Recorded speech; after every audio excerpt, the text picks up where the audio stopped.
Marvel Ninja God. Chapter 351. Hulk, who had obtained his first victory, left the gladiator arena with a satisfied look on his face. When he entered the gladiator tunnel, he turned back and waved enthusiastically at the audience. After that, he left the gladiator arena as if he had not had enough. For Hulk, this battle wasn't difficult at all. It could even be regarded as very simple. However, it was precisely this kind of battle that didn't have much difficulty that made him experience an unprecedented sense of satisfaction. Hulk began to like fighting. Because he was a free gladiator, Hulk didn't need to return to the gladiator camp after the battle. He could go anywhere he wanted. After winning such a satisfying victory, most gladiators would choose to indulge themselves and find the meaning of life again in debauchery. But Hulk wasn't those ordinary gladiators. He had just won the first battle in his life, and he didn't have any unhealthy thoughts in his mind. He walked excitedly toward the box where Rogge and others were. Hulk found the meaning of becoming stronger. Hulk wanted to become stronger, and he needed Rogge's help. At the same time, Hulk also began to look forward to the physical combat between himself and Rogge. Hulk knew that Rogge had mastered many magical moves and many magical abilities that he couldn't resist. But in terms of physical combat, that is, close combat, Hulk was still very confident. Hulk was a little pitiful. It wasn't the first time that he had become Loge's test subject. Otamura's Nan, Wood Dragon Jutsu, Wood Golem Jutsu, Tsukuyomi. Recalling the scene of being tortured by these ninjutsu and genjutsu, Hulk couldn't help but shake his head as if he wanted to completely forget these sad memories in his mind. Under the guidance of the staff, Hulk smoothly came to the top floor of the arena and went to the box where Rogge and others were. However, just after he took a few steps, he was stopped by a Kronan warrior who was taller than him. Hulk didn't know anything about the Kronan race. In his opinion, they were just a group of stone men who could move around. However, the Kronan warrior in front of him, who was nearly 4 meters tall, gave Hulk a sense of familiarity. On the chest of this Kronan warrior, there was a blood-red pattern. This pattern looked like a graffiti that had been casually drawn, but Hulk remembered that there was a similar red pattern on the stone golem that he had smashed into rubble with just a few punches. However, the Kronan warrior he killed was only 2 meters tall. He couldn't be compared to the giant Kronan warrior in front of him. Hulk glanced at the red pattern on this Kronan warrior. He didn't say anything and avoided this Kronan warrior.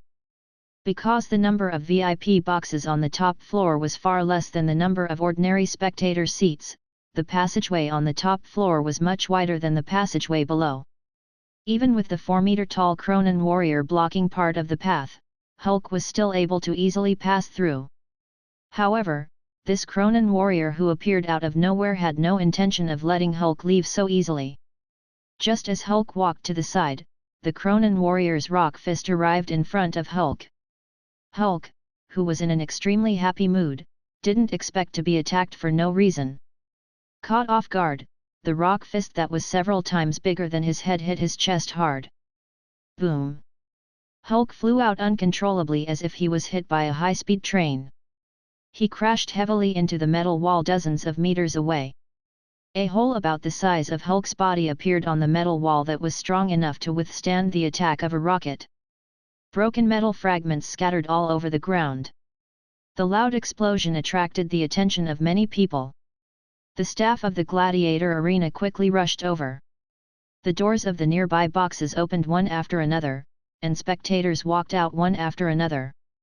When they realized that the one who was sent flying was Hulk, who had just won, many of the spectators immediately guessed the truth of the matter.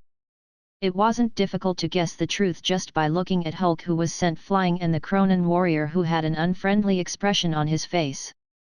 Hulk had just killed a Kronan gladiator in the gladiator arena. Now, the Kronan gladiator's friends or family members immediately found Hulk and tried to get justice from him.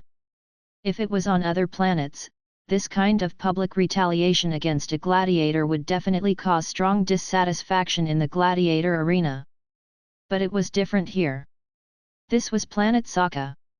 As long as you didn't attack Gao Tianzun's gladiator, as long as you didn't retaliate in public in the gladiator arena, and as long as you could give enough compensation, Gao Tianzun wouldn't mind the death of a free gladiator. It was precisely because of this that the Kronan warrior dared to attack Hulk here. Skull Crusher, the master wants you to deal with this guy as soon as possible. The master wants to watch the next battle in a quiet environment. A curvy Carry woman came to the side of the Kronan warrior Skull Crusher and said expressionlessly. Before the next battle begins, I will bring this guy's head back. I will definitely not disturb the master's mood. Although this curvy Carry woman was less than half of Skull Crusher's height and didn't have any strength at all, Skull Crusher's reply was full of respect. After getting Skull Crusher's reply, the Carry woman didn't even look at Skull Crusher and Hulk. She didn't even look back as she walked into a private room and lightly closed the door. The person you killed in the gladiator arena is my younger brother. Although I am very angry, this is not a reason for me to kill you. You will die purely because you made the master lose the bet. That's all. Skull Crusher said as he walked towards Hulk. He didn't care about Hulk's burning anger at all. Although this green guy had some strength, he would definitely die today. Skull Crusher wasn't blindly confident. Instead, it was his battle record that gave him such confidence. Unlike other Kronan warriors, Skull Crusher had the potential to become the Lord of Kronan. Once his height exceeded 5 meters, he could become the king of the Kronan tribe and become the overlord of the Kronan tribe, a name that would strike fear in people's hearts. Unfortunately, Skull Crusher didn't have such an opportunity. Just as he walked towards Hulk, a voice that wasn't loud but was clear enough entered his ears. The Hulk you just attacked is my friend. Although I am very angry, this is not a reason for me to kill you. You will die purely because you have a pretentious master behind you. That's all. The person who spoke wasn't someone else. It was Rogge who walked out of the private room with an unhappy expression on his face. Rogge.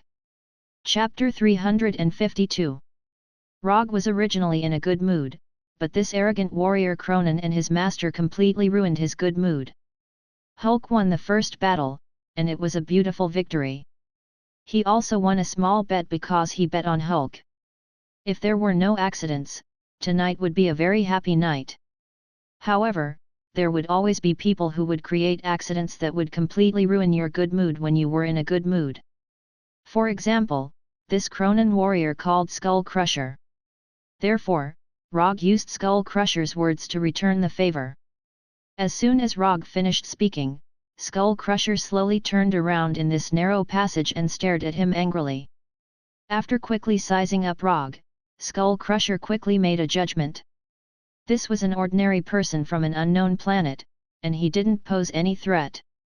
Although Skull Crusher was now a slave who had lost his freedom, before he became his master's slave, he also wandered the universe for a period of time and made a small name for himself.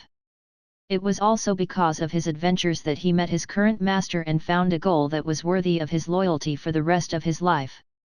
I don't care if you insult me, but you can't. Skull Crusher clenched his fists and suppressed his anger as he spoke slowly. However, before he finished speaking, Rogge raised his right hand and pointed his index finger at him. Lightning evasion, Thunderbolt finger. A silver-white lightning bolt as thick as a finger appeared on the tip of Rogge's right index finger. It instantly crossed the distance and accurately hit Skull Crusher's huge rock head. Boom! Skull Crusher didn't have the chance to say the second half of his sentence because the moment the silver-white lightning bolt hit his forehead, his rock head exploded as if it was blown apart. Rogge's sudden attack not only surprised Kronan warrior Skull Crusher, but it also surprised all the spectators and arena staff.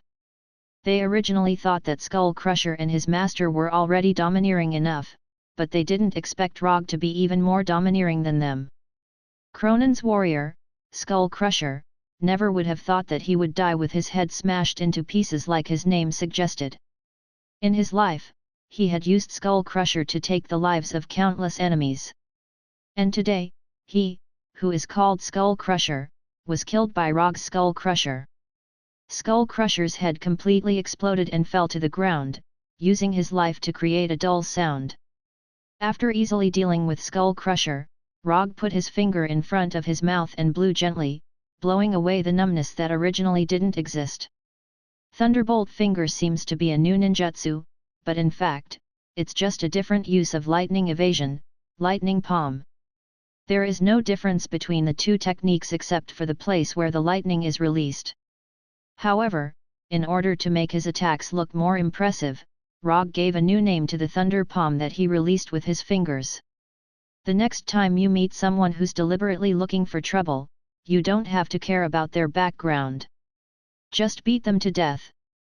I'll take care of the trouble you cause. After explaining to Hulk, Rogge came to the box where the woman just entered and lifted his right foot.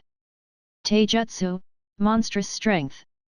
In order to make his kick violent enough, Rogge directly used Taijutsu, monstrous strength. Boom!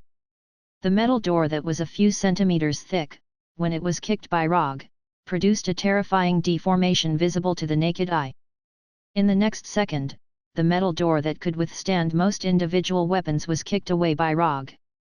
It flew into the room like a leaf being swept up by a tornado. It crashed heavily into the wall of the room, which was also made of metal. When everyone in the box was attracted, Rogge leisurely walked into the box step by step.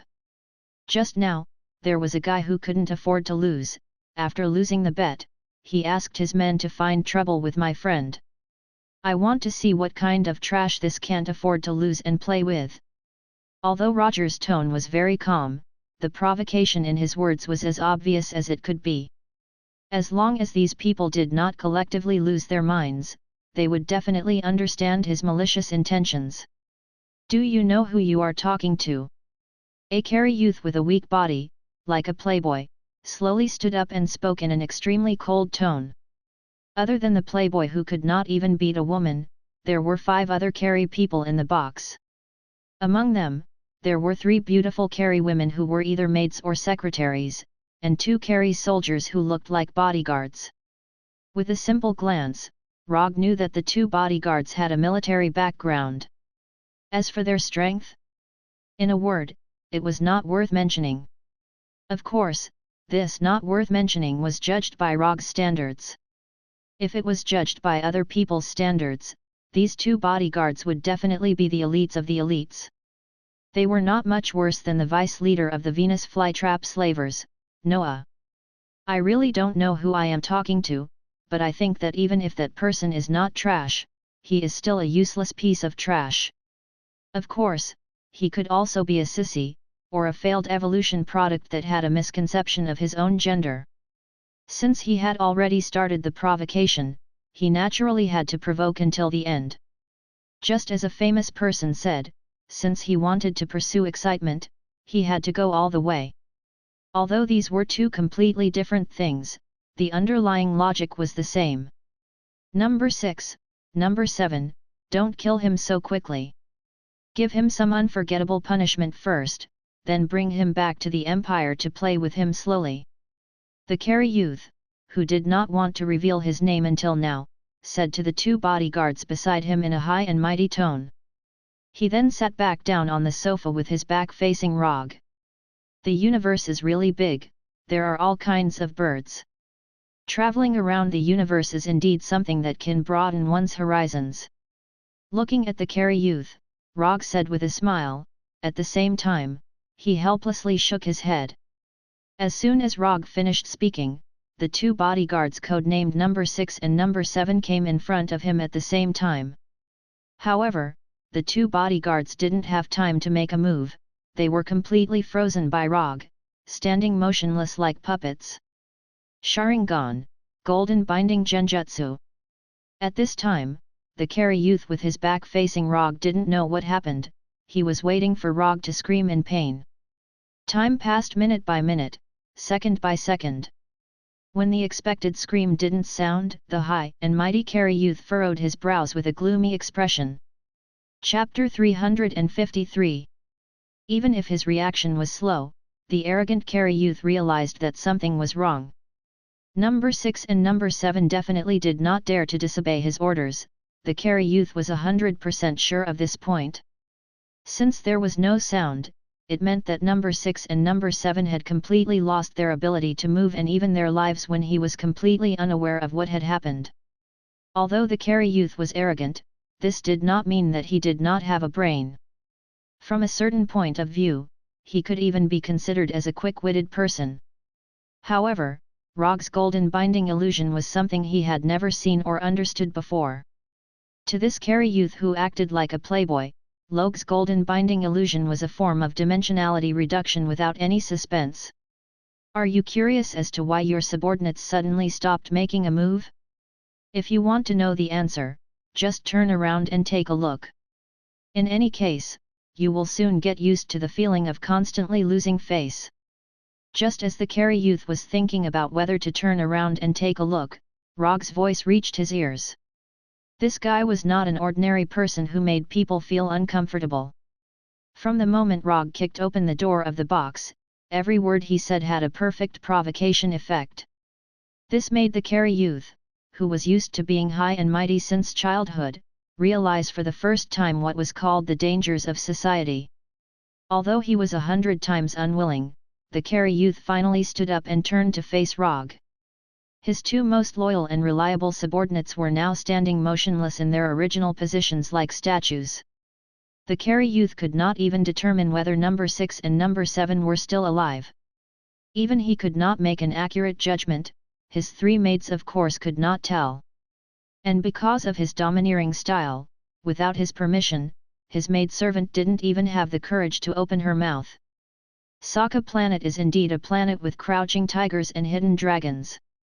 Tell me your name, you now have the qualifications to tell me your name.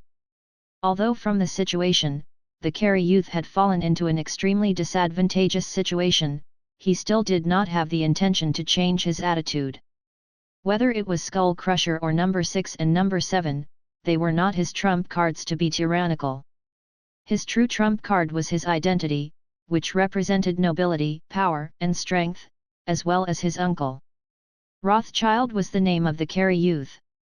There were many Kree with this name, and he was the most respected and prestigious of them all. Carey Empire, one of the three great empires in the universe. The Kree Empire was a military and technological dictatorship. Its current leader was a life computer that embodied the highest intelligence of the Kree people, the Supreme Intelligence. The Supreme Wisdom encompassed all of the Kree people's science, philosophy, military, and ideology, and ruled over everything in the Kree Empire. Even so, under the Supreme Intelligence, there was still a privileged class of Kree. And Rothschild was a typical example. Rothschild's father was a cabinet member of the Carey Empire, his mother was a major shareholder of the second largest bank in the Carey Empire. His parents' power and status allowed him to have a starting point that far surpassed others from the moment he was born. However, all of this was not the main reason for his current personality. What made him truly supercilious and cultivated his unscrupulous and domineering style was that he had a powerful uncle who doted on him very much. It was precisely because he had such a powerful uncle who was famous in the universe that he had become like this. In Rothschild's view, other than a very small number of Kree people, the majority of the Kree people were lowly slaves. As he grew older, his view was no longer limited to the Kree people, but extended to all races in the universe. Because of his uncle's status, he had number 6 and number 7, who were strong enough to be the bodyguards of the Carey Empire's high-ranking officers. Because of his uncle's reputation, most of the people in the universe were willing to give him face and tolerate his tyrannical behavior. Therefore, even when number 6 and no 7's status was unknown, and they had completely lost their ability to move, he still maintained his original arrogant attitude. So what if you can instantly take care of number 6 and number 7, as long as I say my uncle's name, you can only obediently apologize.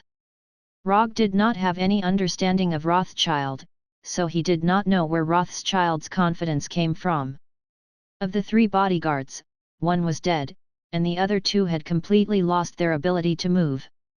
Although Rothschild still had three seductive maids, the experienced Rogge could tell at a glance that these three charming maids were just playthings that Rothschild carried with him. The qualifications to say your name? I suddenly realized that you are very similar to a Cree I know. Although he was defeated by me, when we first met, he also said something similar to you. Say your name.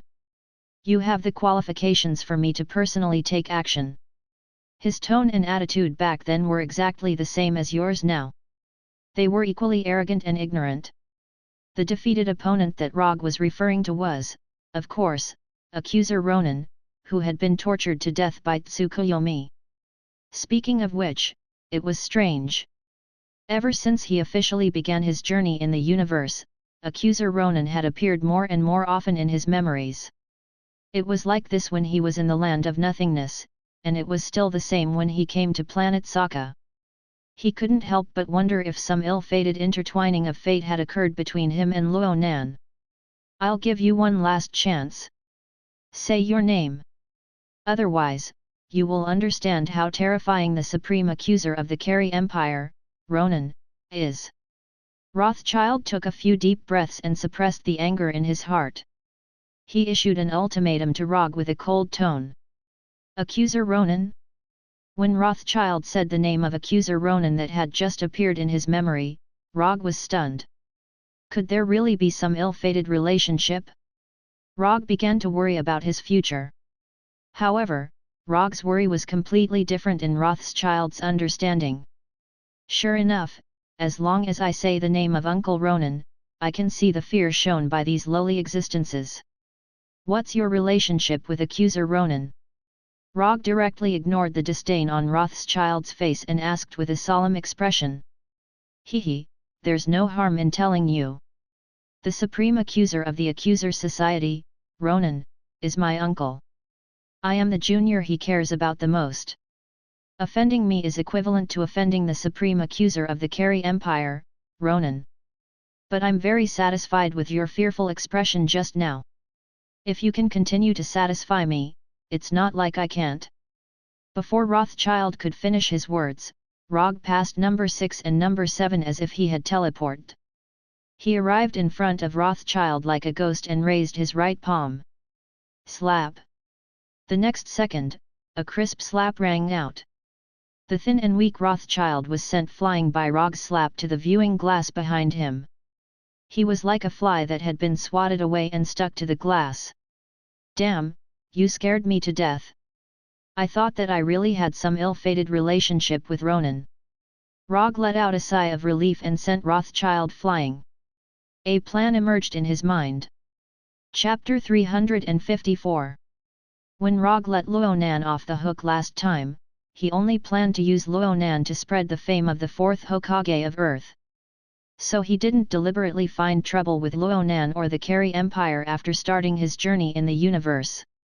However, he didn't expect that instead of finding trouble with Luo Nan and the Kari Empire, Luo Nan's most important nephew took the initiative to find trouble with him. It was as if fate deliberately pushed Luo Nan in front of him, so that he had no choice but to continue the grudges between him and Luo Nan. When luck came, it couldn't be stopped. When Luo Nan came, he couldn't get rid of him. Since fate had arranged it like this, Rogge could only accept it with a smile. Rothschild, who was slapped by Rogge, was stuck on the cracked glass for a few seconds. Then he fell heavily to the ground under the influence of gravity.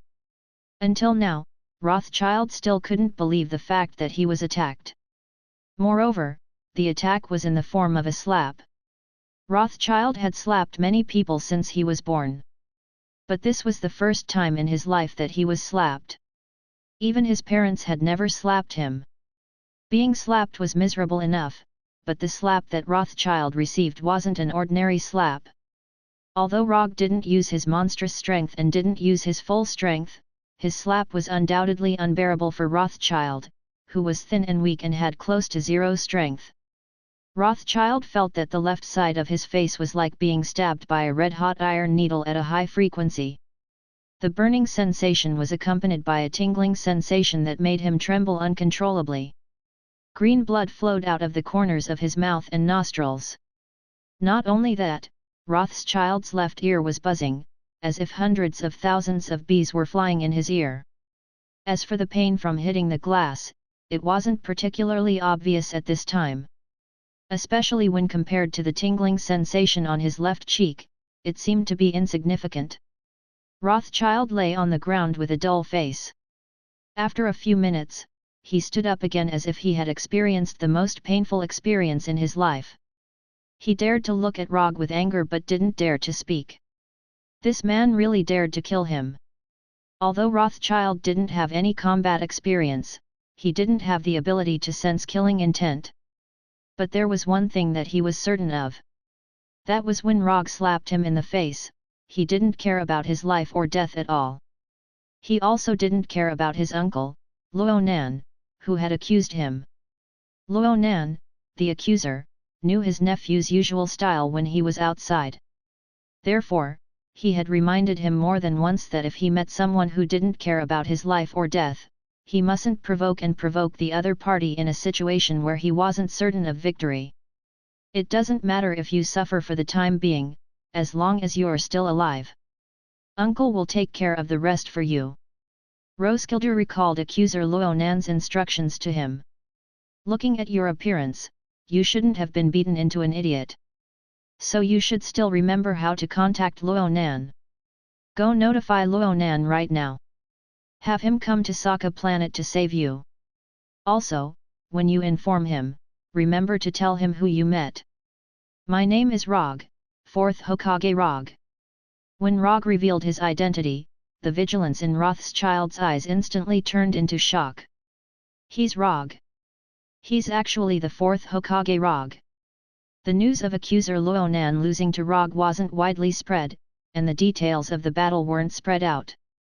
But Rothschild, as Luo Nan's most doted nephew, was one of the few people who knew the details of the battle. The moment he heard Rogge's name, Rothschild finally understood why Rogge didn't put him in his eyes from the beginning to the end, and why Rogge didn't care about the fact that his uncle was accuser Luo Nan. I actually used my uncle Luo Nan to threaten Rogge, who defeated my uncle. I'm really fucking smart. This wasn't a matter of losing face, this was purely a matter of having a brain problem. After knowing Rogge's identity, Rothschild immediately made a decision. Admit defeat. Obediently admit defeat. Quickly admit defeat. I didn't expect you to be Mr. Rogge. I heard your name from my uncle. I apologize for my previous arrogance and all my actions. As long as Mr. Rogge opens his mouth, no matter what request you have, I'll do my best to fulfill it. I hope that Mr. Rogge can give me, a junior who doesn't know the immensity of heaven and earth, a chance to apologize on account of your acquaintance with my uncle. As soon as his voice fell, Rothschild bowed 90 degrees with a serious face. He didn't have the previous aloof attitude. Looking at Rothschild, who changed his face, Rogge didn't say a word. Because he didn't speak, Rothschild didn't dare to raise his head. He silently maintained a 90-degree bow. Time passed by minute. Rothschild felt that time had stopped at this time. It didn't flow forward at all.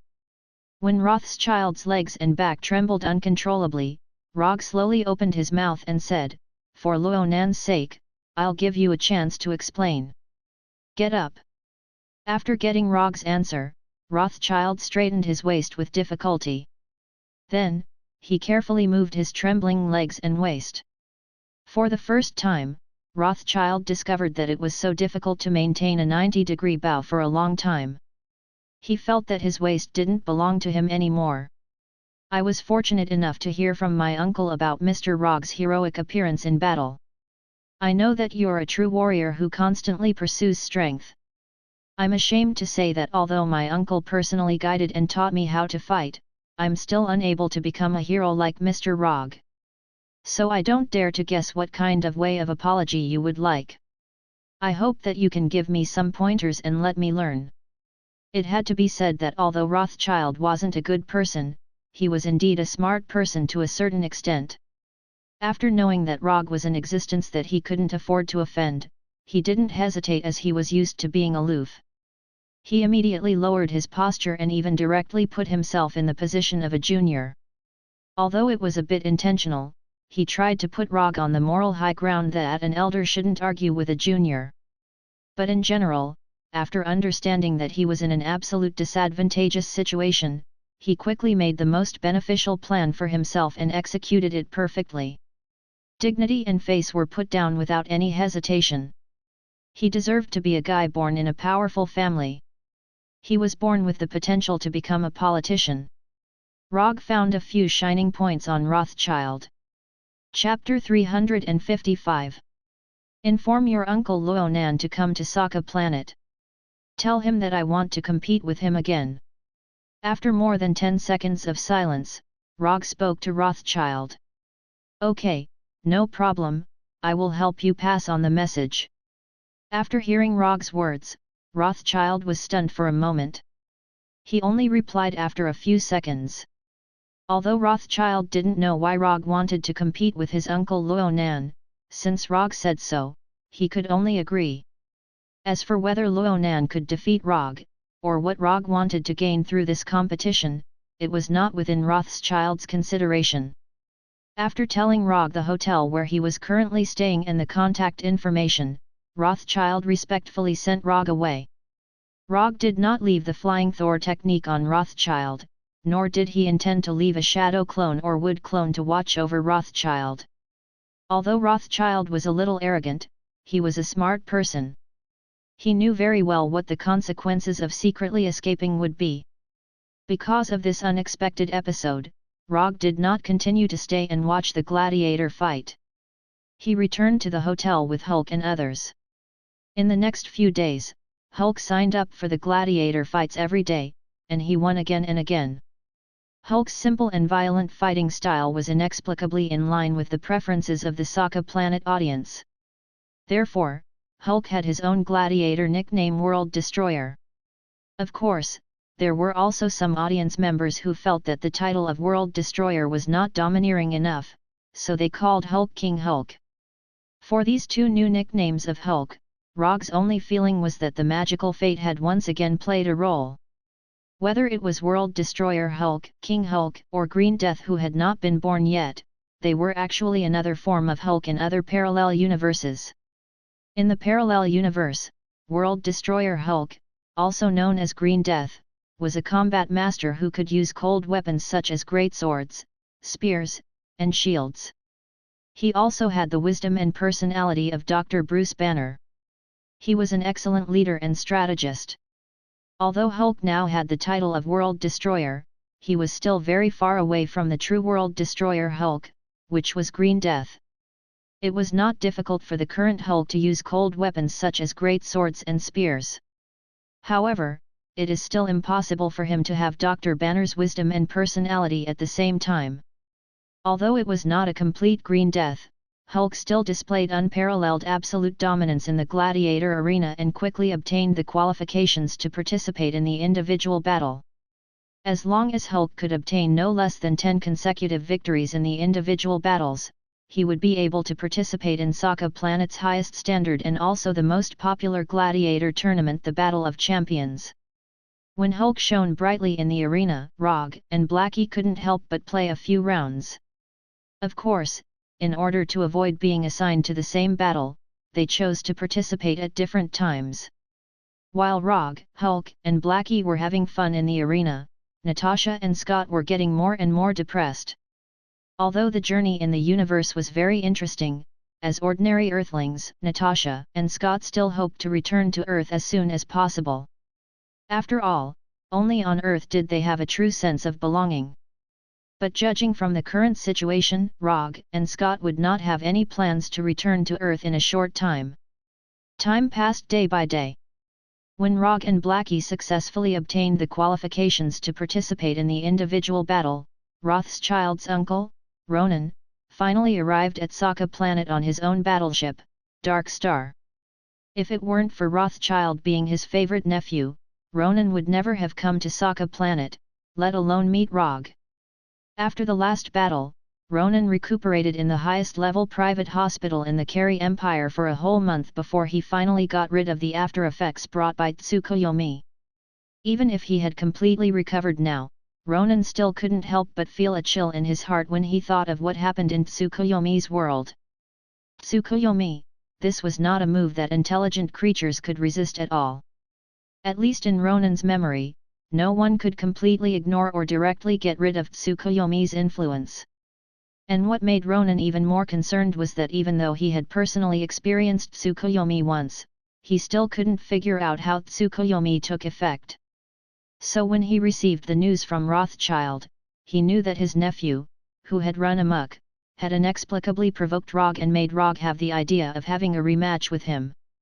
At that time, Ronan really had the urge to kill Rothschild completely. But this impulse was quickly suppressed by him. After all, Rothschild was his favorite nephew.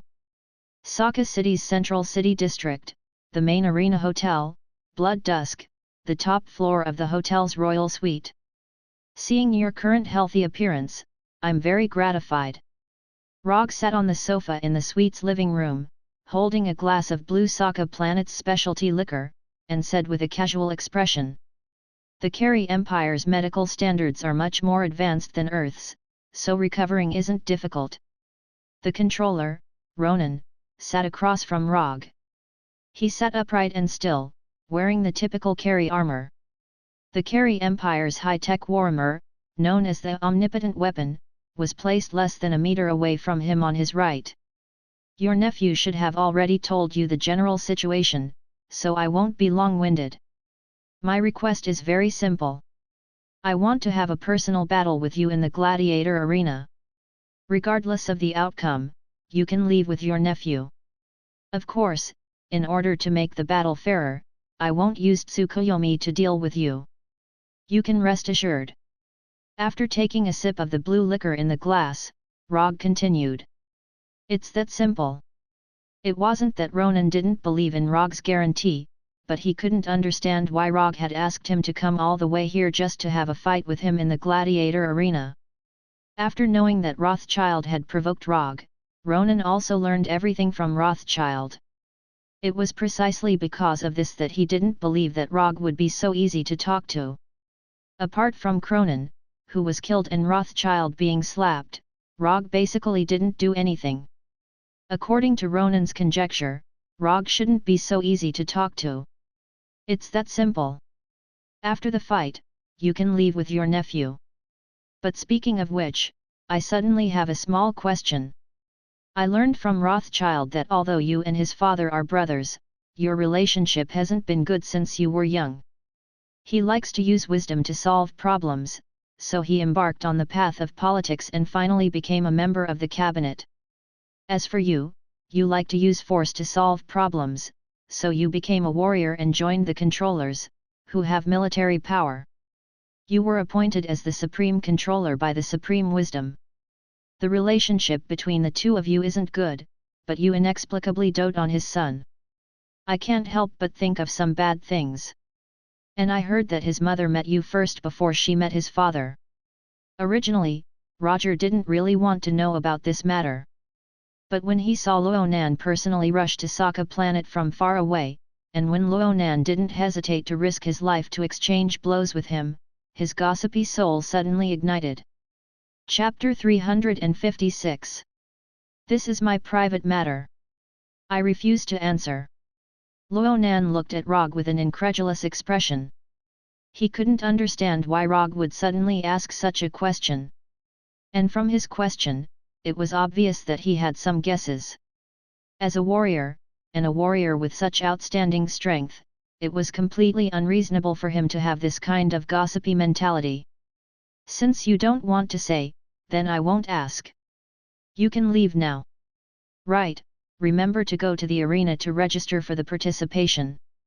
With your status, you should be able to directly qualify for the individual battle. After he finished speaking, Luoji gestured to Luonan to walk slowly. Although Saka Planet's arena had a rule that the free gladiators could only advance to the next level of the arena through continuous victories, there were always exceptions to everything.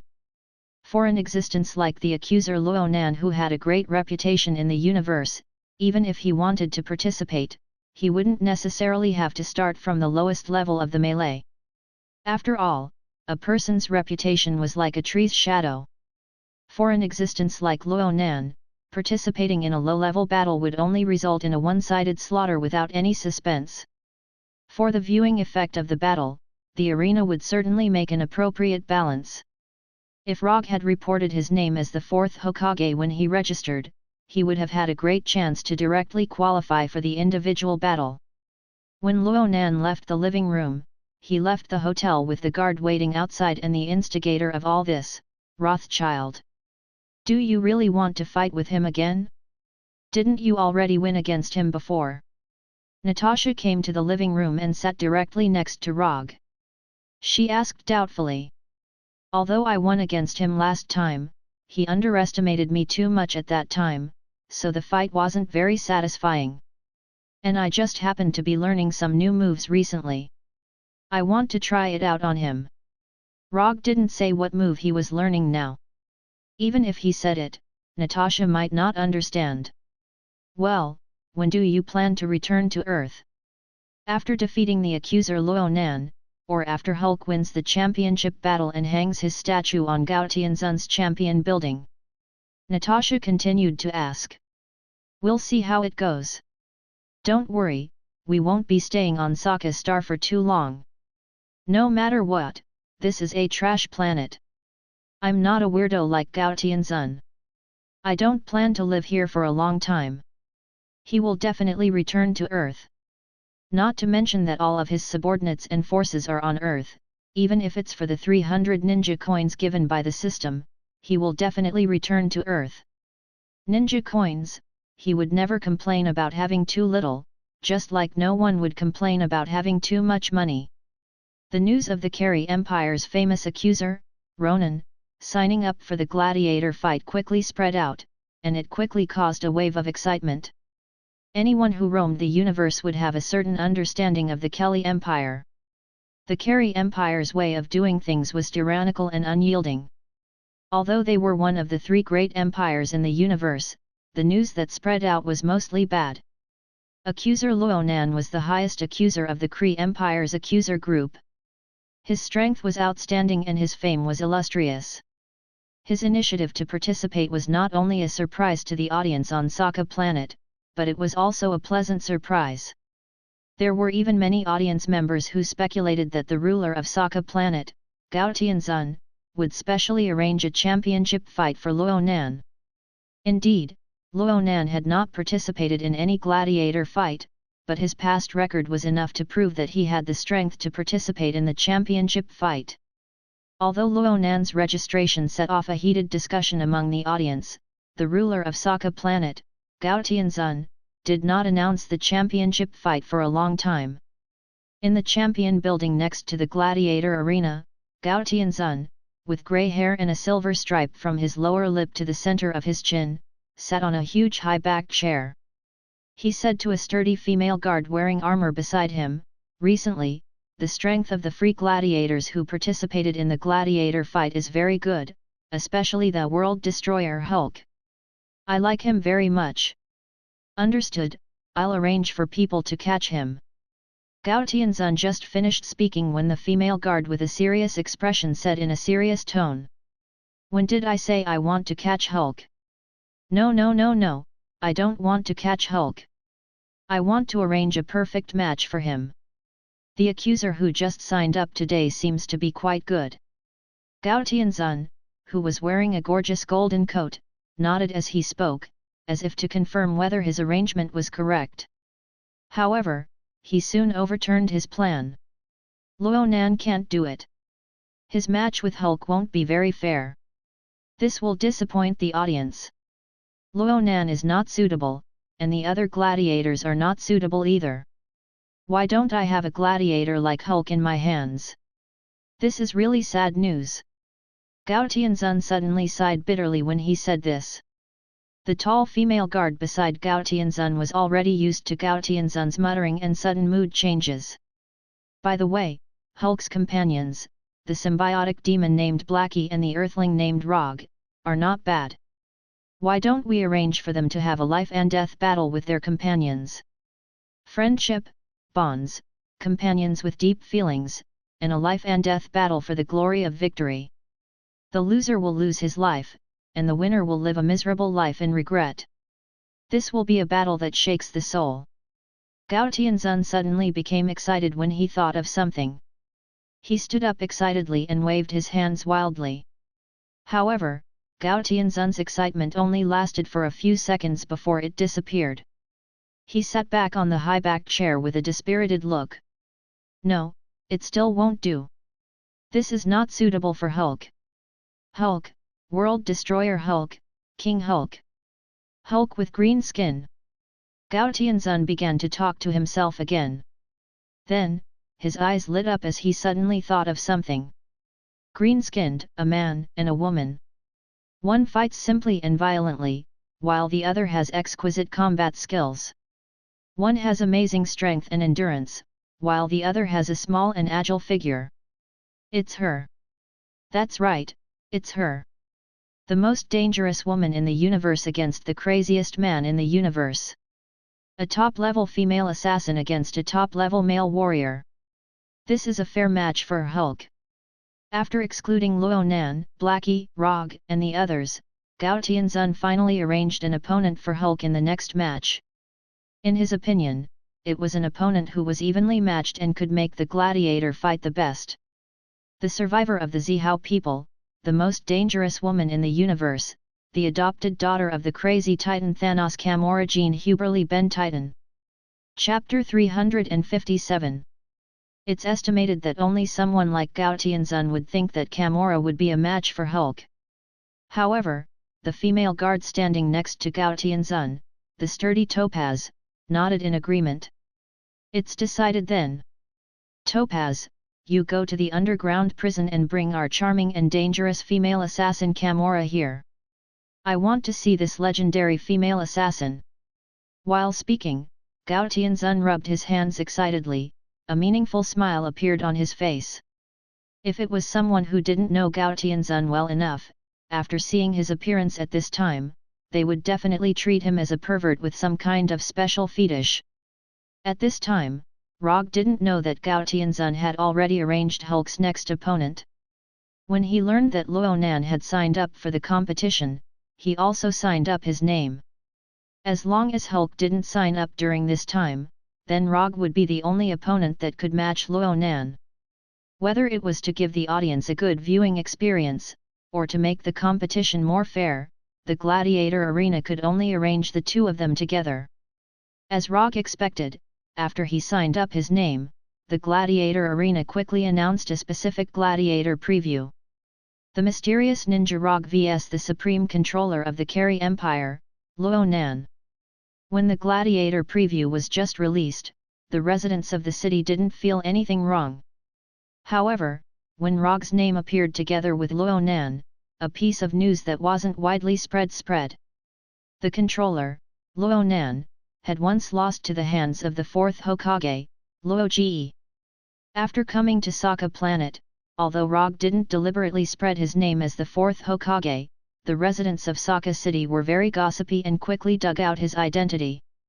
Including the news that he once defeated Luo Nan, as well as his 9 consecutive victories in nothingness.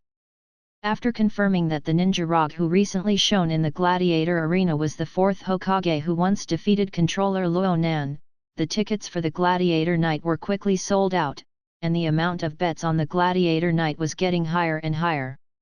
As the time of the gladiator fight got closer and closer, the matter of Rogge's dispute with Rothschild on the top floor of the gladiator arena was also dug out by the curious audience.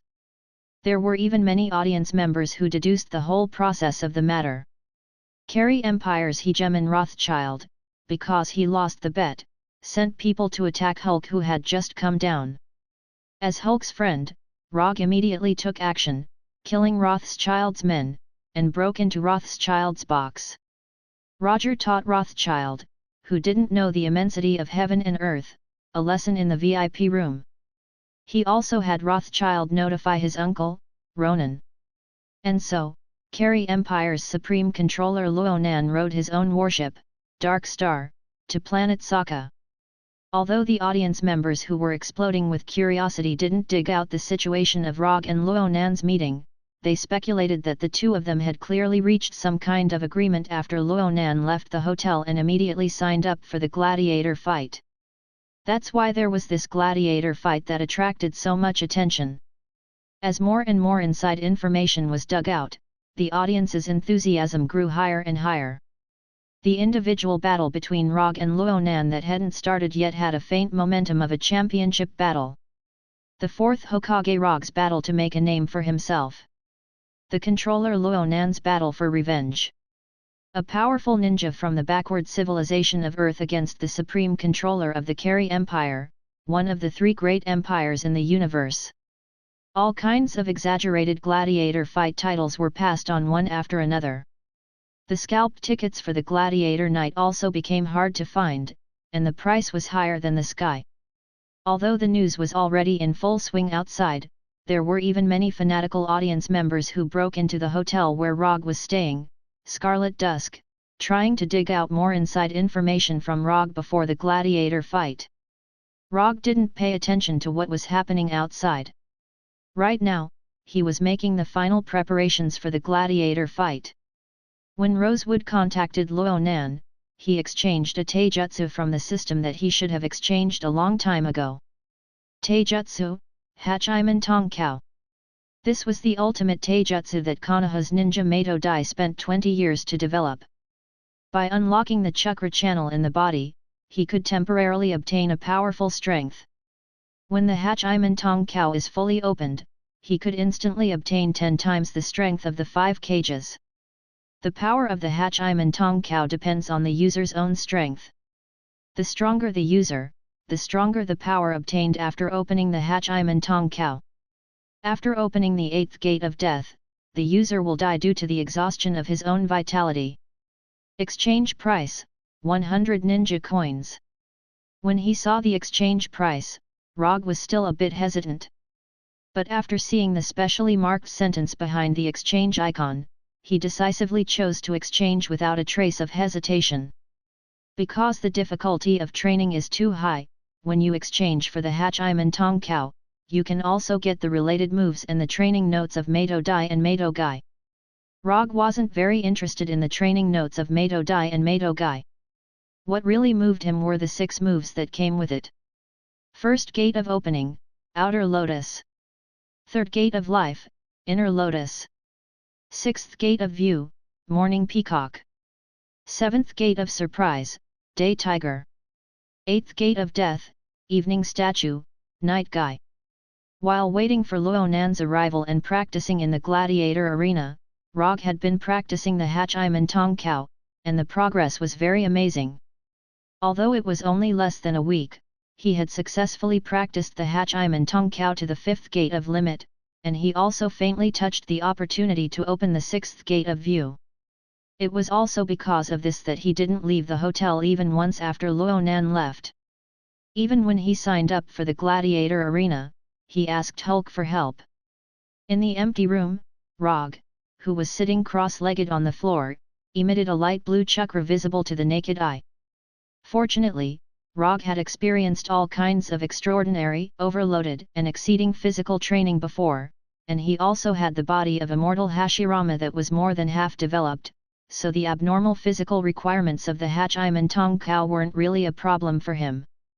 If he was given enough time, such as 1 month or 2 months, he was 100% sure that he could completely master the Hachiman Tongkao. But now, what he lacked the most was time. The time of the gladiator arena was set for tomorrow night. If he couldn't smoothly open the 6th gate of view before the gladiator arena, he could only use the power of the 5th gate of limit to deal with Luo Nan. Although opening the 5th gate of limit was enough to give him a terrifying increase in strength, no one would dislike their own strength for being too strong. More importantly, this time, he planned to use physical techniques to win against Luo Nan. Chapter 358. Saka City, Gladiator Arena. After a series of lively promotions, the battle between the 4th Hokage, Rogge, and Ronin, the manipulator, began as scheduled. However, before they appeared on the stage, there would be a personal battle that served as an introductory match. It would hype up the already fanatical scene for the two of them. Rogge sat in the lounge, wrapping the white bandage around his arm with great seriousness. Since he and Ronan were both free gladiators, they could use any equipment they chose in the arena. Of course, firearms and other hot weapons were absolutely prohibited. While Rogge was wrapping the bandage around his arm, Ronan, who was in another lounge, was also wearing a custom-made armor with the help of a guard. Ronan, who had already fought with Rogge once and was defeated, was fully prepared for this battle. In addition to the custom-made armor and the omnipotent weapon Warhammer, Ronan also wore a helmet that he had never worn before.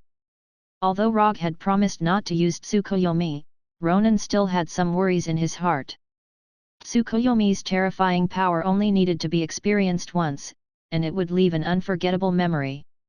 If it weren't for Ronan's strong will, he would even consider admitting defeat at this moment. The lounge wasn't far from the arena.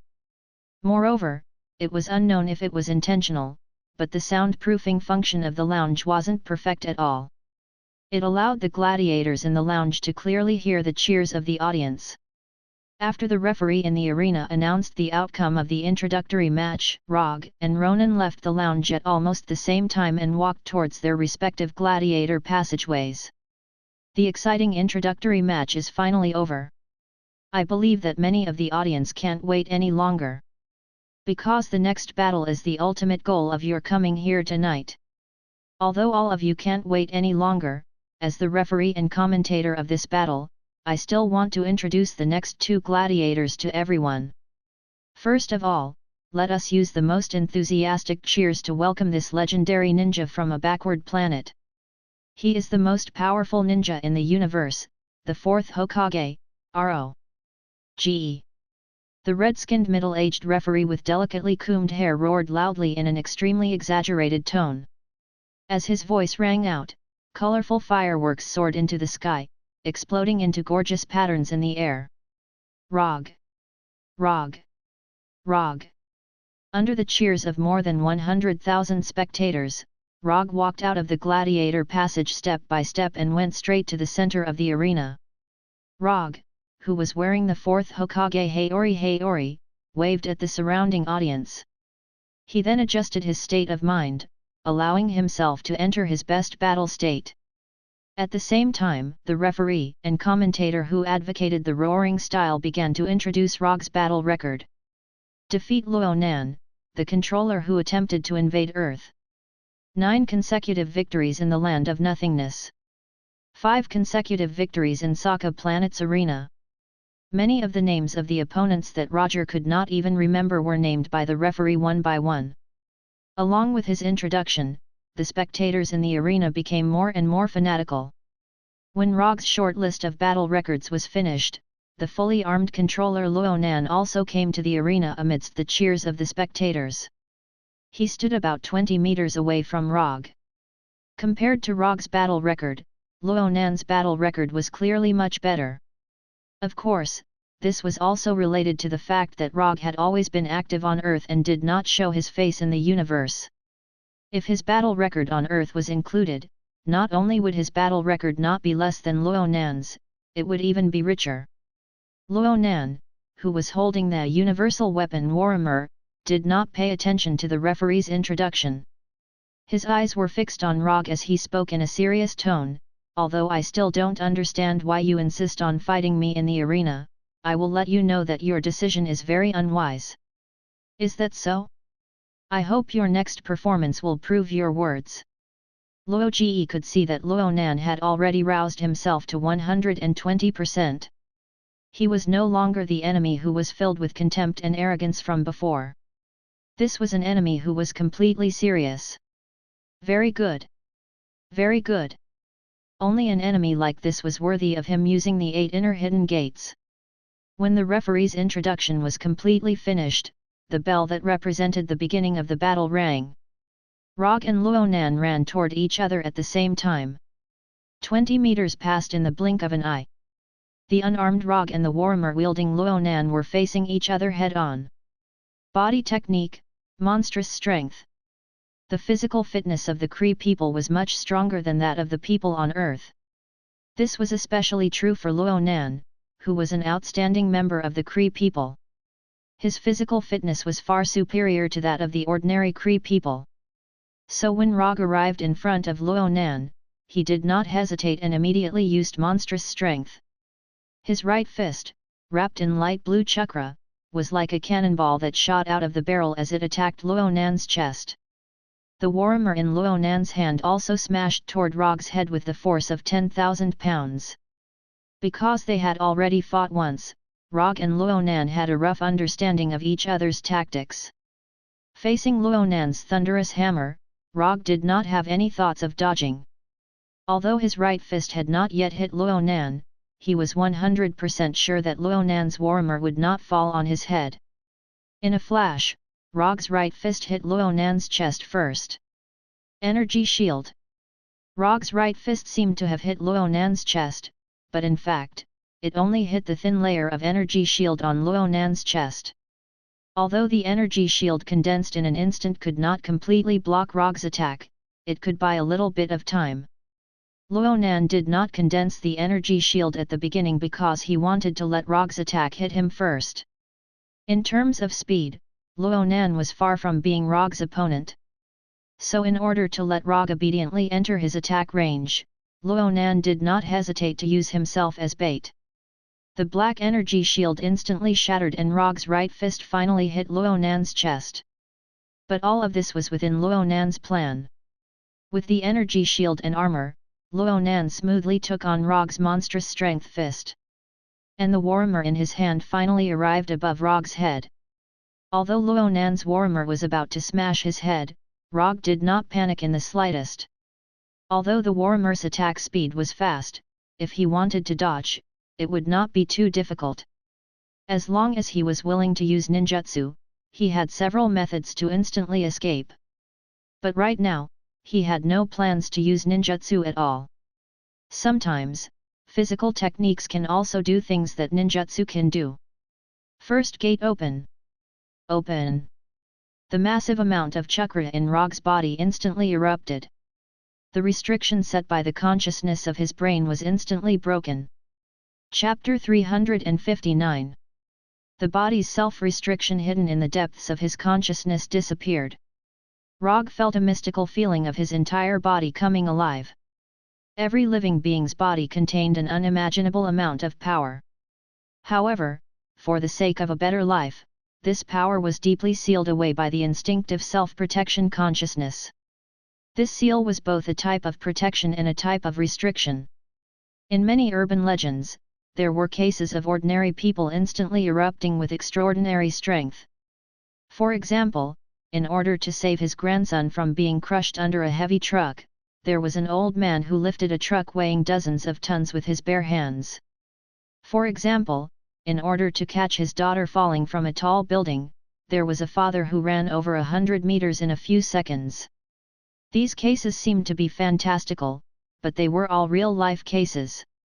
To explain it in more scientific terms, the people involved in these cases were all super-living beings who instantly activated a limiter.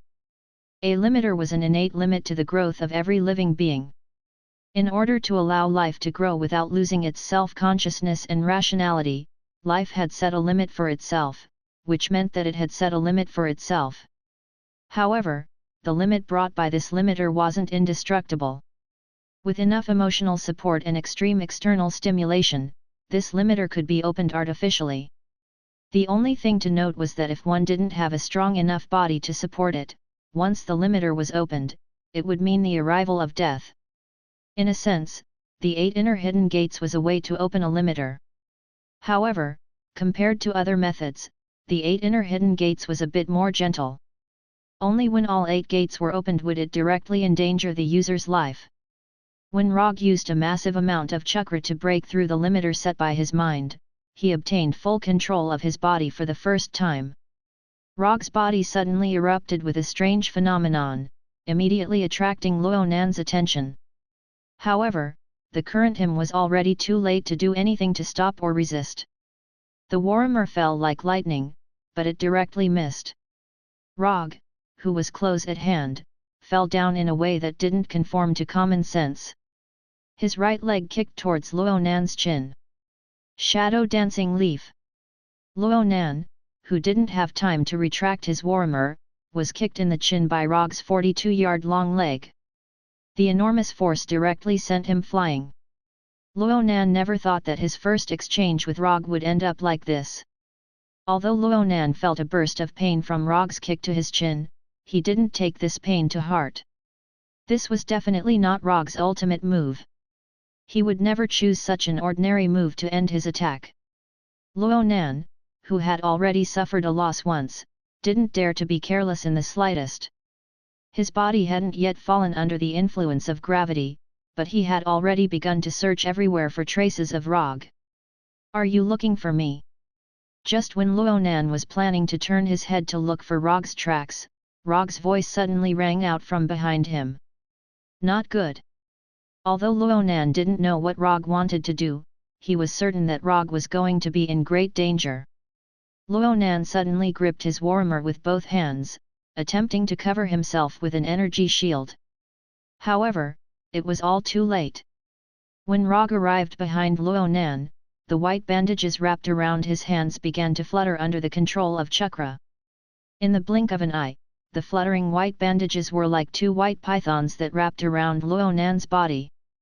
"First open the door, lotus flower." Rogge's voice once again rang out from behind Luo Nan. At the same time, chakra gushed out from Rogge's body, constantly disrupting the energy bursting out from the warhammer. Since he had already unleashed his move to this stage, Rogge wouldn't let the energy shield created by the warhammer ruin his good deed. The more than 100,000 spectators in the spectator stands were puzzled as they watched the scene in the sky above the arena. Due to the difference in strength, not many spectators were able to clearly see the situation of Rogge and Luo Nan's exchange. In the eyes of the majority of the spectators, they only saw Rogge kick Luo Nan flying. Then he used bandages to bind Luo Nan. Finally, he hugged Luo Nan, who had lost all ability to resist like a mummy, and madly spun Luo Nan's head downwards. Was this an offensive move from the backward civilization of Earth? It looked a bit shameful.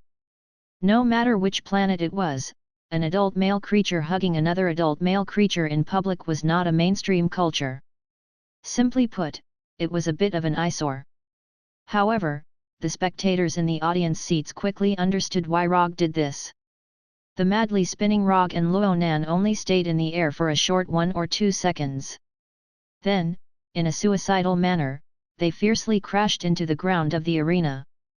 Boom! Unlike the metal walls surrounding the arena, the ground of the arena was a very ordinary dirt floor. However, when the lotus flower crashed into the ground, a sound that was even more terrifying than the metal floor exploded out from the impact. If it wasn't for the fact that firearms and artillery shells were prohibited in the arena, the spectators in the arena would have suspected that a large bomb had exploded in front of them. The terrifying impact of the lotus flower formed a deep circular pit with a diameter of more than 10 meters in the arena. Cracks that were more than 10 to 20 centimeters thick appeared on the originally flat ground. They covered the entire arena like a spider web. The invisible shockwave hit the metal walls around the arena like a wave. The grayish-yellow dust and gravel danced in the air, completely covering the entire arena. After the terrifying impact, there was a dead silence. The more than 100,000 spectators in the audience seats seemed to have been pressed on the mute button at the same time. They looked at the arena in disbelief. They looked at the arena that was completely covered in dust. Was this the ninja's way of attacking? This was too. Although there were many gladiators who could create such a commotion in the arena, there was no one who could perform such a suicidal attack at the beginning of the battle like Rogge. Luo Nan crashed into the ground with his head down like a tornado. Just thinking about this kind of attack in one's mind was enough to make people gasp. Although these spectators didn't know what Rogge's move was called, they knew that from now on, they had completely fallen in love with this violent and bloody move. This was the scene that a gladiator should have. This was the momentum that a gladiator should have. This was a life and death battle that could make people's blood boil. Ah! Beautifully done. Rogge! Rogge! Rogge! Rogge! The dust in the arena hadn't dispersed yet. The figures of Rogge and Luonan hadn't appeared yet, but the enthusiasm of the spectators had completely exploded. Hachiman Tong Kao, First Gate, Lotus Flower, made its debut in the arena of Sokka Planet. Chapter 360. Not to mention the audience, even Rogge himself had completely underestimated the power of the Outer Lotus. The Outer Lotus wasn't a particularly difficult move. Aside from the extremely high requirements for physical fitness, everything else was the same as an ordinary move. It was a move that could be perfectly imitated with a single glance from the Sharingan. However, such a move that didn't seem to have much technical content displayed a power that didn't lose to an attack-type ninjutsu. In some aspects, it was even stronger than a conventional attack-type ninjutsu.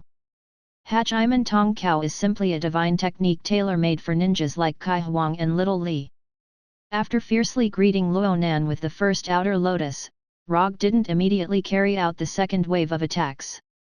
Instead, he patiently waited for the dust to disperse. Although the power of the Outer Lotus wasn't weak at all, it was still too naive to think that it could defeat Luonan. Moreover, after this exchange, Rogge once again confirmed a fact that he had known for a long time. Most alien races had physiques that were far superior to the people of Earth. Even the Kree, a race that wasn't famous for their physiques, was the same. With the passage of time, the dust that covered the entire arena began to dissipate. Luonan's figure once again appeared in the audience's line of sight. Luonan was completely different from when he first appeared. It was as if he was a completely different person. Although his warhammer and armor were still there, and his body was still intact. But just by looking at his current appearance, one could tell how terrifying the Outer Lotus was. The specially prepared helmet was shattered into pieces. Cracks visible to the naked eye appeared on the sturdy armor after receiving the Outer Lotus and the Outer Lotus. Green blood flowed out from the corner of Luonan's mouth. The all-purpose warhammer was powerlessly held in his hand. If it wasn't for the armor and his superior physique that far surpassed that of ordinary Kree, Luonan would have been taken away by Rogge's Outer Lotus. But even so, Luonan couldn't avoid the headache, nausea, dizziness, tinnitus, and other symptoms of a concussion. After personally experiencing the power of the Outer Lotus, Luonan finally understood why Rogge wanted to fight with him again. To train the opponent, or in other words, test the target. The surrounding audience might not be able to see it, but Luonan, as the chief experiencer of the Surface Lotus Flower, sensed the unfamiliarity of Rogge's use of the Surface Lotus Flower. This negligible unfamiliarity didn't affect the might of the Lotus Flower, but it allowed Luonan to understand Rogge's true intentions. When Luonan was sent flying by Rogge's shadow dancing leaf, he was still wondering why Rogge didn't use ninjutsu. Now he knew the answer. Luonan did his best to calm his somewhat chaotic breathing and the various sensations of pain that came from his body. He walked out of this 1-meter-deep crater. No wonder you said that you definitely wouldn't use Tsukuyomi this time. So you had already planned all of this. There wasn't any anger in Luonan's tone. Though being treated as a test subject made him very unhappy, in the end, this was the problem of the difference in strength. If he was in Rogge's position, he would do the same thing. Testing power in actual combat wasn't only done when testing weapons. It was also done when testing new moves. Especially those who had absolute confidence in their own strength. The more likely they were to do this. Your observational skills are pretty good. You understood faster than I expected. While speaking, Rogge took off the remaining bandages wrapped around his hand and casually threw them to the side. These bandages were only useful when using the Surface Lotus Flower. The remaining moves didn't need the bandages. What's the name of your fighting technique? This kind of powerful fighting technique should have a name worthy of its power. Hachiman Tong Kao. Compared to fighting techniques, ninjas prefer to call this attack method taijutsu. Rogge directly told Luonan the name of the Hachiman Tong Kao. Oh right, the move I used to hit you just now is called Surface Lotus Flower. It's the move after opening the first gate of the Hachiman Tong Kao. Out of respect for the test subject, Rogge also told Luonan the name of the surface lotus flower. The first gate of the Hachiman Tong Kao. Although Luonan didn't know what the first gate of the Hachiman Tong Kao was, he didn't know what kind of effect the first gate of the Hachiman Tong Kao would bring. But as long as he thought about the name of the Hachiman Tong Kao, he could roughly speculate some things. Just opening the first gate of the Hachiman Tong Kao already had this kind of power. If the remaining 7 gates were opened, then this Hachiman Tong Kao. Luonan didn't dare to imagine the beautiful scene after all 8 gates of the Hachiman Tong Kao were opened. Don't worry. I just learned the Hachiman Tong Kao not long ago, so I haven't completely mastered it. You don't have to worry about what will happen after all 8 gates are opened. Looking at the ugly expression on Luonan's face, Rogge accurately guessed his worries. Your Hachiman Tong Kao may be strong, but you won't be able to maintain it for long. I can sense that your physical strength is being consumed at a crazy rate. Luonan raised the warmer in his hand and pointed it straight at Rogge. Your observational skills are indeed worthy of praise. However, you've overlooked 2 things. At this time, Rogge was like a teacher earnestly instructing a student. He silently extended 2 fingers and spoke neither fast nor slow.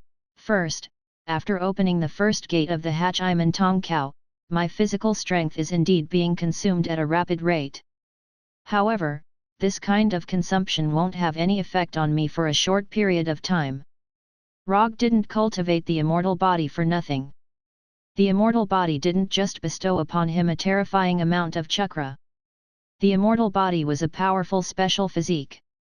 How could it be lacking in the basic attributes of strength, speed, endurance, and so on? These basic attributes weren't the focus of the immortal body's enhancement, but this didn't mean that the immortal body didn't have this aspect of enhancement. Second, the second gate of the Hachiman Tong Kao, the gate of healing, can perfectly solve the situation of rapidly consuming physical strength. For example, like this. As soon as his voice fell, the aura on Rogge's body changed once again. Second gate, gate of healing, open. It was different from the first gate of the Hachiman Tong Kao. The second gate of the Hachiman Tong Kao removed the limitations of the body's physical strength. Opening the first gate of the Hachiman Tong Kao was to overload the body's energy at the cost of obtaining an increase in strength and speed. But opening the second gate of the Hachiman Tong Kao was to overload the body's energy to restore physical strength, offsetting the exhaustion brought about by the energy consumption of the first gate of the Hachiman Tong Kao. In other words, after opening the second gate of the Hachiman Tong Kao, Rogge was not only faster and stronger, but he could also last longer. A real man would never have a time limit of 5 seconds. This is the power of the second gate of the Hachiman Tong Kao. Can you feel it? Chapter 361. Looking at the playful expression on Rogge's face, Luonan silently clenched the warmer in his hand. His mood suddenly sank to the bottom. He originally planned to drag the fight into a long war of attrition, using time to wear down Rogge's 8 inner hidden gates. But he never thought that the second gate of the 8 inner hidden gates, the gate of healing, would cause his plan to fail completely before it could be implemented. After returning to the Empire, he needed to have a good talk with Rothschild. Luonan silently made a decision in his heart. The universe was so big, no one knew how many powerful existences were hidden in the universe. If it was within the Carey Empire's control, then it would be fine. But Rothschild was someone who couldn't stay idle. With his style of doing things, if he continued to be arrogant and despotic, then sooner or later he would provoke a powerful existence that he couldn't afford to provoke. Luonan spoiled Rothschild, so he hoped that Rothschild could live on safely and not die on some planet at such a young age. After the fight, this planet Earth will become famous in the universe. Of course, you will be the same. Luonan said to Rogge in an incomparably serious manner as he threw all thoughts that had nothing to do with the fight to the back of his mind. Although Earth's technology wasn't very advanced, as long as Earth had an existence like Rogge, then Earth's status in the universe wouldn't be low. Powerful existences could not only establish their own prestige in the universe, but they could also make their planet famous. No matter how backward the planet was, as long as there was a powerful existence on the planet, then the planet would become a high-level civilization in the universe. Although this didn't seem scientific, in the universe where strength was paramount, this was a rule that had been passed down for countless years. Although this will make me feel like I'm stepping on you, but to be honest, I'm looking forward to that scene. Don't worry, I won't kill you since you're doing your best to cooperate with me to test the 8 inner hidden gates. As soon as his voice fell, Rogge disappeared. Although opening the second gate of healing could offset the exhaustion brought by opening the first gate. But there was always a time limit. The current Rogge was overloading his body's energy. The instant Rogge's figure disappeared, Luo Nan didn't hesitate at all. He immediately urged his warrior to construct one energy shield after another around himself. Luo Nan's choice seemed a bit cowardly, but this was already the best choice he could make. Whether it was strength or speed, he was far inferior to Rogge, who had opened the 8 inner hidden gates. If it weren't for the fact that he was still holding the useless weapon in his hand, he would have already admitted defeat. Pitch-black energy shields of various sizes continuously appeared all around Luo Nan. Soon after, they shattered like glass. Luo Nan was like a target right now, receiving attacks from all directions. After Rogge opened the first door, the audience could no longer see him with their naked eyes. When he opened the second gate of healing, it was as if he had completely disappeared in the eyes of the audience. The pitch-black energy shields shattered one after another, and sonic booms rang out in the arena one after another. Although Rogge's figure could not be seen at all, the audience's frenzied cheers did not weaken at all. Instead, they became more and more intense with the sound of the sonic boom. The third door, Life Gate, open. After crazily attacking Luo Nan like a Gatling gun for more than 10 seconds, Rogge opened the final safe zone of the 8 inner hidden gates, the third gate. With the opening of the third gate of life, Rogge's figure once again appeared in front of the audience. Although Luo Nan and the audience didn't know the effects of the third gate of life, the same thought appeared in their minds when they saw Rogge's body turn completely red and emit green chakra. Rogge had been strengthened once again. The opening of the third gate of life meant that Rogge had met the minimum requirement to use the inner lotus. However, since he had already opened the third gate of life, he had no intention of using the inner lotus for the time being. The third gate of life was only the bottom line for Manhwa to use. It did not necessarily have to be used at the third gate of life. What the third gate of life could fulfill, the fifth gate of limit could also fulfill, or even better. The fifth gate, stop gate, open. A few seconds after the third gate of life was opened, Rogge took the opportunity to open the fifth gate of limit. An unimaginable amount of chakra gushed out from Rogge's body. It was like a surging river after a dam burst, flowing through the chakra meridians in his body. If it wasn't for the immortal body that he inherited from Hashirama and the immortal body's development to a certain degree, the opening of the fifth gate of limit would have been enough to leave an invisible injury in Rogge's body. Accuser Luo Nan, don't let me down. This was the first time Rogge had opened the fifth gate of limit, so he wasn't too sure what kind of attack power he could unleash at this time. Although he had just said that he wouldn't kill Luo Nan, he couldn't be blamed if Luo Nan failed to live up to his expectations. Unlike the opening of the previous gates, Rogge didn't dare to waste any time after opening the fifth gate of limit. He immediately attacked Luo Nan. Luo Nan could feel the changes in Rogge and knew that his next attack would be even more terrifying than before. But he still could only stand in place and wait for Rogge to take the initiative to attack. After Rogge opened the second gate of healing, Luo Nan was unable to keep up with Rogge's speed. And Rogge, who had opened the fifth gate of limit, seemed to have disappeared into thin air from Luo Nan's perception. Right now, Luo Nan could only barely determine Rogge's attack trajectory based on the ground that was stirred up by Rogge's movements. There's only one chance. Steady. Don't panic. Don't panic by any means. Luo Nan, who had extremely rich combat experience, was like a new recruit that had just stepped onto the battlefield. He silently reminded himself in his heart. Although Luo Nan had already fallen into an absolutely disadvantageous situation, he still had a sliver of a chance to resist. A final chance to resist. Time Shift Domain. This was the most powerful killing move of the omnipotent warrior. It was also Luo Nan's only trump card. Speaking of which, it was quite ironic. Time Shift Domain was clearly a powerful killing move. But in front of Rogge, this incomparably powerful killing move was reduced to a defensive skill every single time. It was like this before on the Kree warship, and now it was like this in the arena. Although this was only his second time fighting with Rogge, Luo Nan discovered that he actually didn't have the upper hand even once. To the famous Supreme Manipulator, this was undoubtedly a sad piece of news. Luo Nan used Time Shift Domain as his final trump card. Of course, Rogge was also on guard against this trump card of his. Having already experienced Time Shift Domain once, how could he possibly forget this trump card of Luo Nan's? The fifth gate of limit, Lotus Flower. After moving to the direction of his chosen attack, Rogge used this ultimate body technique that he should have used at the third gate of life. Chapter 362. Gladiator Camp, Training Field. You need to be careful of attacks from behind and blind spots. Your body is your strength, but it is also your weakness. You need to remember this point.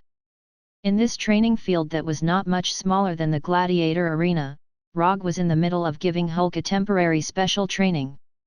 3 days had already passed since his fight with Luo Nan. The result of the fight was easy to see. He won. Luo Nan wasn't able to block the lotus flower of his fifth gate, the gate of limit. Luo Nan ended the fight in a heavily injured state. Luo Nan didn't even have the time to use the time shift domain under the terrifying amplification of the fifth gate, the gate of limit. Rogge's lotus flower struck Luo Nan squarely in the chest. Then Luo Nan directly smashed through the metal wall of the gladiator arena, leaving the arena in defeat. Rogge silently withdrew a bit of his strength the instant lotus flower struck Luo Nan's chest. He didn't let Luo Nan bear the full might of the lotus flower. The next morning, Luo Nan was taken away by Rothschild after finishing his emergency treatment. They took the Dark Star and left Sokka planet. Luo Nan's departure didn't attract too much attention. Or it could be said that the residents of Sokka City didn't care about the whereabouts of the loser. And at noon on the same day, the residents of Sokka City received another piece of news that was enough to make them excited. The recently famous destroyer of the world Hulk was going to fight against the top assassin with the title of the most dangerous woman in the universe, Gamera. And the time of the fight was tonight. This was also the reason why Rogge was in the gladiator camp's training field today to give Hulk special training. On the surface, the difference in strength between Gamera and Hulk was like a heavenly moat. It was impossible for Gamera to be Hulk's opponent. But the problem was that Gamera wasn't a warrior like Hulk or Luo Nan. She was an assassin. A top-notch assassin with exquisite killing techniques and incomparably rich experience. Before Gamera obtained the title of the most dangerous woman in the universe, many people looked down on her. Even the targets of her assassination didn't take her assassination to heart. However, when Gamera officially started her career as an assassin, going around the universe to assassinate targets, people's evaluation of her became higher and higher. According to the latest news that Rogge had received, since his debut, anyone who had been targeted by Gamera for assassination had all died without exception. Although Gamera's assassination method was different from what most people imagined, it was undeniable that her assassination success rate was 100% so far. In this aspect, Gamera was very similar to Rogge. Both of them maintained a 100% success rate in their careers. However, one of them was an assassin, while the other was a ninja. In order to avoid Hulk's sudden failure, Rogge had to let Hulk understand the fighting style of assassins and ninjas, which was completely different from that of warriors. Hulk is very strong. Hulk is not afraid of these attacks. Hulk, who was hit by Rogge's blind spots one after another, did not take these attacks to heart. From his point of view, these attacks were no different from scratching an itch. However, this was exactly what Rogge was worried about. Hulk was used to fighting head-on. Even if he encountered some blind assassins, his super physique would ensure that he would not be fatally injured. If it was a head-on battlefield, Hulk's approach would have no problem.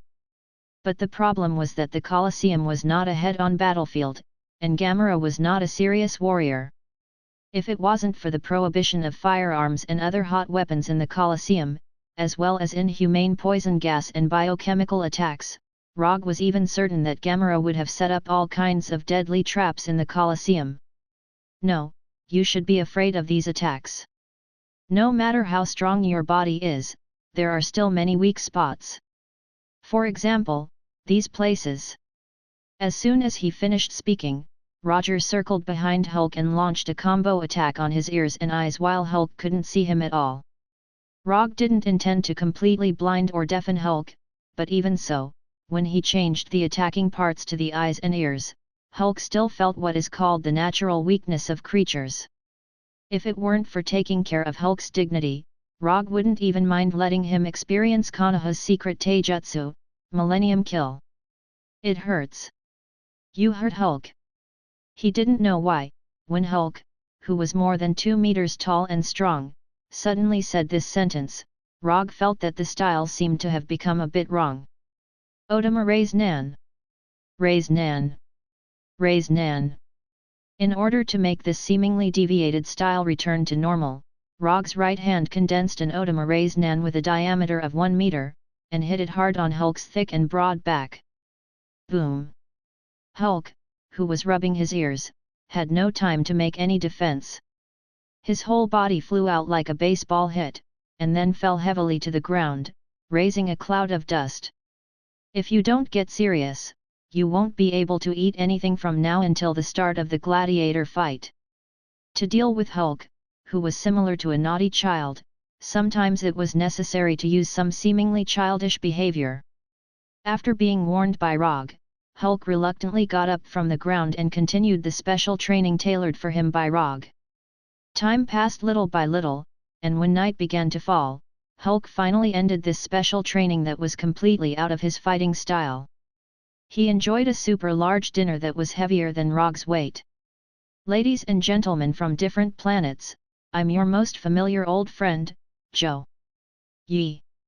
Yes, tonight's high-profile individual battle will still be me as the commentator and referee. Now, let me see your excited hands.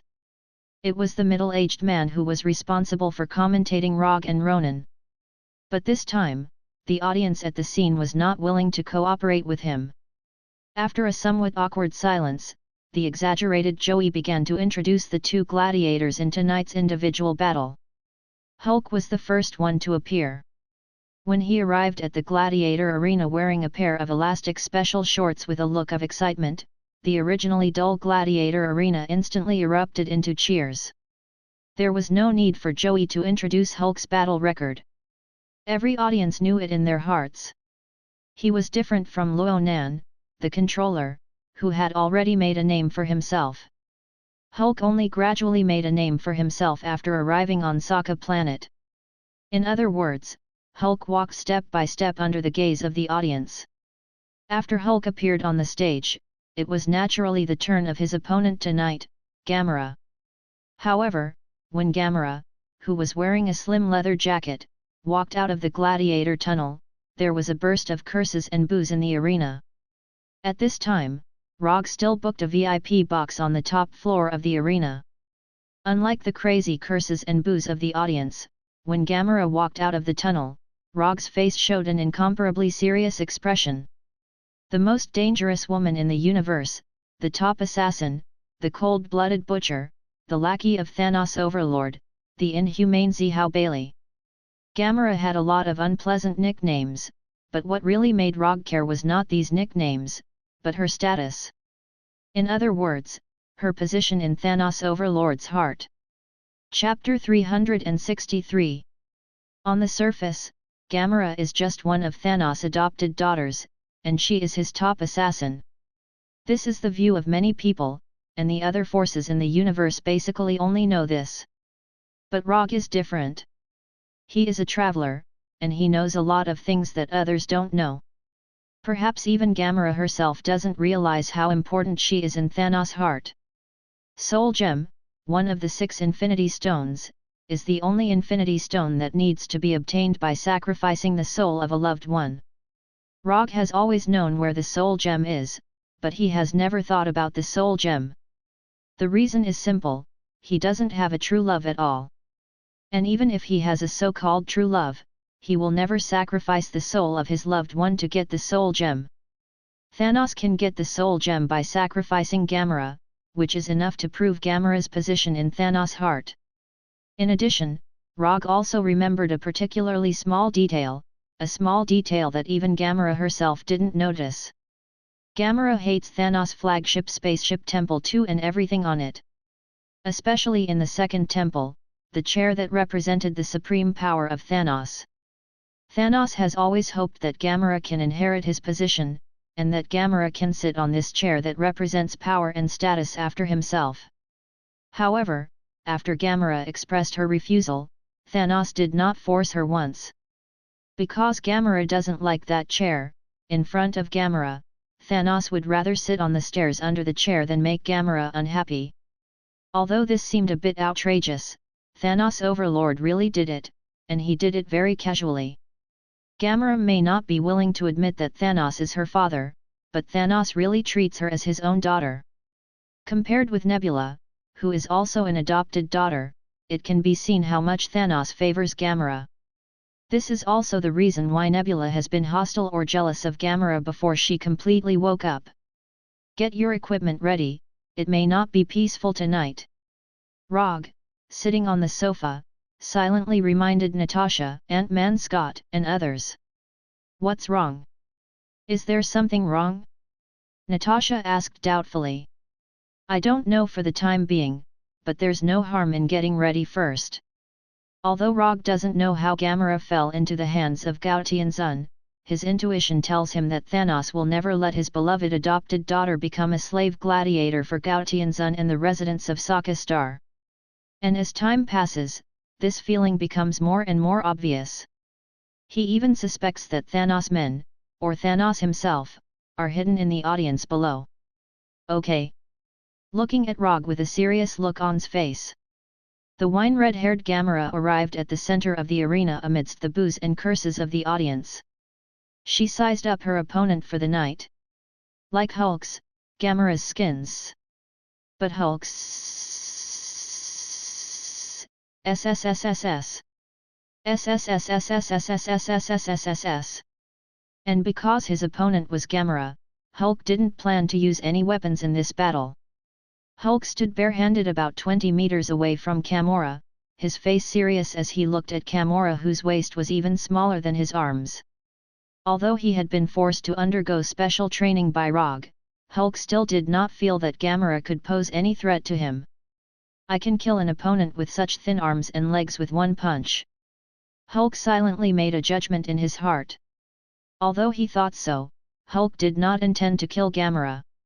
Women would always receive some preferential treatment, especially beautiful women with curvy figures.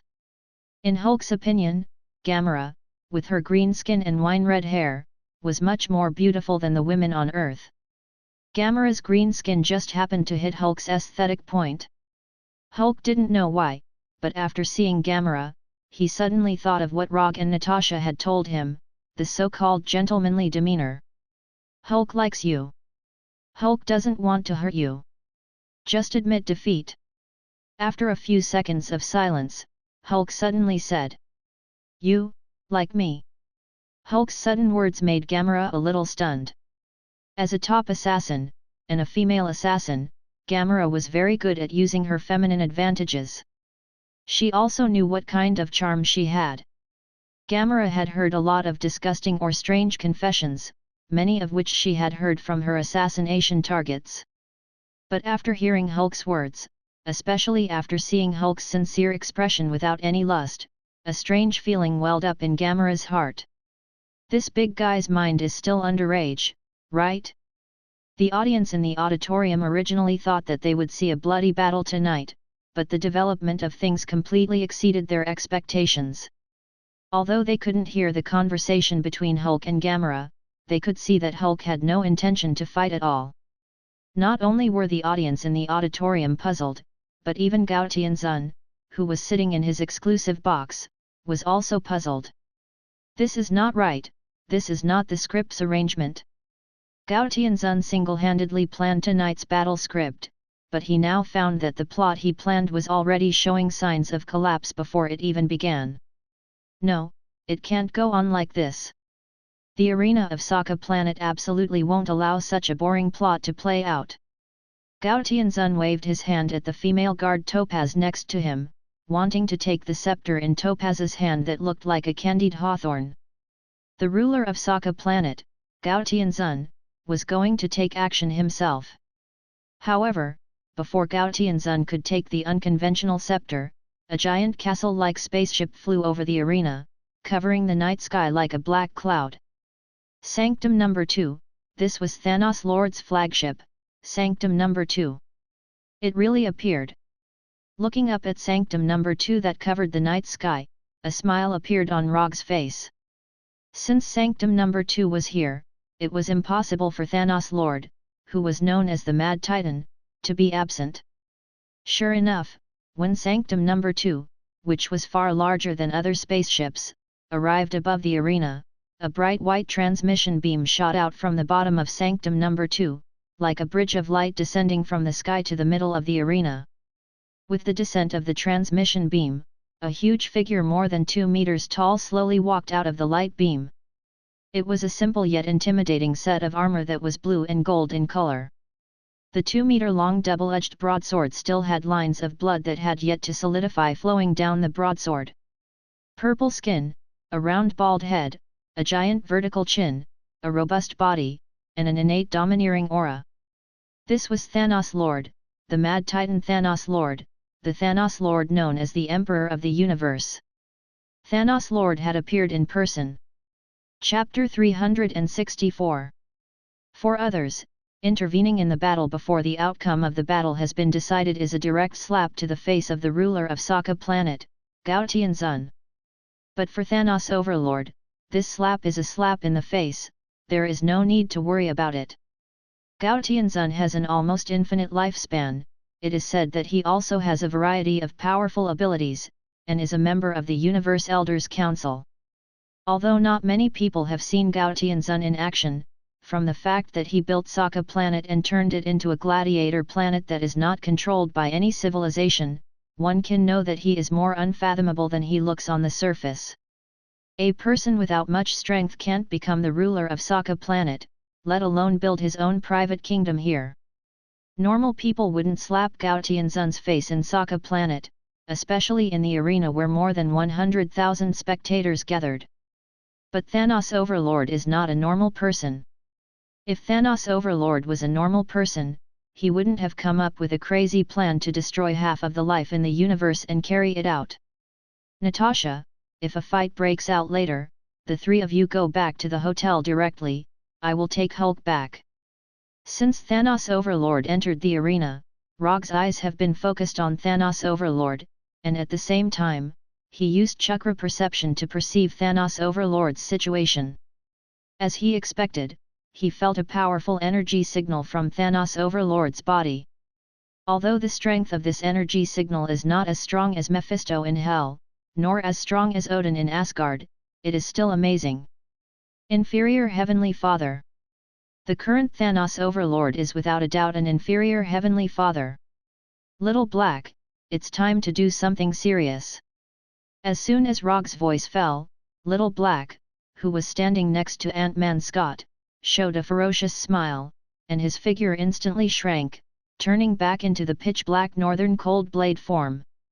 Wearing the Northern Cold Blade on his belt, Rogge directly disappeared from the box with the Flying Thunder God and came to Hulk's side. After knowing that Hulk's next opponent is Gamera, Rogge quietly left the Flying Thor technique on Hulk, ready to support Hulk at any time.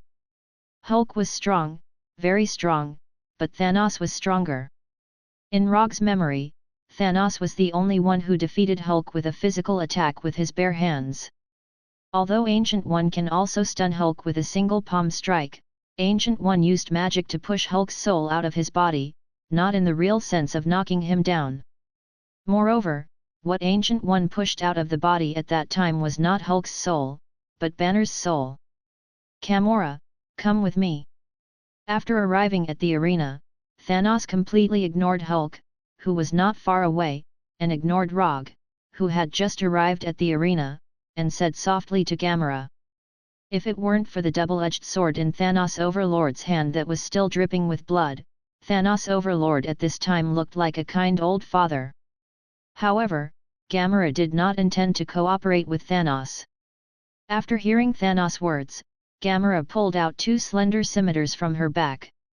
These two scimitars were originally intended to be used by Gamora to deal with Hulk. Now, it had become a weapon against Thanos. Gamora replaced her answer with practical actions, making the gentle expression on Thanos' face disappear suddenly. Looking at his daughter who was facing him with a sword, Thanos Overlord didn't say anything. There was no anger, and he didn't even say anything in a heavy tone. After looking at Gamora silently for a few seconds without saying a word, Thanos Overlord finally retracted his gaze from Gamora and looked at Rogge and Hulk who were not far away. Thanos Overlord's gaze only stayed on Hulk for a second or two before it swept away, and then it stopped on Rogge, who was wearing casual clothes. In the eyes of the audience of Sokka Planet, Hulk is the absolute king in the arena, and he is a well-deserved superstar in their hearts. However, in the eyes of Thanos Overlord, the current Hulk is just a warrior with a slightly decent strength. Compared with Hulk, Thanos Overlord obviously values Rogge around Hulk more. Don't look at the current Rogge only wearing ordinary black casual clothes, but Thanos Overlord saw a sense of déjà vu on Rogge.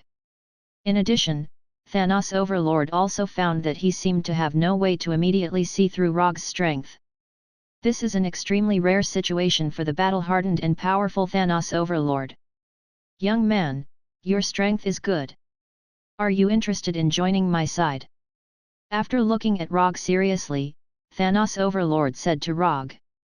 Sorry, I'm not interested for the time being. During the conversation, Rogge came from Hulk's side to Hulk and protected Hulk behind him. Now is not the time to let Hulk confront Thanos Overlord one-on-one, and Rogge does not want Hulk to have any psychological shadow. It's a pity, if you can join me, we may be able to become good friends. Thanos Overlord said with a little regret. At this time, Thanos Overlord's other adopted daughter, Nebula, and his 5 most powerful men, the 5 Black Radiance generals, also came out of the transmission beam and stood silently behind Thanos Overlord. Nebula's image was no different from Rogge's memory. She was still a blue-skinned half-human half-machine. As for the 5 Black Radiance generals, according to Rogge's evaluation, they were uglier than the other. Not to mention Ebony Throat, who was pale and didn't look like a good person. The head of the 5 Black Radiance generals, the Death Blade general with a sickle-like long blade, and his lover, Proxima Centauri, were also not in line with Rogge's aesthetic at all. As for Black Short Star, who was taller than Hulk and had the strongest defense among the 5 Black Radiance generals, as well as the universe-level scout supergiant, whom Roger had never seen before, who was wearing a white battle suit, they had nothing to do with being good-looking. Thanos Overlord, Nebula, and the 5 Black Radiance generals, although there were only 7 of them, when they appeared in the arena, the audience in the auditorium, without exception, felt a powerful oppressive force, an oppressive force that seemed to come from the depths of their souls. Whether it was Thanos Overlord, Nebula, or the 5 Black Radiance generals, they were all bloody butchers whose hands were stained with blood. Furthermore, they were different from the other butchers who had killed tens or hundreds of people. The number of people they had killed was much higher. At the very least, it was tens or hundreds of times more. For a super fierce person like Thanos Overlord, his killing unit was calculated in planets. Slaughtering an entire civilization or planet, for others, was just a description. But for Thanos Overlord, it was a real bloody record. Of course, under normal circumstances, Thanos Overlord would kill half of them and leave the other half alive. He didn't often do things like completely slaughtering the life of an entire planet. It's fine if we become friends, but if you know what I'm planning, you'll want to skin me alive and pull my tendons out. Chapter 365. Rogge's answer quickly aroused the dissatisfaction of the 5 black generals and Nebula. Although Thanos didn't say anything, he couldn't help but frown slightly after hearing Rogge's answer. He didn't know if it was his own illusion, but Thanos always felt that Rogge knew a lot of secrets related to himself.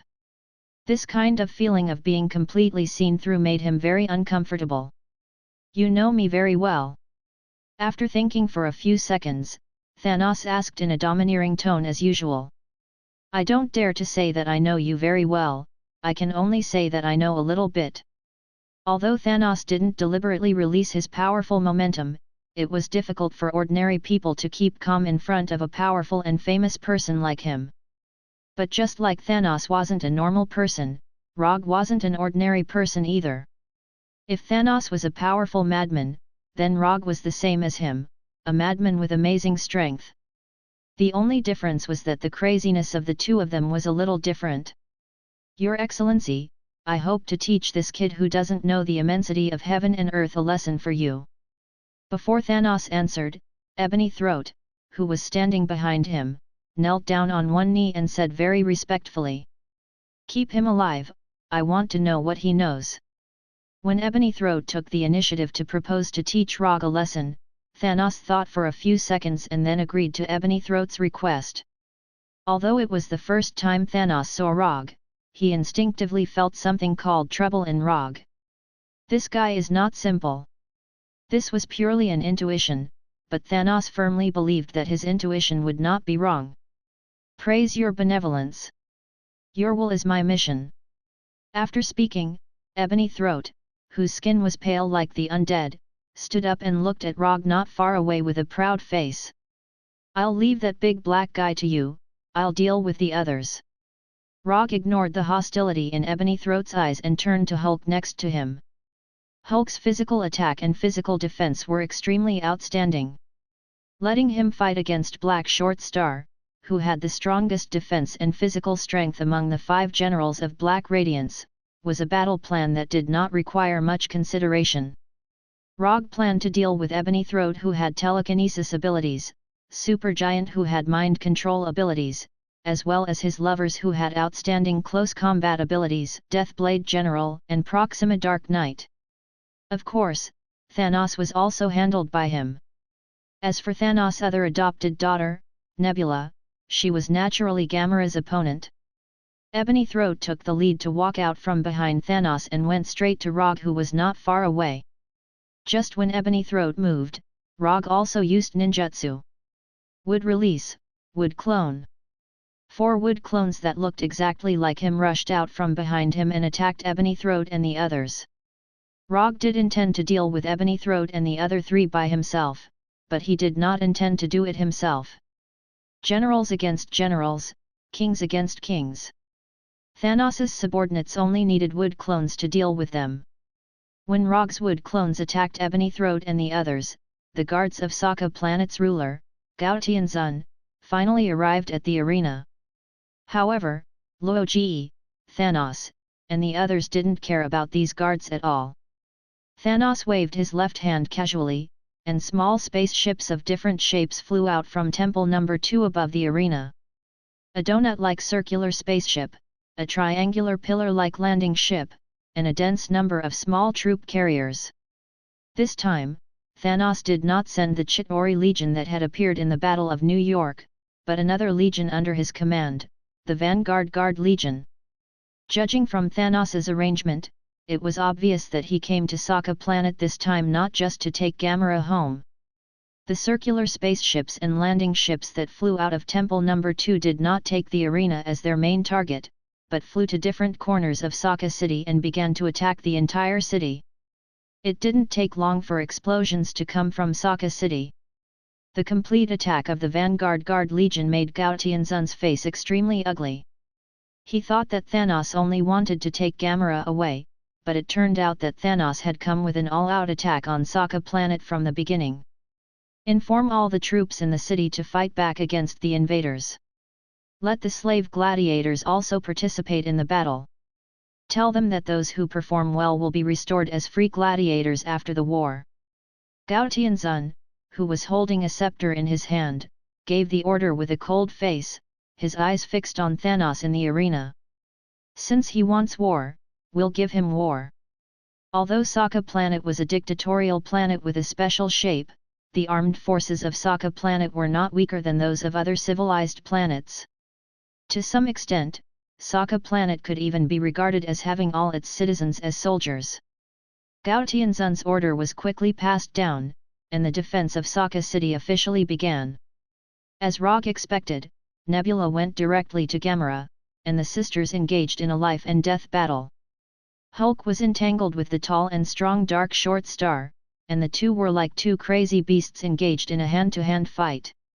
Ebony Throat and the other three were targeted by Rogge's wood clone, and they used ninjutsu to fight against superpowers, genjutsu to fight against mind control, and taijutsu to fight against close combat.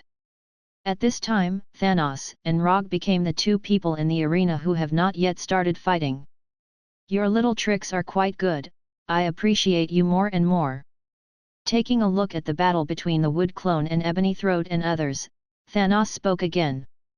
Correct you, these are not little tricks, but art that can take people's lives. As soon as his voice fell, Rogge took the initiative to attack Thanos. Although the current Thanos did not have an Infinity Stone, Rogge still did not dare to have the slightest carelessness. Even without an Infinity Stone, Thanos is a real Heavenly Father-level existence, a super powerhouse who can slaughter an entire planet and civilization. In just a moment, Rogge crossed a distance of more than 10 meters and came in front of Thanos like a ghost. Without any hesitation, the northern cold blade in his hand directly slashed at Thanos's neck. The instant kill after the high-speed sprint has become his starting move for most of his battles. Opponents who are not strong enough or react fast enough are no different from lambs waiting to be slaughtered in the face of this simple and crude surprise attack. Clang! Although Rogge's surprise attack was very fast, Thanos's reaction was also very fast. Thanos raised the double-edged saber in his right hand and blocked Rogge's lightning-fast slash. A crisp collision sound rang, and the northern cold blade and the double-edged saber that collided with each other vibrated slightly at the same time. This kind of attack power is a bit interesting. Feeling the power from his right hand, a look of curiosity appeared on Thanos's face. Chapter 366. There are many races in the universe that look exactly like the Earthlings, so Thanos Overlord couldn't tell which planet Rogge came from for a while. However, in his memory, even if it was Asgard, not everyone has such outstanding physical strength. Regarding this, the main reason is that Thanos Overlord came a little too late. If he came to Sokka Star earlier, even if it was only a few hours, he could easily know the origin of Rogge. Although he was a little curious, Thanos Overlord did not stop his movements. Thanos Overlord's right wrist gently turned, and the 2-meter-long double-edged sword with amazing weight turned in a direction extremely flexibly, slashing diagonally from top to bottom. If he was cut, with Rogge's current physique, cutting him in half would be his best ending. Although Rogge didn't know who helped Thanos Overlord build such a domineering weapon, he knew that the double-edged sword in Thanos Overlord's hand had a super attack power that could cut through vibranium shields. The existence of the immortal body allowed him to have a physique far beyond that of the Earthlings. But no matter how strong it was, the immortal body could not strengthen his body to be stronger than vibranium. In the face of Thanos Overlord's casual but powerful counterattack, Rogge did not dare to hesitate and immediately used ninjutsu to retreat. Lightning Release Lightning Body Flicker. Compared with the ordinary body flicker technique, lightning body flicker is not only faster, but also better looking, which is more in line with Rogge's combat aesthetic. The huge and sharp double-edged sword directly cut through the position where Rogge was originally standing and passed through the light blue electric current left by Rogge's lightning body flicker. Thanos Overlord was not surprised that the counterattack failed. If Rogge couldn't even avoid such an attack, Thanos Overlord would feel abnormal.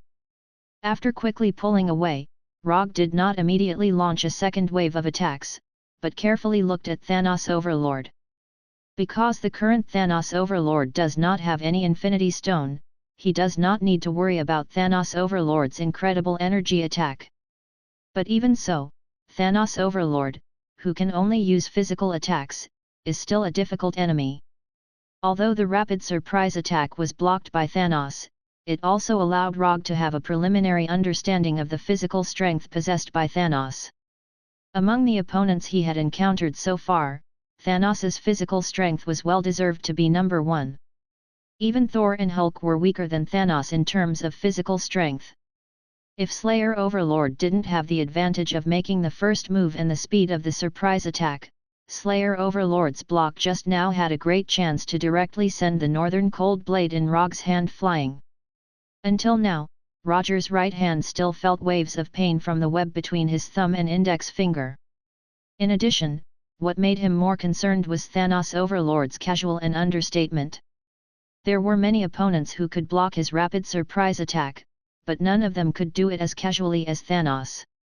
Rogge had only seen this kind of fighting style of casually repelling the opponent's attack and immediately counter-attacking.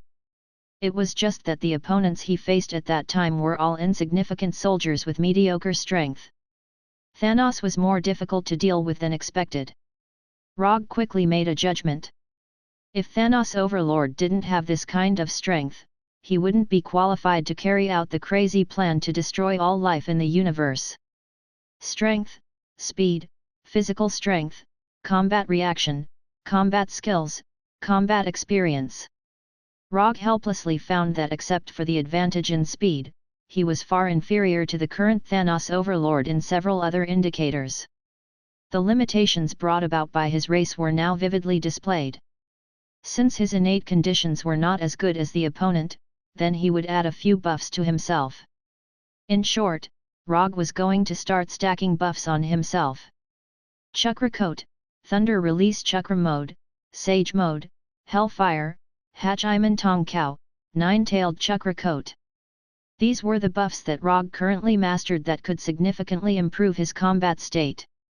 After thinking for a few seconds, Rogge quickly made a decision. Buffs, to stack layer by layer, there was no need to use a killer move at the beginning. Thunder Release Chakra Mode. In just a moment, Thunder Release Chakra was concentrated in every part of Rogge's body. His body instantly became active, his speed, defense, and nerve conduction speed suddenly increased, and the silver-white lightning also covered his body. Looking at Rogge's body suddenly shrouded in light blue chakra and wrapped in lightning, Thanos Overlord's face showed a hint of excitement. Until now, Thanos Overlord didn't know why he had such a strong interest in a stranger like Rogge. In his intuition, he always had a feeling that he had met a real kindred spirit, which was one of the reasons why he took the initiative to recruit Rogge before. Such an opponent, if he killed him directly, it would be a waste. Just as Thanos Overlord was thinking about how to beat Rogge without really killing or crippling Rogge, Rogge launched his second wave of attack against Thanos Overlord. Just like before, Rogge chose to use his most familiar and favorite rapid ambush tactic. Thunder Release Lightning Body Blink. Rogge's figure disappeared in an instant, leaving a weak electric current with the thickness of a finger in place. The lightning body blink in the Thunder Release Chakra mode allowed Rogge to have a speed far beyond the previous, making him disappear from the arena as if he really disappeared. However, in front of Thanos Overlord, his speed was not fast enough, at least not fast enough to break through the limits of Thanos Overlord's dynamic vision. At the moment when Rogge disappeared, Thanos Overlord, who was holding a double-edged saber, took a step forward with his left leg, and the double-edged saber in his right hand slashed out. Clang! The northern cold saber in Rogge's hand once again collided with Thanos Overlord's double-edged saber. But this time, it was Thanos Overlord's double-edged saber that took the initiative to hit Rogge's northern cold saber. A huge force was transmitted directly through the northern cold saber to Rogge's right hand, making his right hand slightly numb. However, at the moment when the northern cold saber collided with the double-edged saber, his empty left hand pulled out the flying Thor kunai that had not been used for a long time, and threw the flying Thor kunai directly at Thanos Overlord. Uchiha Ryu Throw. Although Rogge is not an Uchiha clan member, his throwing technique is not worse than the Uchiha clan member, and is even stronger. The physical strength of Thanos, who was obviously a level stronger than Rogge, sent him flying without any suspense, causing him to fly out uncontrollably. Rogge never expected himself to be able to compete with Thanos Overlord in physical strength, including being hit now. Everything was in his plan. Rogge, who was holding the northern cold saber, flew out upside down, and the flying Thor kunai that was thrown out by him also came in front of Thanos Overlord at this time. As an experienced fighter, Thanos Overlord certainly can't ignore the existence of the flying Thor kunai. He only slightly tilted his neck and avoided the flying Thor kunai that was like a bullet. Is that all? After easily avoiding the flying Thor kunai, Thanos Overlord couldn't help but lower his evaluation of Rogge. Using a throwing weapon to launch a second attack, this tactic can't be said to be wrong. It's just that this tactic appeared at this time, it's obviously a bit inappropriate. This is not in line with Rogge's strength, but it also has the mentality of underestimating the opponent. It's impossible to make an accurate judgment of the enemy's strength, which means that Rogge is only so-so. Just when such an idea just emerged in Thanos Overlord's mind, an instinctive sense of danger instantly emerged in his mind. No, this is not the end. Thanos Overlord just wanted to react, but everything was too late. Flying Thor Second Stage Flying Thor Chop. Chapter 367. Although this was the first time that Rogge used Flying Thor Slash in a battle, this did not affect his familiarity with this move. As long as he mastered the second stage of Flying Thor, whether it was followed by Raise Nan or Slash, it was equally powerful. The dark northern cold sword from the blind spot where Thanos couldn't escape, slashed at his neck like lightning. However, just when Rogge thought that he would take the first blood of Thanos, an accident happened again. The northern cold blade drew a beautiful arc in the air and directly attacked Thanos's neck. Then, it slashed on Thanos' helmet that didn't look very heavy. In front of Flying Thor Slash, although Thanos didn't have enough time to dodge and counterattack, he could still tilt his neck slightly. Clang! The crisp sound of metal hitting metal rang again. Relying on Flying Thor Slash, Rogge successfully caught Thanos off guard, and then, he didn't get any results. Although the helmet worn by Thanos looked ordinary, its hardness was no worse than the double-edged sword in his hand. The northern cold sword, which cut iron like mud in front of ordinary metal, only left a finger-sized slash mark on Thanos' helmet, and did not cause any damage to Thanos. Damn it! The hardness of Thanos' helmet was far beyond Rogge's expectations, which made him curse in his heart. Under normal circumstances, the existence of physical strength didn't like to wear armor, such as Hulk, who was a typical representative. Thanos's physical strength was stronger than Hulk's, but he still wore a solid armor, not giving his opponent any chance. What is called being cautious, this is it. Thanos' helmet made Rogge return without success again, and it also exposed his Flying Thor Slash, a surprise attack move. In front of Thanos, a powerful and highly intelligent existence, the more moves exposed, the more troublesome the next battle will be. This is why Rogge has always been cautious in choosing offensive methods. The Flying Thor's Slash did not deal the expected damage. Without any hesitation, Rogge used Lightning Body Blink to increase the distance between them. When Rogge's figure reappeared dozens of meters behind him, Thanos holding the double-edged sword slowly turned around and looked at Rogge seriously. I have to admit that I underestimated you. You are an opponent worthy of being treated seriously, so I will treat this battle seriously. Rogge's Flying Thor chop made Thanos feel a long-lost sense of danger. As a madman who constantly fought in the universe, it had been a long time since he felt such a threat to his life. Out of respect for Rogge, he had to take this battle seriously. Don't look at how Thanos came to the Colosseum fully armed, but before Rogge's flying thunder god slash, he always held some indifferent attitude. Sokka Star's gladiators did have some fame in the universe, but in the eyes of Thanos, these gladiators were barely qualified.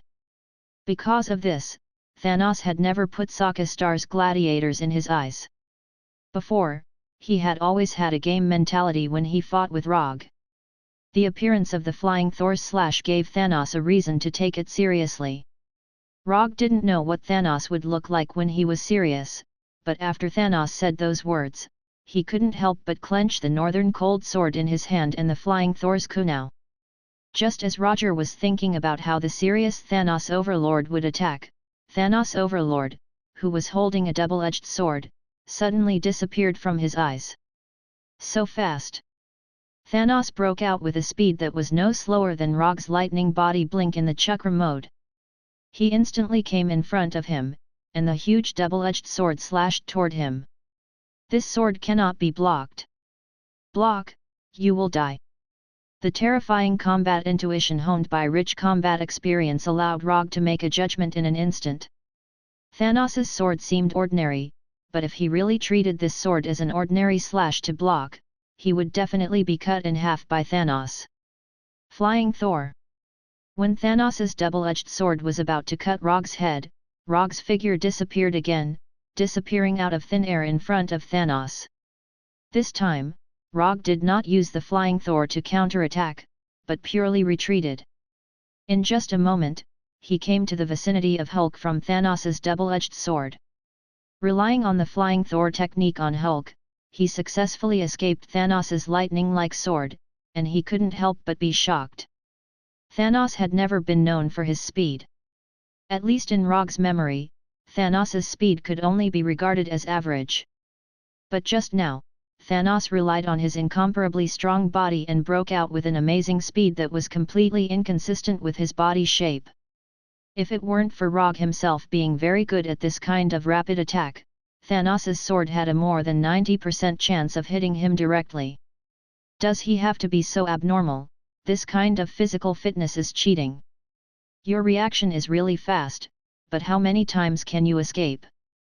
After the sword missed, Thanos did not show any unexpected look, but instead, he looked at Hulk next to Rogge with interest.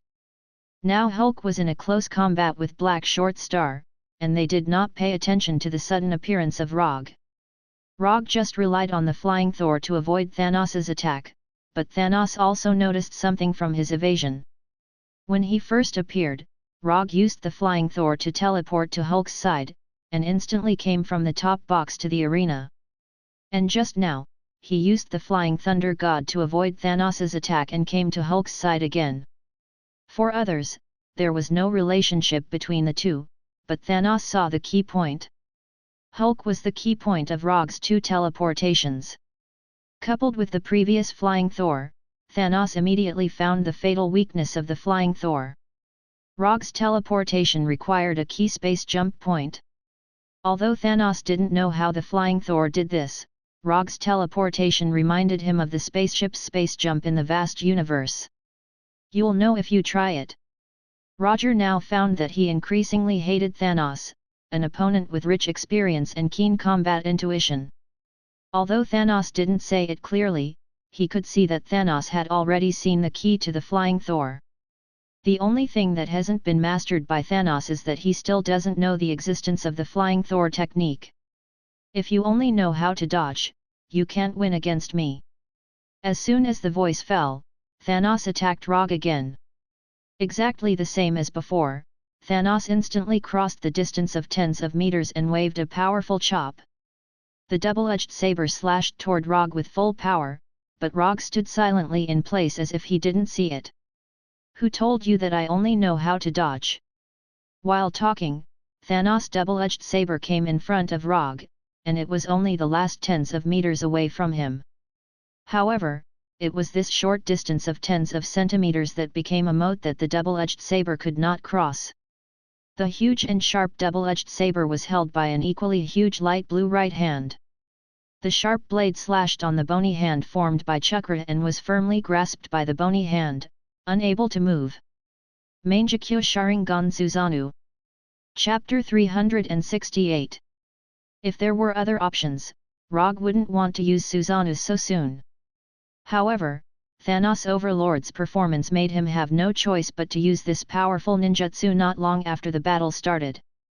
Although Thanos Overlord without Infinity Stone couldn't release energy attacks, his powerful body allowed him to have extremely terrifying physical attack and physical defense. If described in the words of the game, the current Thanos Overlord was a cheater with both the attack power of a full level 6 God armor and the health and defense of a full level 6 God armor tank. Although Rogge will fight like a berserker when he goes crazy. But in the end, he is still a ninja similar to an assassin. High attack, low health, and fast speed, this has always been his battle positioning.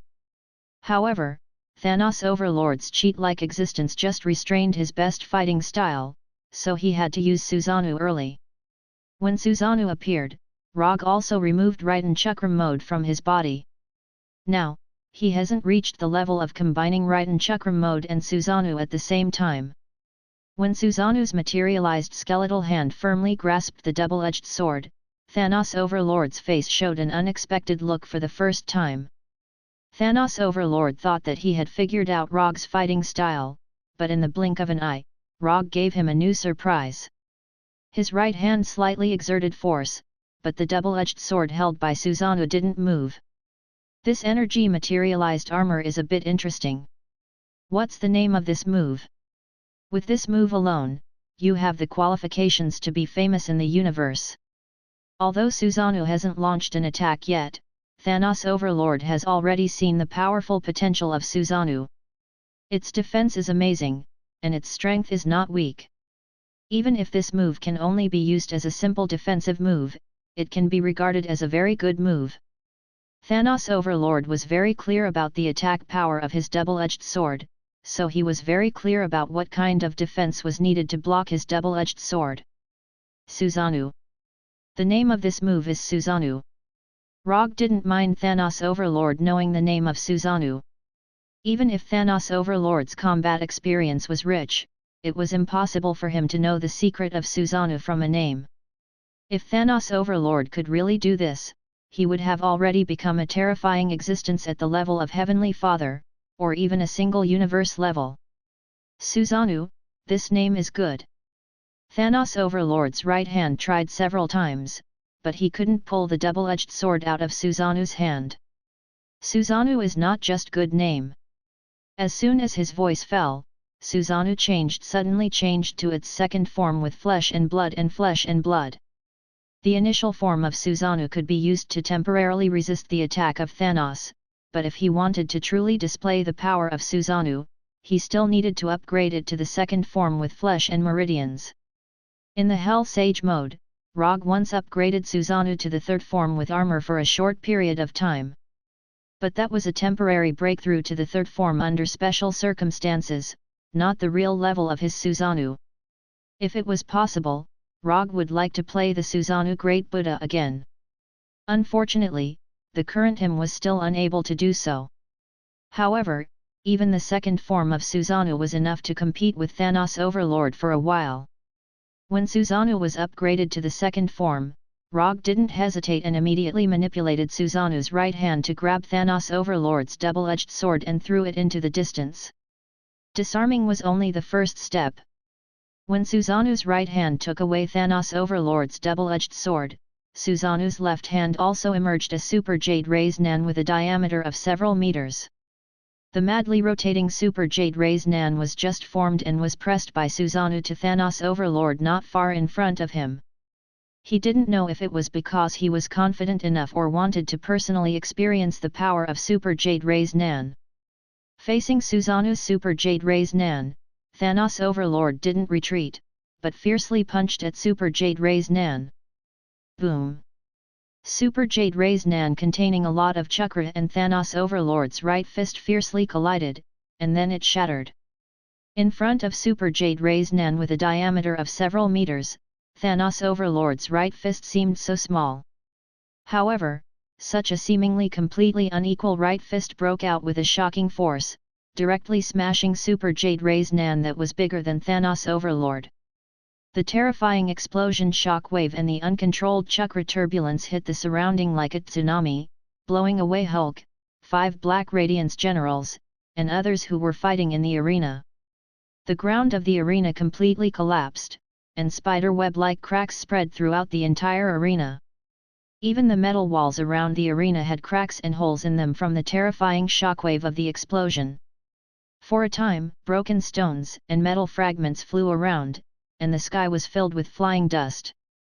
Fortunately, the audience in the auditorium had already begun to evacuate from the battle, otherwise, who knows how many innocent spectators would have been affected by the terrifying explosion shock wave.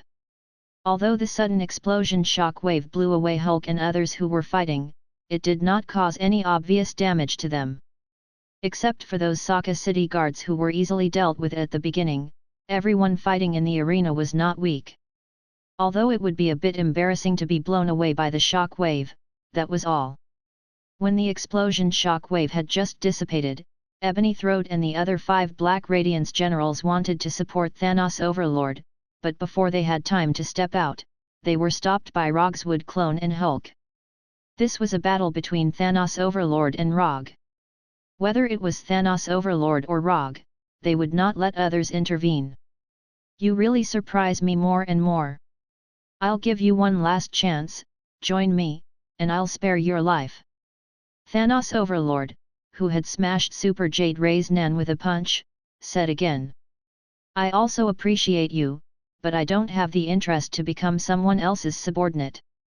As soon as his voice fell, Rogge once again controlled Susanoo to launch an attack. Although there were not many ninjutsu that Susanoo could use, it was completely enough for close combat. Raise Nan, Super Jade Raise Nan, Super Jade Raise Nan. Chidori, Chidori Stream, Chidori Sharp Spear, Thunder Sword Draw, Lightning Palm, Lightning Release. Rogge regarded Susanoo as his original body and released one ninjutsu after another. And Thanos Overlord also seemed to be tit for tat, using his completely unreasonable body to face Rogge's Susanoo with his bare hands. Rumble. The sound of thunder and explosions continued to sound, and the already ravaged arena became even more dilapidated. Chapter 369. Scarlet Dusk Arena Theme Hotel, Top Floor Royal Suite. Is Rogge really going to be okay? That man is Thanos. Noah stood behind Natasha with a two-handed great sword on his back and asked worriedly. He has never lost since his debut, I believe in him. Natasha stood in front of the huge floor-to-ceiling window in the living room, looking at the distant arena that was constantly surging with silver-white lightning and violent explosions, and slowly said. I admit that he is very strong, but that man is Thanos after all. You are from Earth, so you may not know how terrifying Thanos is. Thanos is a terrifying existence that can destroy a civilization by himself. Natasha was full of confidence in Rogge, but Noah was not as optimistic as her. As the deputy head of the rope trappers, Noah knew better than anyone else how terrifying Thanos, known as the Emperor of the Universe, was. In his view, Rogge was the kind of powerful existence that could dominate a planet. And Thanos was the pinnacle existence that could dominate the universe. Are you trying to escape? Natasha still didn't look back and asked calmly. No, I absolutely don't have such an idea, but I don't think he should be an enemy of Thanos. We are not Venerable Gao's people, and we will not live in Sokka Star forever. We don't need to offend such a powerful existence as Thanos. To be honest, when Rogge confronted Thanos, Noah did have the intention to escape immediately. Now that the entire Sokka city was in chaos, with his strength, as long as he was careful, he could easily grab a spaceship, and then quietly leave Sokka Star, completely getting rid of his hostage status. But before he could implement this plan, he remembered Rogge's warning. This is a safety device, but I believe you are a smart person, you won't let this safety device take effect. Thinking of this, Noah couldn't help but touch his neck. Forget it, I'll believe him this time. A person with such powerful strength can't be a reckless guy. After touching his neck for a few seconds, Noah finally made a decision. While Natasha, Noah, and the others were anxiously waiting for Rogge's return, Rogge in the gladiator arena was caught in a dilemma.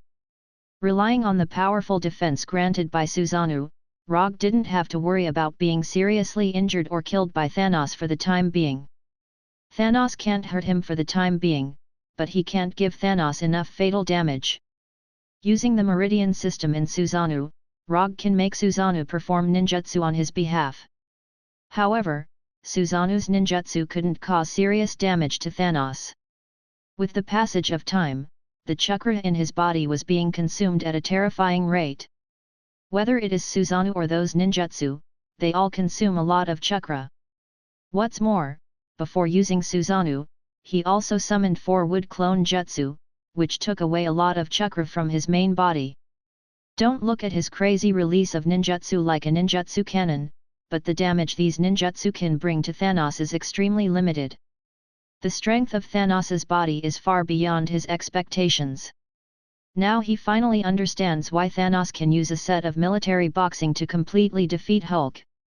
Although Thanos had a human-like body, his body was completely beyond the concept of human beings. His flesh and blood is comparable to God. This is the deepest feeling Rogge has had since he fought with Thanos.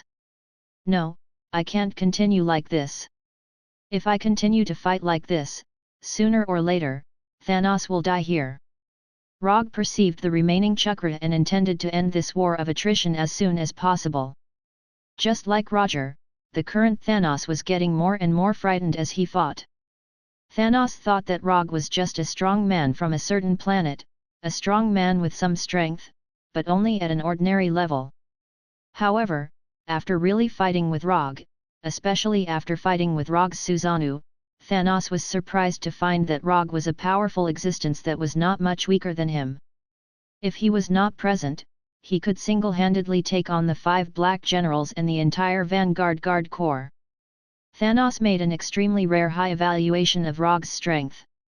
There are not many people who can make Thanos make such an evaluation, even looking at the whole universe.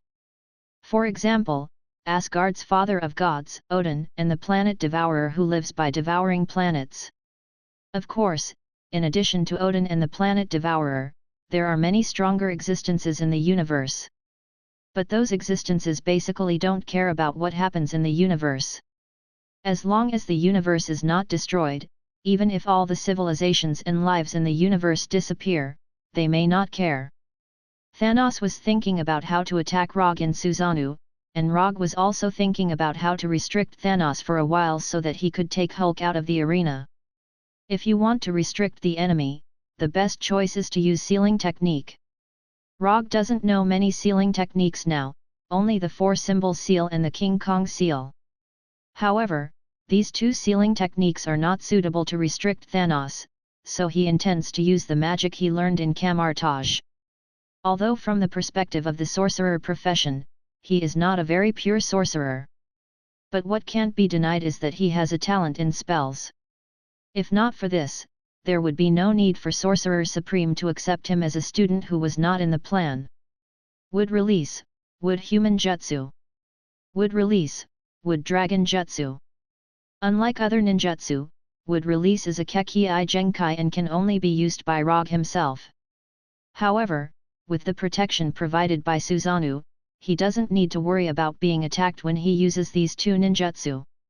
Under the control of Rogge, Wood Arhat, more than 10 meters high, and Wood Dragon, tens of meters long, emerged from the ground and directly attacked Thanos, who was attacking Susanoo. The power of Wood Arhat and Wood Dragon is unquestionable, but it is too realistic to expect them to completely entangle Thanos.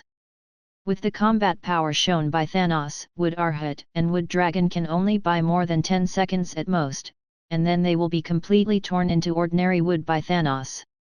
However, Rogge didn't expect Wood Arhat and Wood Dragon to completely entangle Thanos. What he needed was just a time for him to cast magic without being disturbed.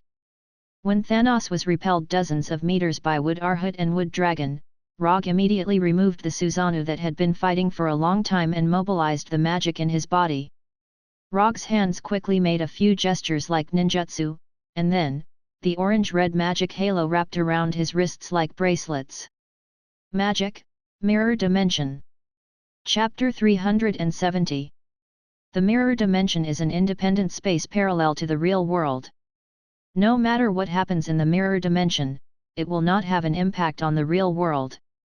In Camartage, the mirror dimension is often used as an independent training space.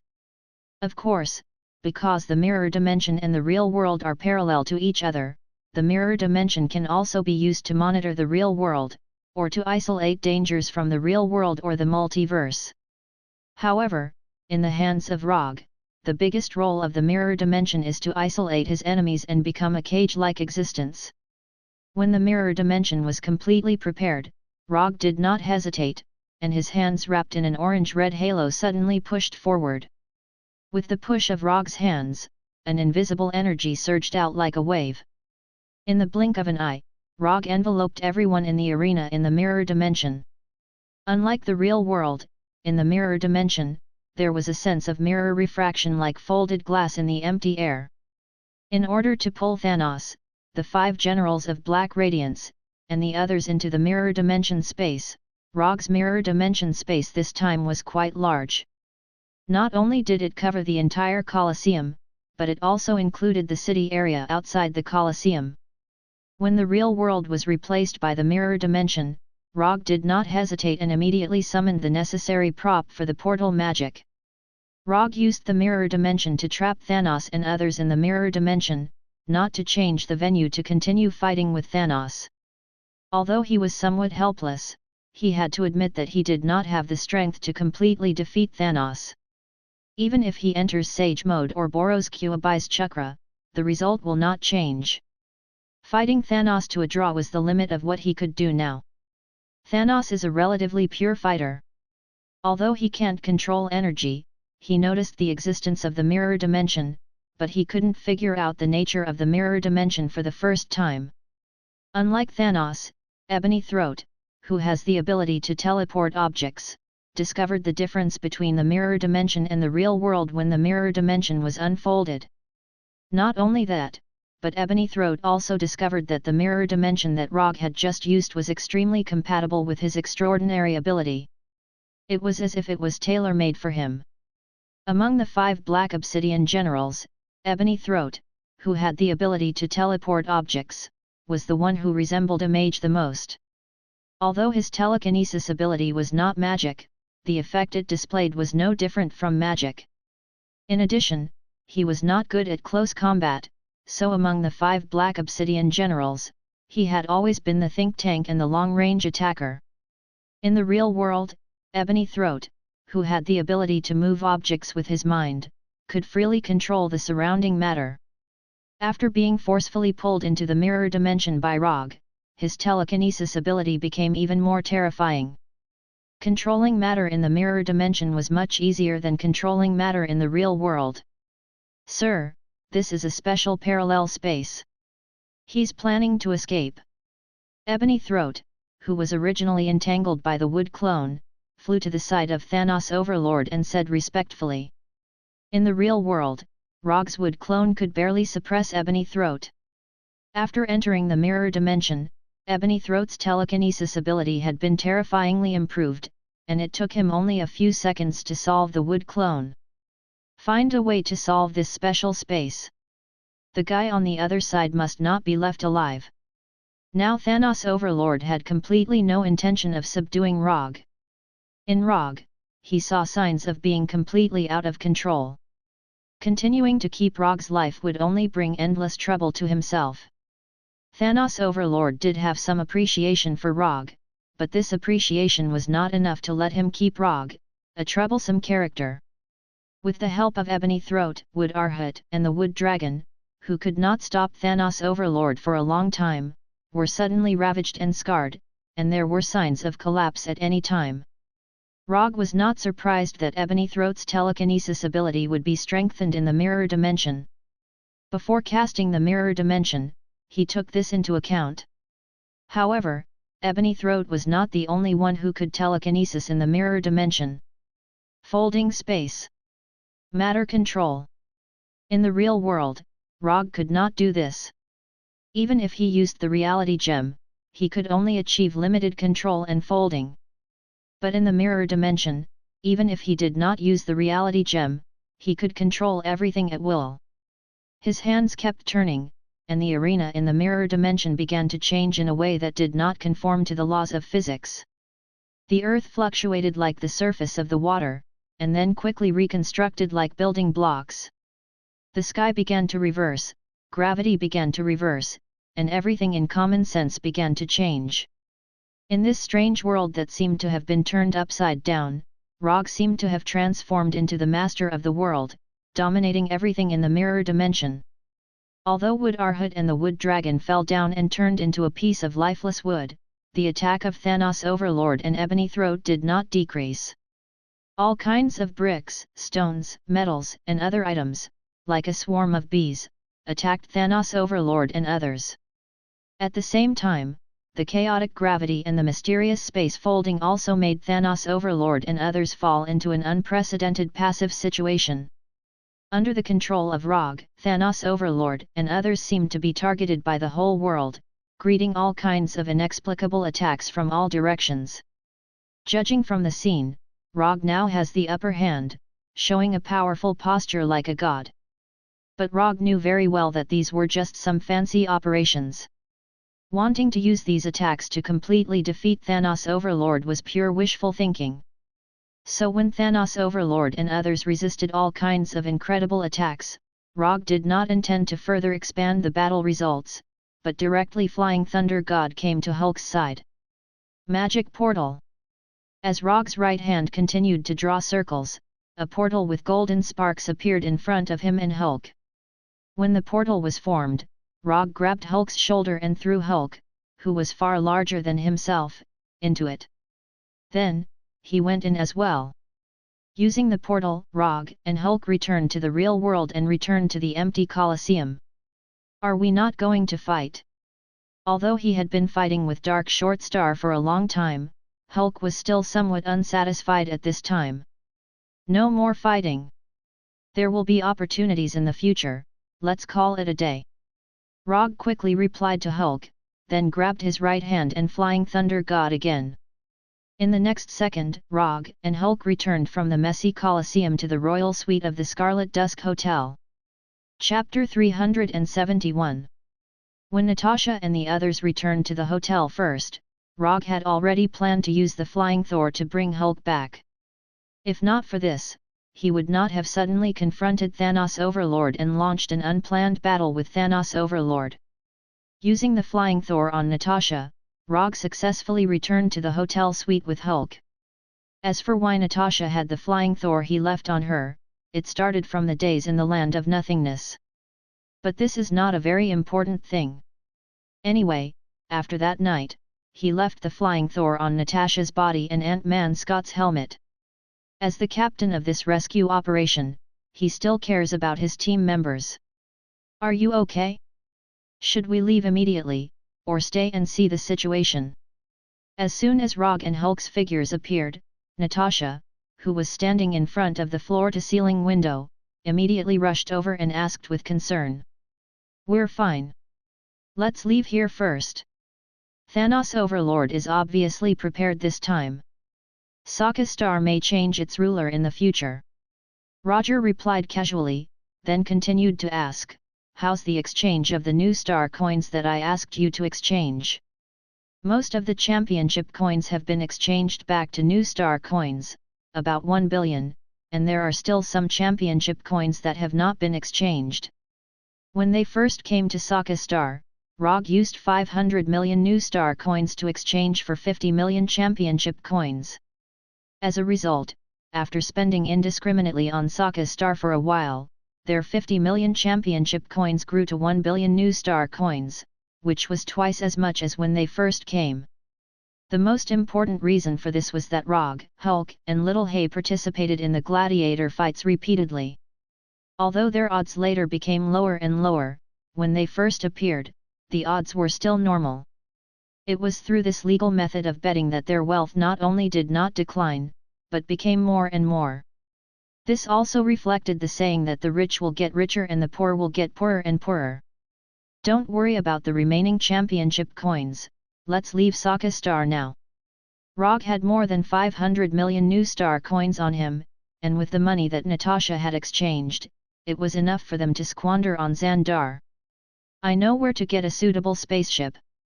When the slave hunters were transporting slaves to Gaotianzun, we went to his private hangar. There are many spaceships that meet the requirements for crossing the universe channel.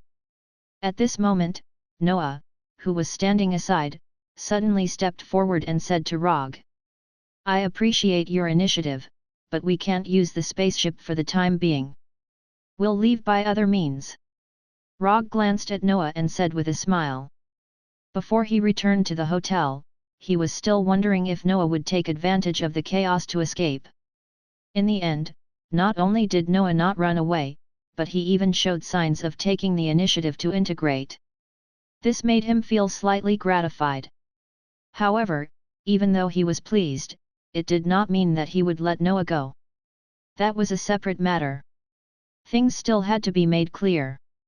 Just like Thanos appreciates Rogge, but this does not prevent Thanos from wanting to kill Rogge. In this regard, Rogge and Thanos were indeed very similar. To some extent, they were not the kind of people who would be easily influenced by emotions. No spaceship? Then how do we leave? After hearing Rogge's answer, not only did Noah's face show a puzzled look, but even Natasha, who knew him better, was also puzzled. If you want to leave Sokka, in addition to the spaceship, you can also use this. After that, Rogge pointed to the ring on his right hand with his left hand. Under the puzzled gaze of Natasha and others, Rogge drew a circle in the air as if drawing out of thin air. Then, a circular portal with golden sparks appeared in front of them. On the other side of the portal was the farm of the rope hunters on the outskirts of Halton City on Xandar. This is the farm base of the slave hunters? Natasha asked with some uncertainty. Yes, it's the farm base of the slave hunters on the outskirts of Halton City. Hurry up and go in, I can't maintain this kind of ultra-long distance portal for a long time. Although Rogge has mastered the magic taught by Ancient One, he is not an orthodox sorcerer of Kamar-Taj after all, and his magic power is not vast. Not every Kamar-Taj sorcerer can open a portal directly to Earth from the distant Titan star like Doctor Strange. The longer the distance across the portal, the more magic power it requires, and the more difficult it is to control it. Regarding this, Rogge quietly tried it on the second day after he came to Sokka. Teleporting back to Xandar or the Land of Nothingness is the limit of his current portal. As for returning directly to Earth or Asgard, he can't do it for the time being. Unless his magic power can be further increased, or in the Land of Nothingness, he may be able to open a portal to Asgard or Earth. Although Natasha and others didn't know how Rogge did it, with their trust in Rogge, they quickly crossed the portal and returned to the farm base of the rope hunters in Halton City. When everyone passed, Rogge, whose magic power was about to be exhausted, walked into the portal, and then immediately closed the portal that was madly devouring his magic power. At the moment of crossing the portal, even Rogge, who had the body of an immortal, couldn't help but shake and almost fall to the ground. His chakra was mostly consumed and his magic power was exhausted, which brought a double sense of physical and mental exhaustion, making him look extremely tired. This is your home ground, the rest is up to you to arrange. Rogge said to Noah in a tired tone, and then returned directly to the room where he lived before and began to rest after the battle. What will become of Sokka next, he doesn't particularly care.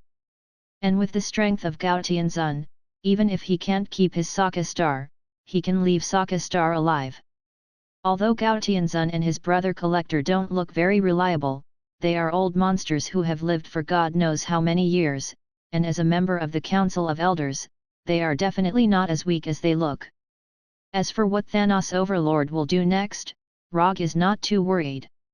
After the fight just now, he has roughly understood the strength of Thanos Overlord.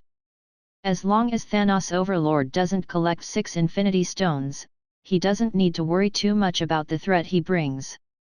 The Reality Gem is now in the hands of Rogge, the Time Gem is in the hands of Ancient One, the Space Gem is in Asgard, and the Spirit Gem is in the head of Illusion.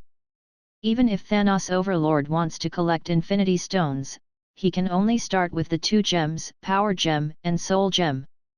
And even if Thanos Overlord collects the Power Gem and Soul Gem, he may not dare to go after Ancient One and Odin. Chapter 372. The news that Thanos led an army to attack Sokka quickly spread. At the same time, the news that the 4th Hokage Rogge defeated Ronan the Manipulator on Sokka and fought against Thanos without losing also spread. When he received the news, Rogge was enjoying the traditional massage and relaxation service of Xandar with Scott in New Star City, the capital of Xandar. It has now been almost a week since Thanos attacked Sokka Star. 5 days ago, Rogge and others left the farm base of the rope hunters on the outskirts of Halden City and came to New Star City, the capital of Xandar. As the capital of Xandar, New Star City is not only the most developed city on Xandar, but also the headquarters of the New Star Corps. The existence of the New Star Corps makes New Star City have a public security environment far superior to other cities, and it also makes New Star City the city with the highest satisfaction among the residents of Xandar. In New Star City, not to mention street fights, even the phenomenon of petty theft is basically eradicated. I like this planet more and more. It's just like Earth a few centuries later, a super technologically advanced Earth. Ant-Man Scott was lying on a massage bed, enjoying the service of 2 green-skinned Xandar girls. You like it here, not because of the advanced technology here, but because you have enough money in your card. In the past 5 days, you alone have spent 50 million New Star coins. Rogge, like Scott, was lying on a white massage bed, enjoying the gentle massage of Xandar girls. Because of more than 1 billion New Star coins in hand, in the past 5 days, Rogge and others used practical actions to prove what it means to spend money like water. Even the simple and honest Hulk also learned what it means to spend money as he pleases in these few days. But unlike Scott, most of Hulk's spending was used to enjoy delicious food. Even now, Hulk doesn't know which corner of New Star City he is enjoying delicious food. If you don't have any plans, I think we can stay here for a while. By the way, aren't you still waiting for the ends of the slave hunters? I think you can give them a little more time. They are already working hard to find the ends you want. Scott was now more and more glad that he had been chosen by Rogge. This allowed him to experience the beauty of extraterrestrial travel. If you really like it here, I can get you a permanent residence permit and make you a legal citizen of Xandar. You can stay here for as long as you want. After hearing Roger's words, Scott wanted to agree immediately. But before he opened his mouth, he suddenly realized something. If I really become a legal citizen of Xandar, will you still bring me back to Earth? Scott asked worriedly. You're from Xandar. Why are you returning to Earth? I have no intention of abducting aliens back to Earth. More than 1 hour later, Rogge and Scott, who had been fully relaxed mentally and physically, left this male legal entertainment and relaxation place that was famous for its good service, high-quality staff and amazing consumption level in Star City. Yes, it was a legal place for entertainment and relaxation. Because all the services inside had to be taxed. Noah, the deputy leader of the slave hunters, was still with Rogge and the others. Before he received what he wanted, Rogge did not plan to let him go. And here, he also needed a competent driver and bodyguard. Let's go back to the hotel. The things I ordered should have been delivered to the hotel. After sitting in the luxurious car driven by Noah, Rogge directly said the next destination. Okay. Noah now began to gradually get used to his identity as a driver and bodyguard. After returning to the highest level hotel called Bright Starry Sky, Rogge returned to the supreme suite he lived in alone. After arriving at Nova City, Rogge booked 5 supreme suites in this hotel. Even Noah and Blackie were assigned to their own suites. Because there was nothing particularly urgent, in the past 5 days, they fully enjoyed their trip to Xandar. However, while he was eating, drinking, and squandering, Rogge still did some proper business.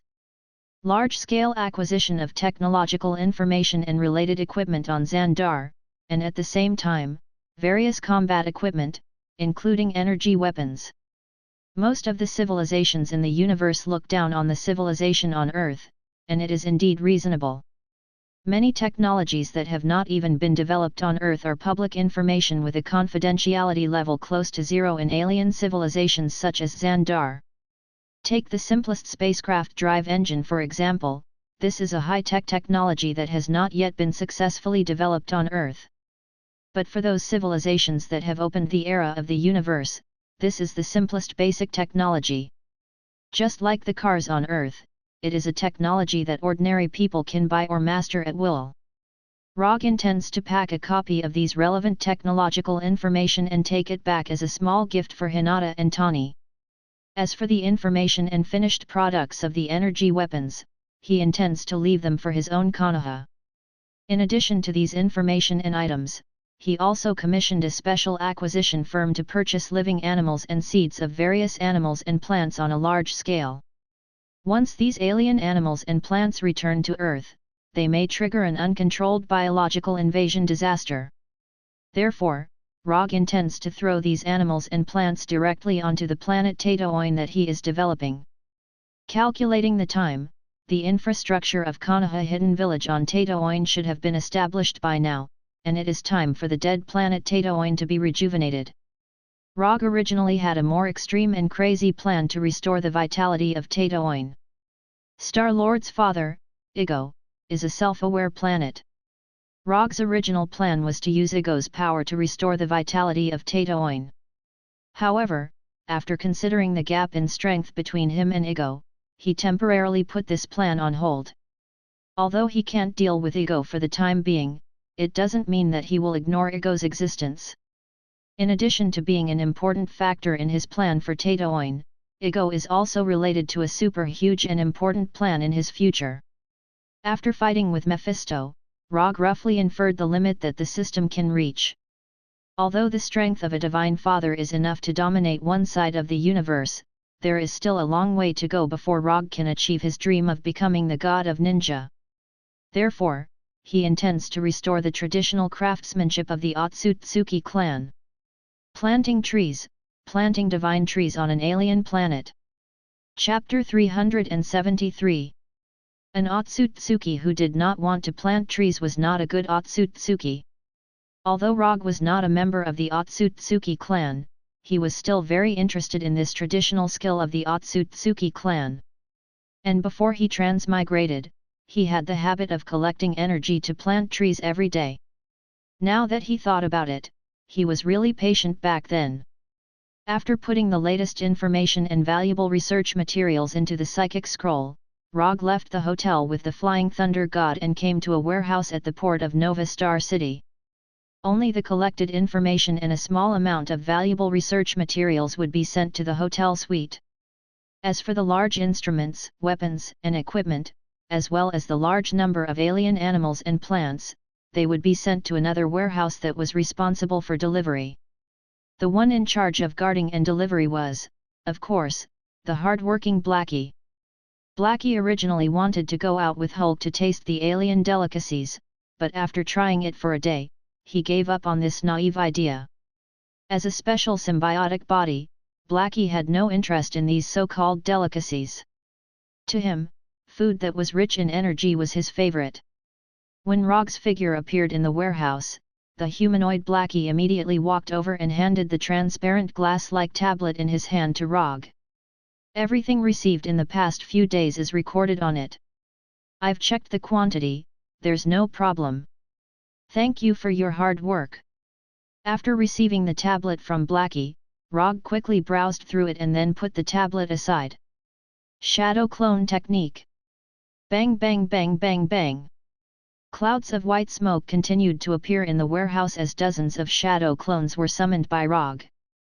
After casting the shadow clone technique, Rogge did not stop what he was doing. He took out the hanging ring that was necessary to cast the teleportation portal spell. After coming to Nova Star City, he had already tested it. He could directly open the teleportation portal to Tatoin from Xandar. Therefore, he planned to use the teleportation portal to send the purchased instruments, equipment, and alien animals and plants to Tatooine.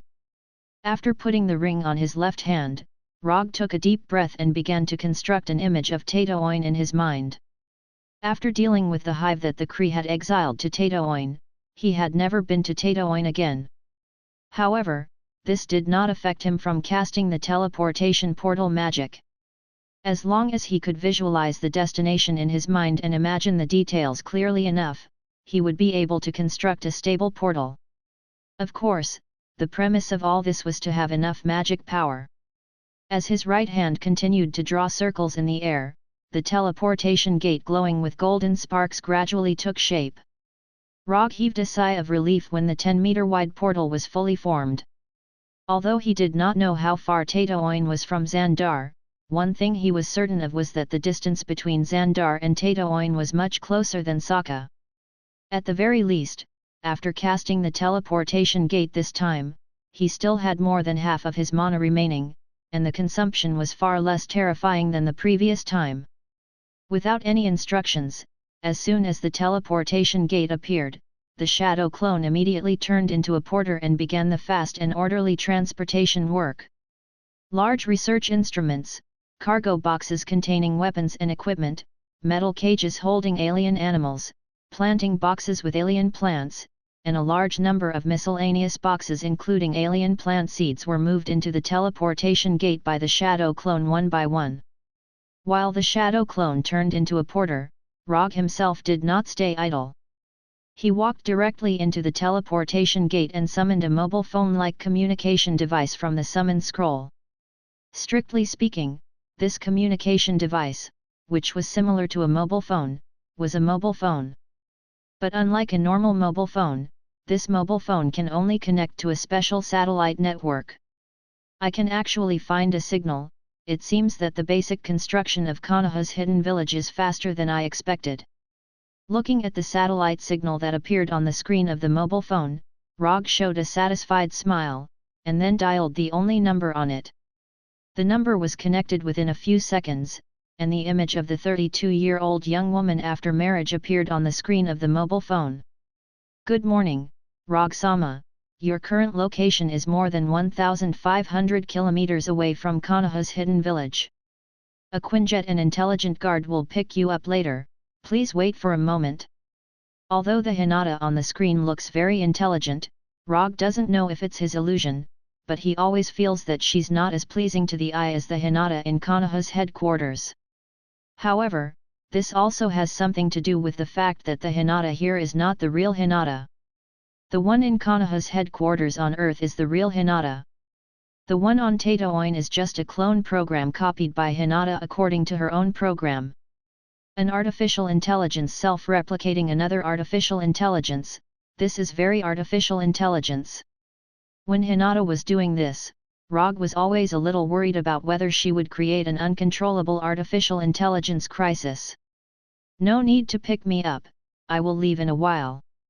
I will leave something here, you can arrange someone to come and pick it up. Those animals and plants, you can study them first, if there is no problem, you can raise them or plant them near Konoha. I will also send something from time to time in the future, you can arrange someone to come and pick it up. After saying that, Rogge directly closed the call and threw the mobile phone that can only be used on Tatooine back into the summon scroll.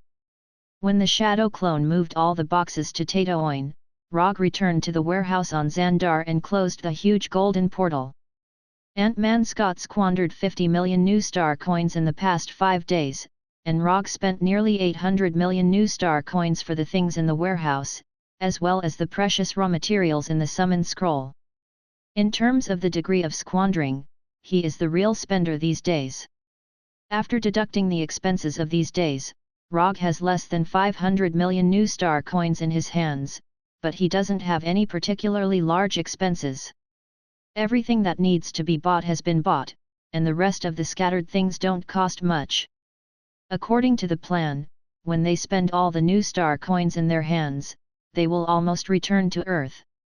After sending all the things in the warehouse to Tatooine, Rogge returned to the hotel with Xiao He. Not long after he and Xiao He returned to the hotel, Hulk, who had been eating and drinking outside all day, and Natasha, who accompanied Hulk to look for delicious food, also returned to the hotel. But this time, it was not only the two of them who returned to the hotel, but also several soldiers of the New Star Corps.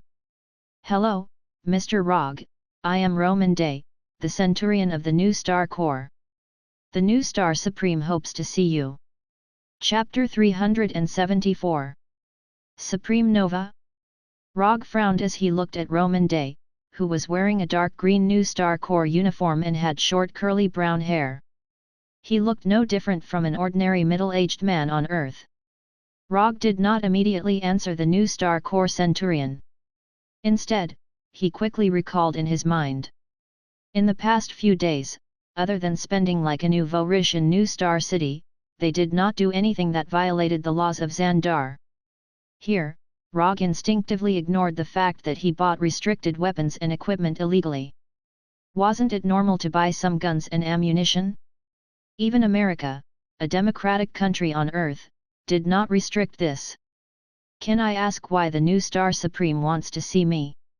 Roman Day came to inform him with a courteous face.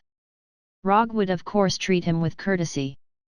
This was a basic quality that every citizen who received compulsory education should have. Supreme Nova was not an ordinary person.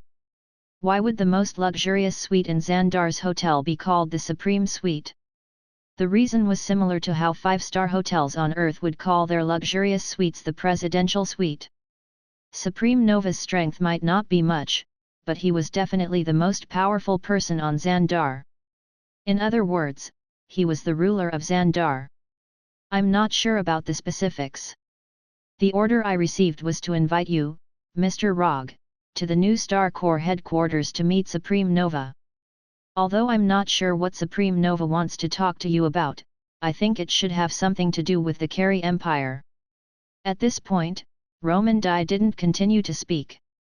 Obviously, as a New Star Corps Centurion, Roman Day definitely knew the truth of the matter.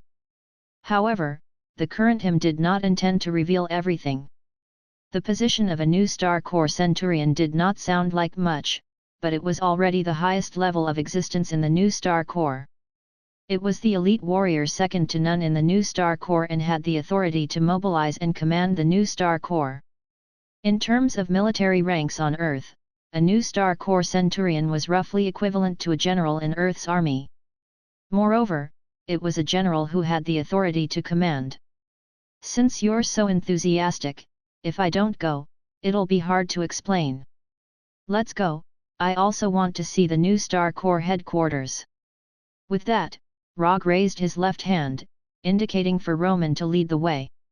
When Roman Day and the other 4 New Star Legion warriors turned around, Rogge turned to Natasha and the others and said, "If you have anything else you want to buy it as soon as possible. We might have to leave Xandar." Roman Day, who was walking at the front, clearly heard Rogge's words, but he didn't say anything and walked straight to the elevator. Although Roman Day didn't reveal too much, Rogge could roughly guess what would happen next. If nothing unexpected happened, the New Star Supreme was going to entrust him with a task. And the contents of the commission were very likely related to Luo Nan, the accuser. This was why he reminded Natasha and the others to make preparations to return to Earth. The fourth rule of commission was that before the current commission was completed, the next commission could not be accepted. Under Roman Dai's lead, Rogge boarded a small aircraft parked on the top floor of the hotel and flew directly to the core area of New Star City, the New Star Corps headquarters. The New Star Corps headquarters wasn't located in the central area of New Star City, but in the restricted flying zone near the port. Other than the New Star Corps' aircraft, any aircraft that entered the airspace would be subjected to intensive anti-aircraft fire from the ground. Compared to the buildings in the city, which were mainly light white and had a curvaceous shape, the New Star Corps headquarters building had a more sturdy appearance. The light grey color made the entire building look like it was made of steel. If it wasn't for the huge octagonal star symbol of the New Star Corps hanging on the exterior of the building, it would be very difficult for tourists from other planets to connect this building with the New Star Corps headquarters. With Centurion Roman Dai leading the way, Rogge entered the new Star Corps headquarters building without any obstructions. In a meeting room that wasn't very spacious, he saw the legendary new Star Supreme. Like Centurion Roman Dai, new Star Supreme had an extremely similar appearance to a human from Earth. Even new Star Supreme's hairstyle was extremely similar to the retro hairstyle that was popular in America in the 60s and 70s. If one didn't look at the new Star Corps uniform that new Star Supreme was wearing, she would look no different from a woman from Earth in her 60s or 70s. That's right, this new Star Supremacy was a woman. And on her body, Rogge didn't sense any energy other than life energy. Clearly, this new Star Supreme wasn't a warrior. Rogge even suspected that she didn't even know the most basic combat techniques. But at the level of new Star Supreme, there wasn't much need for combat strength. You're the Rogge who defeated Ronan the Accuser twice. The moment Rogge entered the meeting room, new Star Supreme opened her mouth and asked. Yes, I'm that Rogge. You look more refined than I imagined. I can't see the tough attitude that ordinary warriors have on you. This extremely benevolent-looking Nova Supremacy sized up Rogge and continued. Because I'm not an ordinary warrior. I'm the more powerful kind. Although he was facing the highest commander of Xandar and the new Star Corps, Rogge didn't show any fear or panic. Instead, he was incomparably relaxed and casual. Rogge didn't doubt the combat strength of the new Star Corps. To a certain extent, he actually quite admired the new Star Corps. A corps that could go head-to-head with the Carey Empire, one of the three great empires of the universe, and even fight to a standstill couldn't be weak. Otherwise, a country like Xandar that pursued civility too much would have been destroyed by the Carey Empire long ago. Rogge didn't have any objections to Xandar's efforts to improve the civility of their citizens. But in his opinion, Xandar's approach could easily cultivate the citizens of Xandar into docile cowards without any blood. In contrast, he preferred the harsh education style of the Carey Empire that leaned toward Sparta. You're indeed the more powerful kind.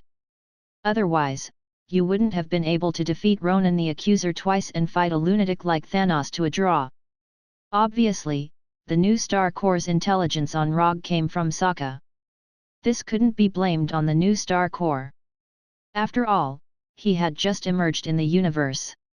If they wanted to investigate him, they could only start from Sokka. Let's stop with the pleasantries. I want to know why new Star Supreme of the new Star Corps suddenly wants to see me, an alien tourist from another planet. Chapter 375. I hope you can come with us to the Kree Empire. You have defeated Luonan twice. Your presence can reduce the possibility of the Carey Empire making unwise moves. Nova Supremacy stated his purpose straightforwardly. Are you sure this will work? I feel that my presence in the mission will only provoke the Carey Empire. Rogge wasn't surprised that Nova Supreme would have such thoughts. But he always felt that Nova Supreme was taking things for granted. Even though he had defeated Luonan, the controller, twice, this did not mean that his existence would cause the Carey Empire to become even more restrained. It would be abnormal if the Carey Empire, which had always been unyielding, became afraid of him just because he was in the diplomatic corps. I can't guarantee that this will work, but with you, the Carey Empire will be more cautious. As long as the Carey Empire is a bit more cautious, it will be enough for the mission. Supreme Nova explained once again. You can rest assured, this diplomatic mission to the Kree Empire was invited by the Kree Empire. They want to end the war with us and sign a peace treaty that both sides can accept. As long as you are willing to help, no matter what your request is, we will try our best to satisfy you. We know that you have been collecting some documents and equipment recently. If you need, we can provide you with top-secret documents and high-level equipment that can't be obtained from the black market. Rogge's purchase of weapons and equipment on the black market wasn't hidden from the New Star Regiment. Now, this has become a bait for Nova Supreme to tempt him. I need to discuss it with my companions. If they don't have any objections, we can discuss the specific content. Rogge didn't directly refuse Nova Supreme's proposal, but he also didn't accept it immediately. He still had the commission to bring Dr. Banner back to Earth. Before completing this commission, he couldn't accept other commissions. Although he could accept Nova Supreme's commission without the system, he wouldn't be able to get the ninja coins rewarded by the system. Ninja coins? He would never complain about having too much. When you go to the Carry Empire, your companions can continue to stay in Nova City. We will provide them with the best service. We will not let you have any worries. Although it was the first time Nova Supreme met Rogge, she had already browsed through the information of Rogge, Hulk, and the others in detail. Even Rogge and the others' contact with the Bloody Gladiator in Halton City was also recorded. So in Nova Supreme's view, whether to accept the mission to the Carry Empire or not, Rogge could decide by himself. There was no need to discuss it with Hulk and the others. However, she never thought that Rogge wasn't worried about the safety of Hulk and the others, but whether he could get ninja coins. Thank you for your kindness, but I still need to discuss it with them. Tomorrow, I will give you a final answer. Roger didn't want to continue talking about this matter with Supreme Nova, so he ended the conversation. Resplendent Starry Sky Hotel, Supreme Suite. That's the general situation, so I'd like to ask for your opinions. If I accept the commission, I must send you, or Hulk, back to Earth. Don't ask me why, it's OCD. Of course, if you don't want to go back to Earth for the time being, it doesn't matter, I can directly reject this commission. Rogge, who was sitting on the sofa in the living room, said to Hulk with a serious face. Whether Natasha and Scott stay or not, it doesn't affect him accepting the commission. The key is Hulk. If Hulk doesn't want to return to Earth now, Rogge won't force him to go back. The commission is a commission, Hulk is a friend, he can't force a friend. Hulk doesn't like Earth, Hulk doesn't want to be a burden to you, Hulk can go back, Hulk is willing to help friends. Hulk said in a low voice, at the same time, he raised his huge right hand and gently patted Rogge's shoulder. Although Hulk doesn't know why he is the key to whether Rogge accepts the commission or not, as he said, he doesn't want to be a burden to Rogge, he is willing to help Rogge. Thanks, big guy. Rogge patted Hulk's right hand that hasn't had time to retract and said with a smile. Since Hulk is going back, then let's go back, we left Earth to bring Hulk back. After Hulk made his decision, Natasha immediately gave a reply. However, when Natasha answered Rogge, Scott's face showed an extremely reluctant look. The luxurious life of a nouveau riche has only started for a few days, so it's inevitable that Scott, who has always been poor in economic conditions, will feel a little reluctant. Then when are we going back? Can your portal magic take us directly back to Earth? Natasha looked at Rogge and continued to ask. Now or tomorrow, it's up to you. I will take you back with the portal, but not directly to Earth, but to a transit station first, and then to bring you back to Earth from the transit station. Before returning to the hotel, Rogge had already planned a specific return route, a relatively convenient return route. Although this will slightly expose some of his little secrets, it doesn't matter. Because Hulk and Scott both wanted an unforgettable return night, the time to return to Earth was finally set at noon tomorrow. At noon the next day, the naked Natasha woke up Rogge, who was sleeping next to her, and then dressed up in front of the sleepy Rogge. When Natasha was thoroughly dressed, Rogge got up from the bed with a yawn and walked tiredly to the bathroom. Rogge doesn't know whether Hulk and Stick's return night was memorable or not, he only knows that he was very tired this night.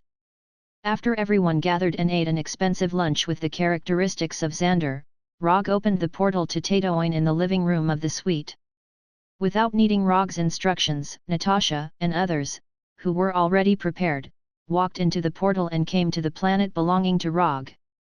Where is this? Looking at the barren land around her, Natasha asked doubtfully. This is my planet, and it's the reward for one of my commissions. Rogge briefly explained, then began to identify the direction. Quantum transmission. When he confirmed the specific location of Konoha's hidden village, he used quantum transmission to bring Natasha and others to Konoha's hidden village. Chapter 376. This is Konoha's hidden village. Looking at the city in front of her, which is a combination of punk futuristic and ancient Chinese style, Natasha asked in disbelief. To be precise, this is the new Konoha's hidden village, not the Konoha's hidden village where I learned ninjutsu. Although there is no such thing as Konoha's hidden village in this world, Rogge won't forget the origin setting that he casually said at the beginning. Acting should be done completely, especially paying attention to the details. As a cautious ninja, Rogge will certainly pay attention to this point. This is incredible. You actually have your own planet, and you are building your own Konoha's hidden village. This is simply... Like the shocked Natasha, Scott also showed a look of disbelief after seeing the Konoha's hidden village under construction. Although they have been to several alien planets, the scene in front of them is still beyond their scope of understanding. An Earthling has an alien planet suitable for human survival, and has built his own city on it. This is a major milestone that can change the history of mankind, just like the discovery of the American continent by Columbus. No, what Rogge did is much crazier than Columbus. What he discovered is not a new continent, but a new planet, a habitable planet. In fact, this is nothing. You have also traveled in the universe for a while, you should have experienced the vastness of the universe. In the universe, there are many undeveloped planets like Tatooine. If you are interested, you can also find a planet of your own. Rogge explained casually. He brought Natasha and others to Konoha's hidden village not to show off that he has a planet. The reason why he came here is purely to return to Earth from here. Under the guidance of an intelligent robot, Rogge and others came to the transmission base in Konoha's hidden village. After a lot of research and testing, Konoha's headquarters finally stabilized the coordinates of the space channel that will constantly change with the rotation of the planet, and fixed the entrance of the space channel in a huge building. This is an open-air building similar to a football field, and even the area is very similar to a football field on Earth. In Hinata's plan, this place will become a spaceport for transporting materials from Earth in the future. In the center of the building, there was a circular platform 1 meter above the ground, and in the position of the circular point, there was a 1 meter tall black boulder.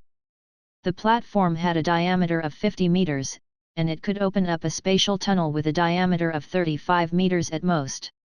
Of course, the size of the spatial tunnel depended on the size of the goods being transported. For people like Rogge and the others, who only needed to pass through a space channel to return to Earth, a space channel with a diameter of 2 to 3 meters would be enough. The black stone placed on the dot was cut from the black boulder by Hinata, and its function is equivalent to the gate of Konoha. Through the mysterious connection between the two black stones, they can open the space channel from Konoha Hidden Village to the Konoha headquarters. It was a bit like using two black stones to create a spatial door that could be opened between Earth and Tatooine. No matter which side he opened the door from, he would be able to reach the other side smoothly. Roger didn't know what scientific theories were involved in this, but Hinata explained it to him in such a way back then. By the way, although this place will be announced by me sooner or later. But before I announce it to the public, I hope you can forget everything you see here for the time being. Before jumping into the space channel formed by the liquefied black boulder, Rogge said to Natasha and the others around him. No problem, I'm very good at keeping secrets. Scott said first. After Scott's statement, Natasha and Hulk also nodded, indicating that they won't leak the secret. The next thing was relatively simple. Through the space channel built by the Black Boulder, Rogge and others smoothly returned from Konoha Hidden Village on Tatooine to the headquarters of Konoha Intelligence Agency in Washington, D.C. However, before Natasha and the others had time to take a good look at the secret laboratory of Konoha's headquarters, the hemispherical energy shield formed by quantum transmission enveloped them again. Although he has a good relationship with Natasha and Hulk, and he doesn't mind them visiting Konoha's headquarters, now is not the right time to visit. Through quantum transmission, Rogge and others instantly crossed from Washington to the duplex base in the suburbs of New York.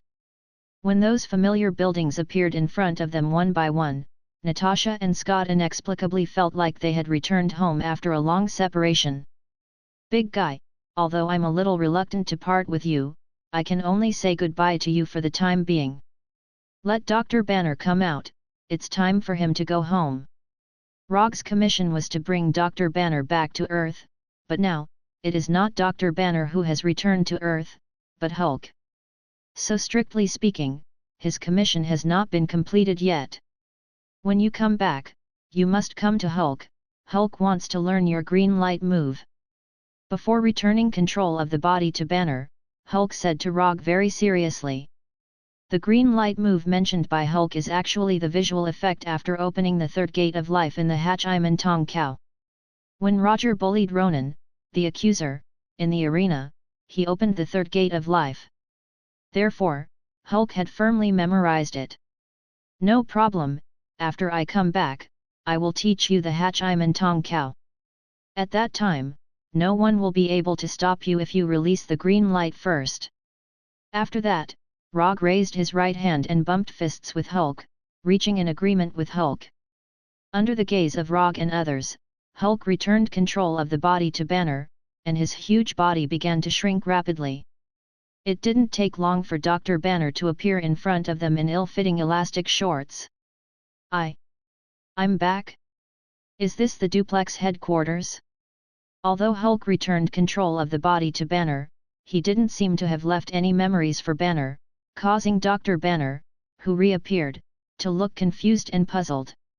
Not long after Dr. Banner appeared, Tony, Rogers, and the others from the American team rushed over. Rogge didn't stay at the duplex headquarters for too long.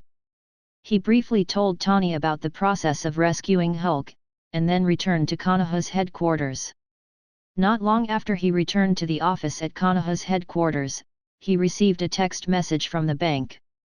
Amount credited, $1. This $1 is the reward Tony paid for this commission.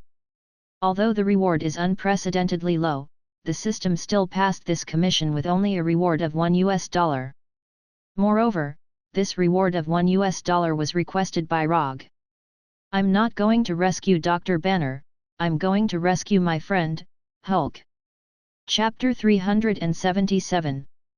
Xandar, New Star City, Supreme Suite of the Bright Starry Sky Hotel. "Is this Xandar? It's so cool. Can I go out and have a look? I promise I won't let anyone else find me." Wearing a light blue sportswear, Quicksilver Pietro was running at top speed, his voice constantly coming from various rooms. "I'll take you out later, after we've met the guests." Rogge was sitting on the sofa in the living room, rubbing his temples with a headache. According to his plan, only he and Xiao He would return to New Star City. But plans can't keep up with changes, especially when the people who entangled him were Daisy and Pietro, two energetic young people. After knowing that Rogge was about to leave the headquarters again and go to an alien planet in the universe, Daisy and Pietro didn't want to leave. This made Rogge regret why he returned to the office. He just planned to go back to the office to see what happened in Konoha's headquarters during this period, but he had just returned to the office when Daisy and Pietro rushed in. Then, there was a simple and complicated negotiation process. The final result of the negotiation was that he took Daisy and Pietro, two energetic and curious guys, to Xandar. "That's what you said. Anyway, during this time, I'll go wherever you go. Don't even think about getting rid of me." After running back and forth in the suite several times, Pietro finally stopped and sat on the sofa opposite Rogge. "If the employer doesn't mind, I can let you follow me. But if the employer doesn't agree, you can play in this city for a while.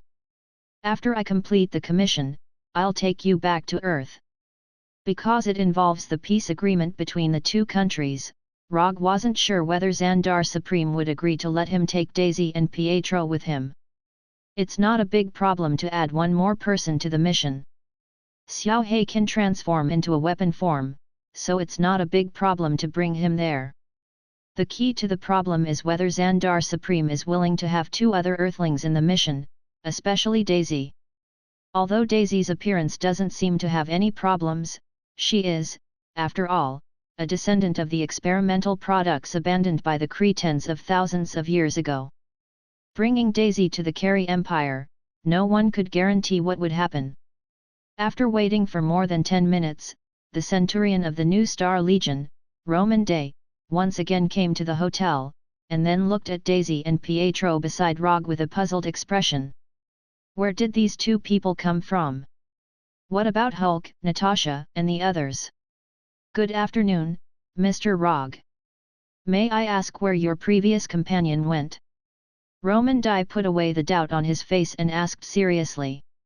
They have returned to our home planet. As for these 2, they are also my companions. This is Pietro, and this is Daisy. Roger briefly explained the situation and introduced Pietro and Daisy to them. I see. If Mr. Rogge has nothing else to do, why don't we go and meet Ji-sun now? No problem, thank you for your hard work. Under the lead of Roman Dai, Rogge and the other 2 once again came to the reception room he came to last night and saw Ji-sun, who didn't change his appearance at all. When he saw Pietro and Daisy, a trace of doubt appeared on Ji-sun's face. However, this doubt quickly disappeared, as if it had never appeared in the first place. Rogge, since you are here, it means that you have made a decision, but these 2 are.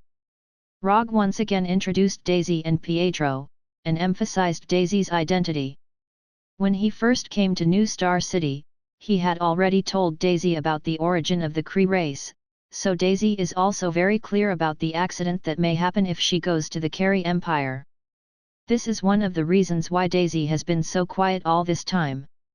So that's how it is, Miss Daisy's race is indeed special, but since she is your companion, Rogge, I believe you can protect her safety. After looking at Daisy carefully several times, Ji-sun said with a smile. On the surface, Ji-sun didn't seem to mind Pietro and Daisy joining the diplomatic mission at all. But for some reason, Rogge felt that there was something wrong with Ji-sun's smile. Is this the political scheming of a superior? The peace agreement this time may not be as simple as it seems. Signing a peace agreement with the Carey Empire has become the common goal of most citizens of Xandar. Although the years of war did not completely drag Xandar into the quagmire of war, it still had a considerable impact on the lives of Xandar's citizens. If it weren't for the many resources from the subsidiary planets, Xandar would not have been able to maintain its current rich standard of living. In addition to the impact on their lives, Xandar's excessive pursuit of citizen literacy was also a main reason for the citizens' opposition to the war. Since you have already trained your citizens to be polite, you can't ask those who don't even know how to swear to kill on the battlefield. Of course, civilized people did not like violence and war, so signing a peace agreement to stop the war became the common choice of these civilized people. With the new star's permission, Pietro and Daisy, the 2 extra members, were added to the list of envoys. At this point, the 4 people, including Rogge, were all granted the status of military officers of the diplomatic mission. Except for the chief military officer of the diplomatic mission, the other military officers did not need to participate in the signing of the peace agreement, they were purely the security forces of the diplomatic mission. The chief military officer of the diplomatic mission was the Centurion Roman Day of the New Star Corps. Rogge was a first-class military officer of the diplomatic mission. As for Blackie and Daisy, they were third-class military officers. Whether he was the chief military officer of the diplomatic mission or not, it didn't matter to Rogge at all.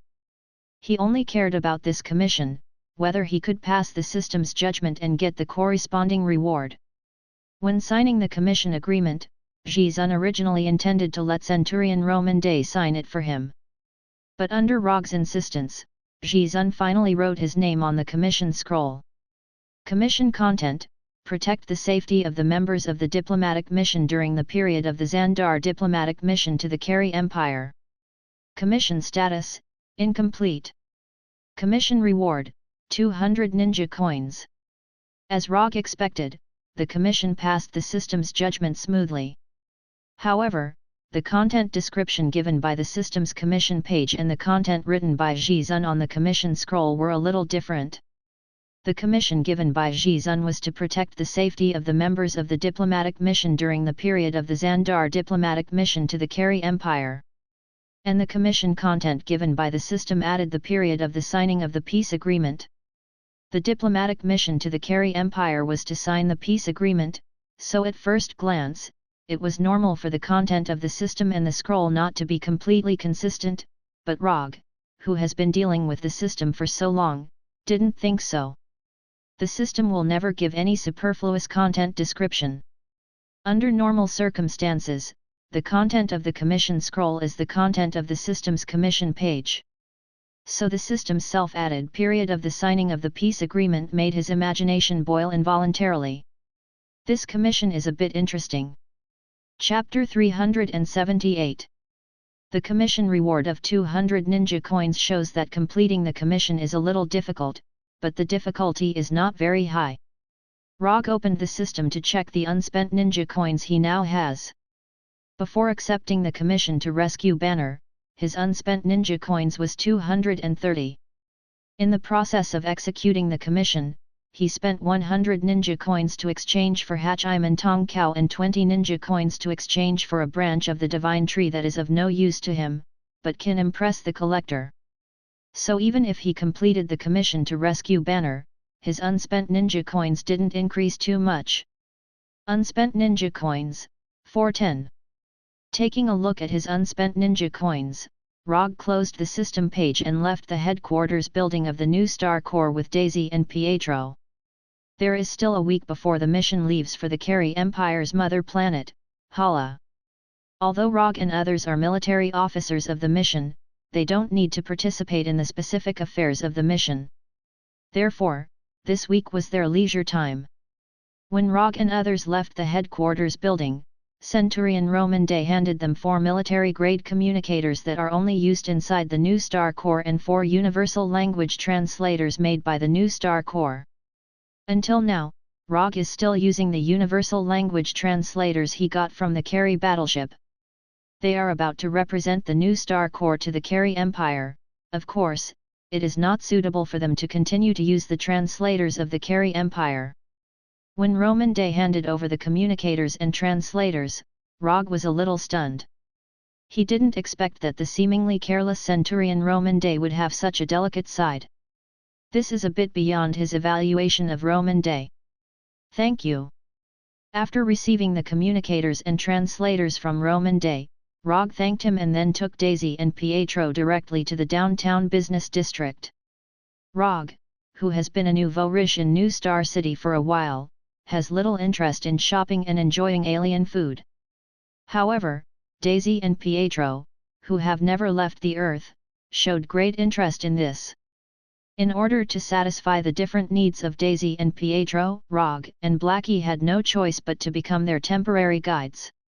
Blackie left with the anxious Pietro, while Rogge and Daisy wandered aimlessly in the city center. Looking at Daisy, who was walking in front of him and looking around curiously, Rogge suddenly remembered that he hadn't paid attention to Daisy's recent situation for a long time. Ever since Daisy had been reunited with her parents, he had hardly seen her. Although they both live in Konoha's headquarters, it's basically either he's not in the headquarters, or Daisy is not in the headquarters. In retrospect, the last time he was alone with Daisy was when Konoha's intelligence agency was just established. At that time, without a commission, he was trying his best to raise Daisy into a qualified warrior. However, at that time, her name was not Daisy, but Sky. When it was almost midnight, Daisy, who had been wandering in New Star City for most of the day, reluctantly returned to the hotel at the request of Rogge. Although Natasha and the others have returned to the Earth, the suite they lived in before is still there. So after returning to the hotel, Rogge righteously refused Daisy's request to live in his own suite and sent her to the suite where Natasha lived before. After arranging Daisy, he didn't immediately return to his room, but went to the room where Noah lived. Since yesterday, he hasn't gone to Noah, so until now, Noah still doesn't know that Hulk and Natasha have left. Although the rope herbalists cared a lot about their vice leader, Noah, they were already trying their best to find the whereabouts of the flower god Colossus Treant. But unfortunately, the slave hunters still haven't found anything. The mother planet of the giant statue tree man was not found, but a living giant statue tree man was found. However, the giant statue treant happened to be the treant Groot that Rogge excluded from the list. From now on, you can return to the slave hunters. I have other work to deal with, so I can't continue to take you with me. You're free. After pouring himself a glass of green Xandar star wine, Rogge said to Noah in a calm tone. You don't want the giant statue tree man anymore. Noah didn't expect that Rogge, who he hadn't seen for 2 days, would suddenly say such a thing. No, you've misunderstood. I just don't need you to continue to follow me, but it doesn't mean that I don't need the giant statue tree man. After returning to the slave hunters, you still have to find a way to find the giant statue tree man. As for the deadline, I'll give you 3 years. Rogge thought for a few seconds and gave a deadline that was neither too long nor too short. When you capture a living giant flower god tree man or find their home planet, send a message to this number. I will contact you again when the time comes. After that, Rogge took out a metal plate engraved with the spaceship's internal contact code and threw it to Noah. He also gave this spaceship's contact code metal plate to Rocket and Groot before. However, his spaceship crashed after crossing to Sokka Star, so even if Rocket and Groot wanted to contact him, they couldn't do so now. This time, the spaceship's contact code metal plate he gave to Noah was the Golden Jack battleship. This battleship, which originally belonged to the Carey Empire, is now secretly parked in outer space not far from Earth. Although Noah didn't know what Rogge was going to do next, he had no reason to refuse Rogge's proposal at this time. Although after returning to the slave hunters, he still had to help Rogge. But in any case, it was better than his current hostage-cum-driver-cum-bodyguard status. Aren't you afraid that I won't appear again after leaving? The universe is so big, if I want to hide, you may not be able to find me. Before leaving, Noah turned back and asked. Rogge didn't speak, raised his left hand and pointed to his neck. Understood. What you want, within 3 years, I'll give it to you. After that, Noah left the room without looking back. Although Rogge left the flying Thor spell on Noah's neck, Noah didn't know the specific function of the spell, let alone how far the spell's sensing range was. With his current strength, as long as Noah left Xandar, he wouldn't be able to sense the spell on it. However, Noah didn't know this, and he wasn't worried that Noah would really break the contract and disappear. If Noah was a Lone Ranger, he would add other restraints on Noah before Noah left. But Noah wasn't a Lone Ranger, he was the deputy leader of the rope hunters. As long as the slave hunters were still there, Rogge didn't have to worry about Noah breaking the contract and escaping. Chapter 379. A week passed in the blink of an eye. Under the lead of a new Star Corps medic, Rogge and the rest arrived at the spaceport near the new Star Corps headquarters building. Although the new Star Corps soldier leading them was a medic, he was not a medic like those on Earth. The soldiers in the new Star Corps were divided into 4 levels. The highest rank was the 4th rank of Centurion, which was Roman Day's rank. The medic was the lowest level, the first level of the new Star Corps, a newly graduated Space Academy student. In other words, most of these medic soldiers did not have actual combat experience, and their main daily tasks were some basic administrative work. Only when these medic soldiers successfully upgraded to the 2nd level Milnian or the 3rd level Dinarian could they truly enter the battlefield and fight for the new Star Corps and Xandar. In a few hours, the new Star Corps diplomatic group would officially depart to the Carey Empire. Therefore, before they depart, Rogge and the rest needed to change into the uniform and equipment of the new Star Corps and obtain their temporary authorization card. From a personal aesthetic point of view, Rogge did not like the uniform of the new Star Corps.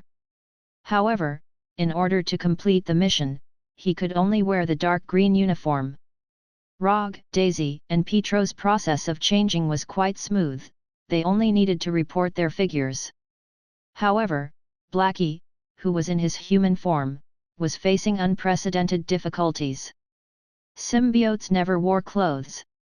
They could change their form at any time and did not need the so-called clothes. Even if the new Star Corps prepared a uniform of the right size for Blackie, he still could not wear it. The humanoid Blackie only looked similar to a human's torso and limbs, his special life form was not suitable for wearing clothes. As the second-level military officer of the diplomatic group, Blackie definitely could not go to the Carey Empire without wearing anything, the new Star Corps could not afford to lose face. In the end, Blackie took the initiative to go to the Carey Empire in the form of a weapon. Although weapons with life were rare, it was still a reasonable existence. Therefore, Blackie, the second-level military officer of the diplomatic group, was officially dismissed before the diplomatic group departed. After changing into the uniform of the new Star Corps, Rogge looked at himself in the mirror. Short black hair, blood-red eyes, and a language translator device made by the new Star Corps on his right ear. Near the heart, there were 3 rectangular red crests. In the middle of the crests, there was a golden octagon that symbolized the new Star Corps. These 3 qualifications not only represented his status as a first-grade military officer in the diplomatic mission, but also his status as a third-grade soldier in the Legion. On the left side of his belt, he wore the northern cold blade that Blackie had transformed into. On the right side of his belt, he wore the level 3 warrior's standard explosive pistol and the army's internal communicator. He was wearing black boots that matched his uniform. After putting on the black leather gloves, Rogge left the changing room and took his temporary authorization card from the medic. Not long after, Pietro and Daisy, who had changed into their uniforms, walked out of the changing room and received their authorization cards.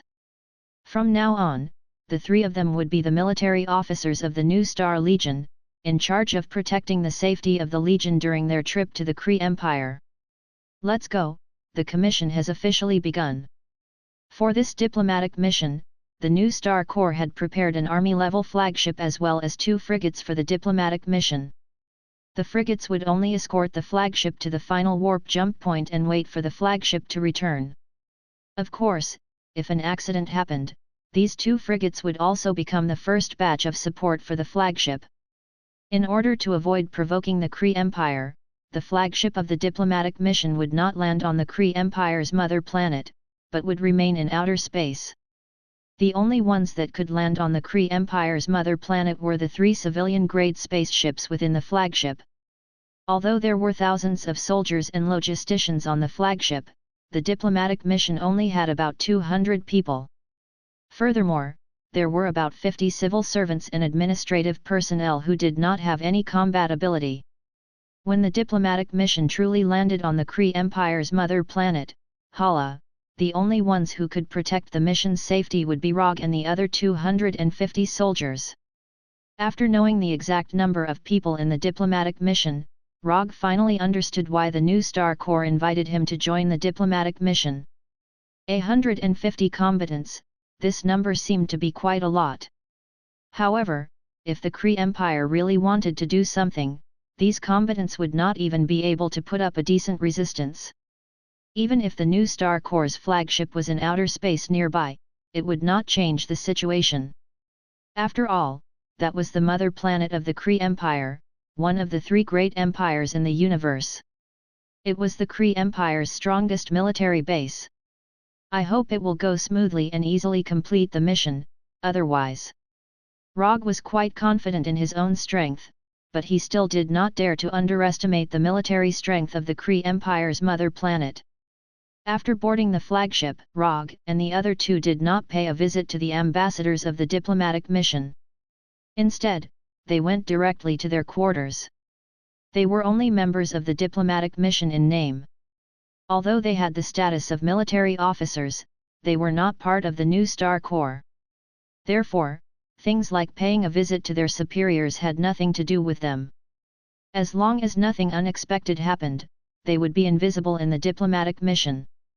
When everything was ready, the flagship carrying the diplomatic mission lifted off according to the scheduled time. When the flagship entered outer space, Pietro and Daisy, who had never been in space before, excitedly went out to enjoy the scenery. As for Rogge, he directly laid on the bed in his quarters and closed his eyes to rest. There was still quite a bit of time between the departure of the flagship and the landing of Hala. During this time, Rogge only wanted to enjoy this last bit of leisure time.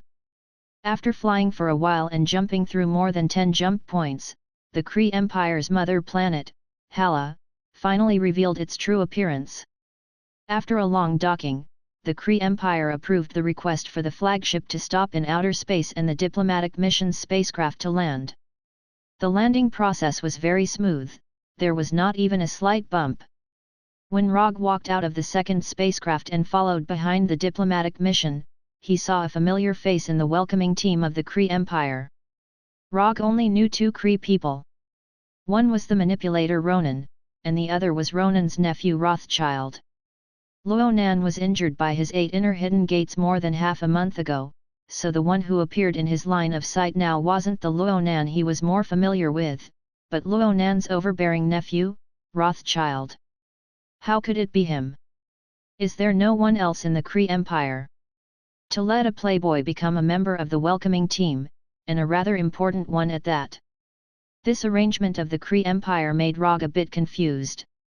Chapter 380. Rogge didn't know if it was his own misperception, but he felt that the peace agreement between Xandar and the Kree Empire this time was not normal from the inside out. The Nova Supreme gave him the same feeling, and the Kree Empire gave him the same feeling. But on the surface, it seemed that both sides were indeed looking forward to the signing of the peace agreement. The ambassador of the diplomatic mission was talking enthusiastically with the representative of the Kree Empire, as if they were old friends reuniting after not seeing each other for a long time. Rogge didn't care too much about the conversation between the ambassador and the representative of the Kree Empire. His gaze was on Rothschild, who was standing next to the representative of the Kree Empire. Although only half a month had passed, the current Rothschild showed a completely different attitude compared to when he was on soccer. If he hadn't dealt with Rothschild before, Rogge would have thought that Rothschild was a rising political star of the Kree Empire just by looking at his current appearance. Although Rogge was standing behind the diplomatic mission in a low-key manner, trying to reduce his presence as much as possible. But sometimes, the development of things was completely opposite to one's plan. I didn't expect that after parting on soccer, Mr. Rogge would actually join the new Star Corps and accompany the diplomatic mission to the Kree Empire. Last time, I left in a hurry and didn't have time to say goodbye to Mr. Rogge. I hope Mr. Rogge won't blame me. Rogge didn't take the initiative to look for Rothschild, but Rothschild took the initiative to look for him and said in a respectful tone, "What the hell does this guy want? Does he want to take revenge for what happened on soccer?" Rothschild's arrival completely broke Rogge's low-key plan, making him suddenly the focus of attention. If it was any other time, Rogge wouldn't mind being the focus of others' eyes, but now, it went against his plan. Before Rogge could say anything, whispers could be heard all around him. So he's the 4th Hokage Rogge who defeated Ronan the Accuser. When did he join the new Star Corps? Why didn't we receive any relevant information? The 4th Hokage who defeated Ronan the Accuser is one of us. He's actually a first-class military officer of the diplomatic mission. I don't remember his name being on the diplomatic mission's list. It wasn't only the Kree Empire that was puzzled by Rogge's appearance here. Even most of the people in the diplomatic corps were puzzled. Although Logue's name was included in the list of members of the diplomatic mission that the New Star Legion submitted to the Kree Empire, it was only the name and identity of a first-grade military officer. Although Rogge's name wasn't particularly common, there were still many people with the same name as him, so the Kree Empire wasn't able to discover that he was the 4th Hokage who defeated Luonan. The reason for this was because he didn't want to embarrass the Kree Empire on the surface. Similarly, because it was a secret mission, not many people in the diplomatic mission knew about Rogge's identity. Aside from the chief military officer of the diplomatic corps, Centurion Roman Day, only a few people in the diplomatic corps knew. Of course I won't blame you. After all, I wasn't able to visit Sir Ronan in time. I hope Sir Ronan won't blame me. Although he didn't know what Rothschild was planning, since Rothschild took the initiative to come knocking on his door, it wouldn't be right if he didn't return the favor. Rogge's tone was full of apology. If it was someone who didn't know the details, they would have mistakenly thought that there was some deep relationship between him and Ronan. However, everyone present knew that the person who caused Luonan to suffer such heavy injuries was none other than the apologetic Rogge. After hearing Rogge's words, the ambassador of the diplomatic corps couldn't help but reveal an indescribable expression. This Rogge had the potential to become a politician. As a politician, the most important ability wasn't political ability, but thick skin. Thick skin allowed one to make promises and guarantees that one didn't even believe in without batting an eyelid. Thick skin allowed one to not care about temporary gains and losses. One could advance and retreat with a sense of propriety, slick when dealing with opponents with different political views. Thick skin allowed one to play the role of a politician that the people desired, gaining the brainless support of the people. Uncle is in the city right now. If Mr. Rogge is willing to take the time to meet him, I'm sure Uncle will be looking forward to your arrival. Rothschild obviously understood the subtext of Rogge's words, but he didn't take it to heart. His tone was just as respectful as before. If I have the time, I will definitely pay him a visit. On the morning of the second day, when the diplomatic mission and the Carey Empire's representatives were about to start the negotiations on the details of the peace treaty, Rothschild personally brought people to the diplomatic mission's residence and invited Rogge to the residence of the accuser, Ronan. Although this invitation wasn't part of Rogge's plan, he was still curious as to what Rothschild and Ronan were planning. After instructing Daisy and Pietro not to leave the diplomatic corps' residence, he brought the Northern Cool Blade and boarded Rothschild's luxurious flying vehicle, heading towards the residence of the accuser Ronan. Mr. Rogge, would you like some Azure Stardust?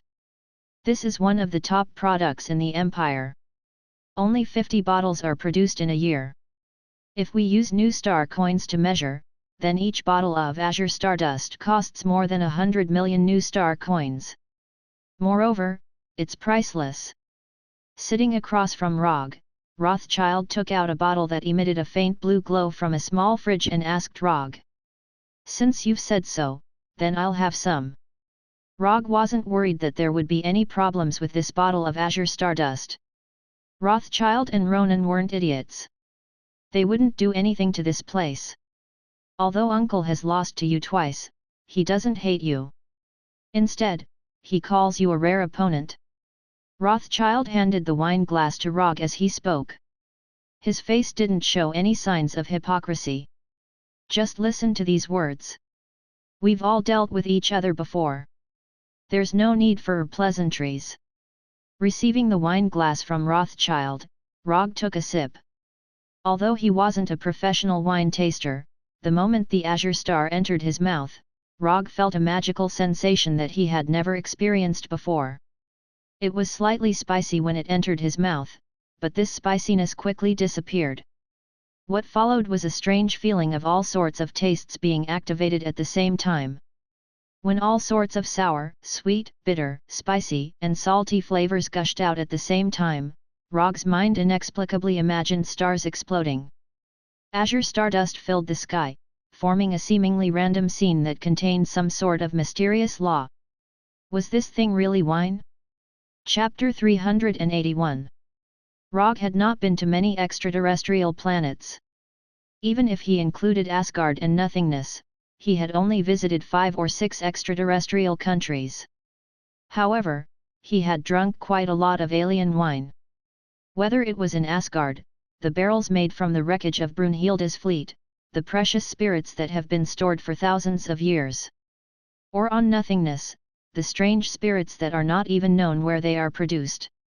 He has drunk a lot of them.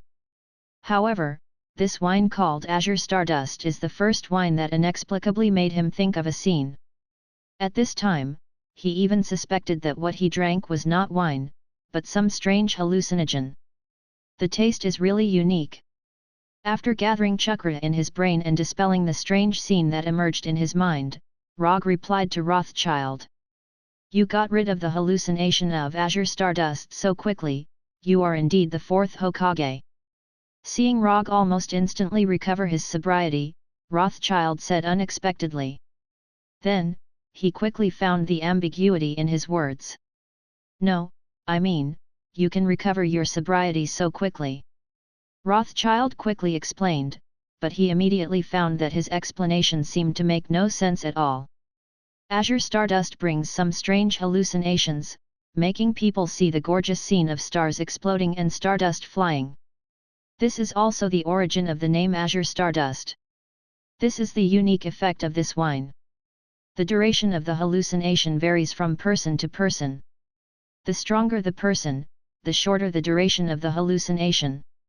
Because he was afraid that Rogge would suspect that he did something to the wine, Rothschild quickly explained and drank the Azure Stardust in his glass. Then, his eyes blurred and he leaned back in his chair as if he lost his mind. Is there a need to be so nervous? I just said that the taste of the wine is good. After waiting patiently for 5 or 6 minutes, the absent-minded Rothschild returned to normal and looked at Rogge apologetically. I'm really sorry. I didn't inform you of the Azure Stardust's characteristics in advance and caused you to misunderstand. I'm very sorry. Rogge frowned slightly as he looked at Rothfeld, who was exuding fear from head to toe. I remember that I didn't mistreat him much on Sokka Planet. How did he become like this? Am I really that frightening? Rothschild noticed the change in Rogge's expression. However, Rogge's suspicions were replaced by he's considering how to punish me. This made Rothschild, who was already scared, even more nervous. Looking at Rothschild, who was getting more and more nervous and scared, Rogge sighed and said helplessly, "It's fine, you don't have to take it to heart." The Rothschild who appeared in front of the diplomatic mission yesterday was so confident, steady, and courteous. However, the current Rothschild gave people the impression that he was timid, weak, and trembling in fear.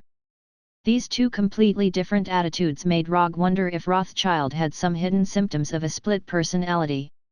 Rothschild didn't dare to say a single word for the rest of the time. He was just like an accompanying servant, constantly pouring wine into Rogge's empty wine cup. When the aircraft arrived at the residence of the accuser Luo Nan, only a tiny bit of the Azure Stardust, which was worth 100 million new star coins, remained.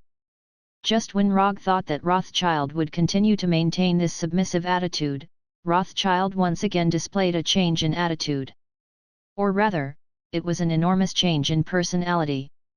The aircraft's hatch opened and the light from the outside world poured into the cockpit.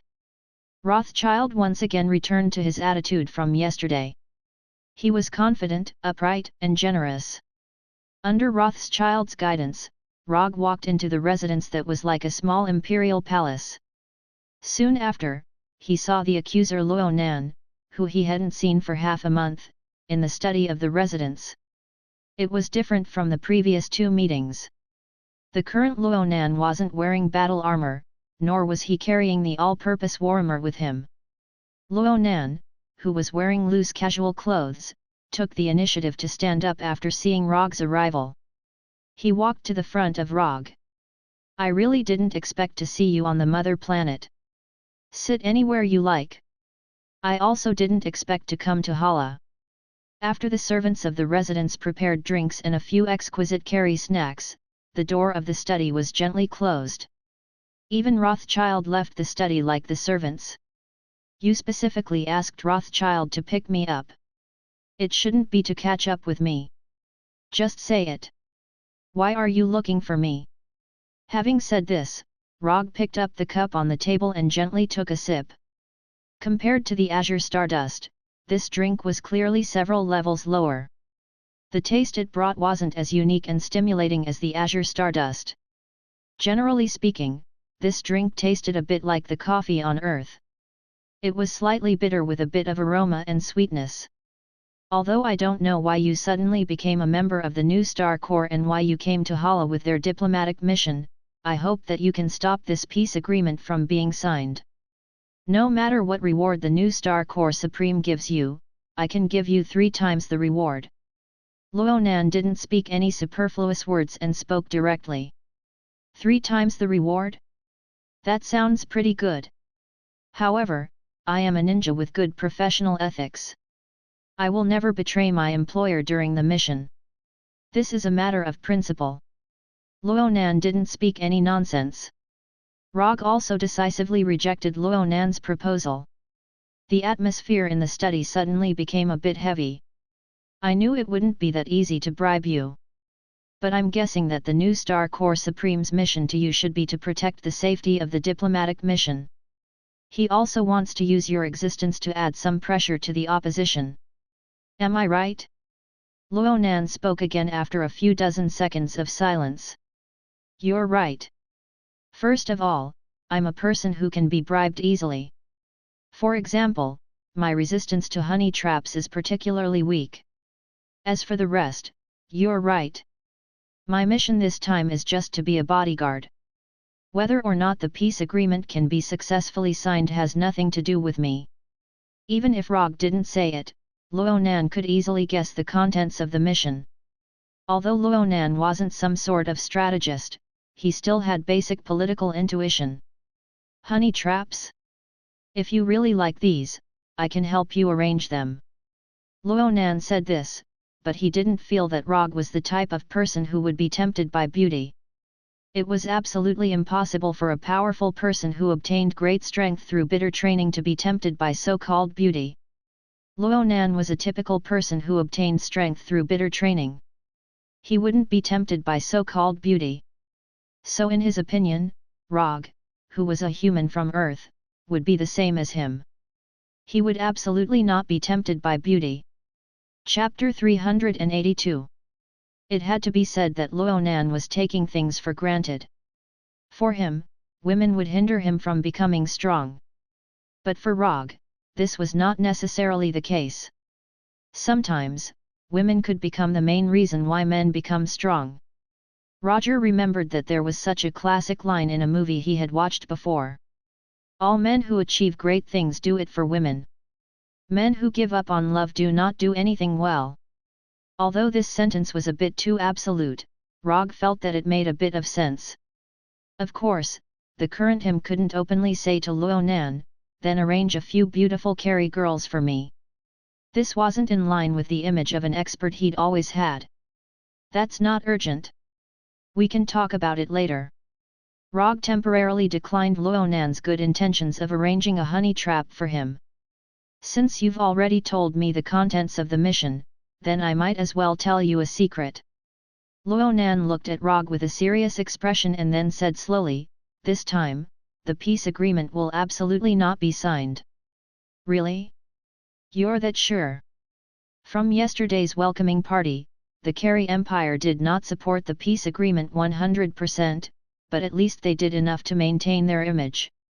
And according to Rogge's knowledge, Luo Nan, who controlled the accusation group, was not on the Carey Empire's list of negotiators. Luo Nan was indeed very strong. He was one of the most powerful existences in the Carey Empire, and he was also the supreme accuser appointed by the Supreme Wisdom. But Luo Nan only had the accusation group and his direct subordinates in his hands. So in terms of the size of the troops, Luo Nan could not mobilize that many troops. Because while they are discussing the details of the peace agreement, I will personally lead the troops to attack Xandar. Although Luo Nan and Luo Ge couldn't be considered friends at all, Luo Nan still spoke of his plan without holding anything back. As long as I lead the troops to attack, the peace agreement will absolutely not be signed. No matter how much the Carey Empire and Xandar want to stop the war, they will absolutely not be able to stop the war. Looking at Luo Nan in front of him, Rogge experienced for the first time the tyrannical and powerful image of Luo Nan, the accuser, in other people's minds. The current Luo Nan was like an ever-victorious general who had been on the battlefield for many years without a single defeat. He confidently stated the target of his next attack. Well, it's not that I doubt your strength, but in your current state, I don't think you have the strength to take down Xandar. Having said this, Rogge extended his right hand and pointed at Luo Nan's chest. Half a month ago, Luo Nan, who had just opened 5 gates, was heavily injured by a kick from Li Lianhua in the arena of Sokka Planet. Luo Nan was wearing a special battle armor. Although at the last moment, he had silently retracted some of his strength. However, Li Lianhua was still able to heavily injure Luo Nan in her 5 gates state, causing him to lose his ability to fight on the spot. Although Luo Nan didn't say anything and acted as if nothing had happened, Rogge could tell that Luo Nan had yet to fully recover his strength. That doesn't affect my plan. Xandar doesn't have a powerhouse like you. Even if I haven't fully recovered from my injuries, there aren't many people in the New Star Legion who can stop me. Luo Nan was still very confident in his own strength. And after fighting with the New Star Legion for so many years, he knew roughly what stage the New Star Legion's strength was at. As long as he was careful and didn't get besieged by many Centurions at the same time, he wouldn't be afraid of anyone in the New Star Legion even in his injured state. I don't know what kind of strength the powerhouses in the New Star Legion have, but aren't you afraid that I'll accept Nova Supreme's request and personally go to the battlefield to deal with you? Rogge continued to ask. At this point, he basically understood why Luo Nan wanted to see him. Luo Nan didn't want the Carey Empire to sign a peace agreement with Xandar, so he planned to take drastic measures to directly destroy the foundation of the peace agreement. If Rogge hadn't accepted Nova Supreme's request, Luo Nan might have already led the fleet to the nearby universe of Xandar. However, after discovering that Rogge's name had appeared in the list of members of the diplomatic mission, Luo Nan planned to postpone his plan for a little while.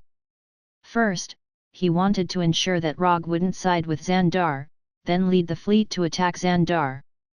So, there was the bribe of 3 times the reward just now. You won't accept Nova Supreme's request for a second time. Although I still don't know why you accepted that woman's request, there's one thing I'm sure of. You're not the kind of person who would work for others again and again. Since your mission this time is to protect the diplomatic mission during the peace agreement, then you'll only be a bodyguard once. We haven't met many times, and we haven't known each other for a long time, but I firmly believe that my view of you is correct. You'll only accept one request. Luo Nan said confidently, making Rogge wonder if Luo Nan had secretly investigated him. Luo Nan was right, even if the Carey Empire and Xandar really went to war, he wouldn't accept another request from Nova Supreme. Apart from those who had gained his approval, everyone else only had one chance to entrust him with them. For the sake of ninja coins, he can work for others. Ninja's job is to work hard. But he wouldn't work for others again and again for ninja coins, unless the client was someone he recognized. I've really underestimated you. I originally thought that someone like you wouldn't have such a meticulous mind. I didn't expect that a rough guy like you would be as thoughtful as those who play politics. Rogge said with a smile. This time, Luo Nan did give him some unexpected surprises. Seeing that you're so sincere, I'll give you a definite answer. That's right, after this mission, I'll leave Xandar, so you don't need to worry about meeting me on the battlefield. However, according to my rules, a request can only be considered officially ended after I receive the reward. I don't want to know why you're fighting, and I don't care about the war between you. But if you kill my employer before I receive the reward, then I'll pay you back. Then, if I don't receive the reward, I'll definitely kill you. Luo Nan confessed his plan, and Rogge certainly didn't mind giving him a warm reminder. He didn't care whether he could receive the reward from Nova Supreme or not. But if Luo Nan's attack caused him to not receive the 200 ninja coins reward from the system, then even if Thanos was protecting Luo Nan, he would definitely kill him. If you dare to block my path to wealth, then I dare to destroy your path to life. Chapter 383. In the small living room of the Diplomatic Corps Hall. We'll probably be able to leave in a few days. If you want to sneak out for a stroll, I can take you out. Rogge sat on the sofa in the living room and spoke to Pietro and Daisy, who had nothing to do in front of him. After having a showdown with Luo Nan, he left Luo Nan's mansion and returned to the diplomatic corps hall. Luo Nan didn't need to worry about encountering Rogge during the attack on Xandar. Rogge also didn't need to worry about Luo Nan attacking the diplomatic corps during the signing of the peace agreement. Although they didn't reach any agreement on the surface, they both got the results they wanted, the results that satisfied them. As the host, Luo Nan gave Rogge a limitless payment card from the first bank of the Carey Empire when he left the mansion. This limitless payment card was similar to the credit cards on Earth. It was a method of paying first and paying later. Luo Nan gave the card that belonged to him to Luo Ge. The meaning behind this was basically the same as saying, "I'll pay for all of your expenses in the Kree Empire." Rogge didn't refuse Luo Nan's kindness and happily accepted the card. Can we really go out? With our current identities, it's not suitable for us to show our faces outside, right? Although Pietro and Daisy had never been bodyguards, they were very clear about one thing. As military officers of Xandar, it wasn't suitable for them to wander around the Carey Empire. Of course you can't wear your current clothes. But as long as you can disguise yourselves a little and pretend to be tourists wandering around the city, it won't be a problem. The Carey Empire's Hala and Xandar were both famous planets in the universe. Although the Carey people were sometimes quite xenophobic and overbearing, there were still many extraterrestrial tourists on Hala. As long as Pietro and Daisy didn't wear the new Star Corps uniform, there wouldn't be too big of a problem. Moreover, it wasn't just Pietro and Daisy who wanted to see the scenery of the Kree Empire. Rogge was also quite interested. But if we leave, what about the safety of the diplomatic corps? After all, we're still on a mission.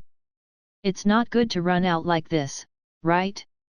Although Daisy was a little moved, she was still a little worried. Leave this to me.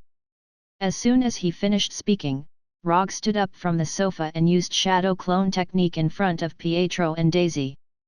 Bang bang! 2 clouds of white smoke appeared out of thin air and quickly dissipated. However, after the smoke dispersed, 2 shadow clones that looked exactly like Rogge appeared in front of them. Without waiting for Pietro and Daisy to ask, the 2 shadow clones tacitly displayed ninjutsu. Bang bang! 2 more clouds of white smoke appeared. However, this time, when the smoke dissipated, the 2 shadow clones turned into Pietro and Daisy, who were wearing the uniform of the new Star Corps. Hello, I'm Pietro. Hello, I'm Daisy. Without needing Rogge's order, the shadow doppelganger Pete and Daisy appeared in front of the real Pete and Daisy and spoke in the same tone as them. This. Looking at the Pietro who looked exactly like him, and even the voice was the same, Pietro was a little stunned. Pietro knew that Rogge was strong and fast, but he never knew that Rogge had such a magical ability. The magical scene in front of him caused his brain to shut down for a while. Compared with Pietro, Daisy, who already knew that Rogge had the ability to use shadow clone technique, was much calmer. However, when she saw that the Daisy transformed by the shadow clone technique was no different from herself, especially when the figure data was the same, some complicated expressions appeared on her face. You don't really have a hobby of cross-dressing, do you? Daisy looked at Rogge with a strange look in her eyes. Leaving behind a shadow clone for himself, Rogge took Pietro and Daisy, who had changed and disguised themselves a little, and quietly left the diplomatic corps hall. Rogge originally planned to take Blackie with him, but after considering Blackie's eye-catching appearance in human form, he decisively gave up the idea. On Xandar, Blackie's humanoid form was already eye-catching enough. However, Xandar was a relatively tolerant planet, so even if Blackie was a little different, it wouldn't be too big of a problem. However, on Hala, the mother planet of the Carey Empire, Blackie's unique appearance would without a doubt attract the attention of the guards. The Carey Empire was an empire where the people were generally racist. Here, as long as one was not a pure Carey with blue skin, one would more or less encounter some unfair treatment. The difference in skin color was enough to cause unfair treatment. If it was a difference in appearance, it would not be unfair treatment, but more direct discrimination and exclusion. In order to make this trip to the Carey Empire easier, Rogge and the other two planned to disguise their skin color as blue, but they soon found a blind spot. Even if they disguised their skin color as blue, they did not know the Carey language and would expose their identity as soon as they spoke. In the end, they did not even think about disguising their appearance. They just changed into Carey Empire-style clothes and quietly left the diplomatic mission hall. Of course, before they left the hall, they changed the translation device they were wearing back to the version made by the Carey Empire, and put on a pair of spectacles as well. In the city, in a small bar of the Carey Empire.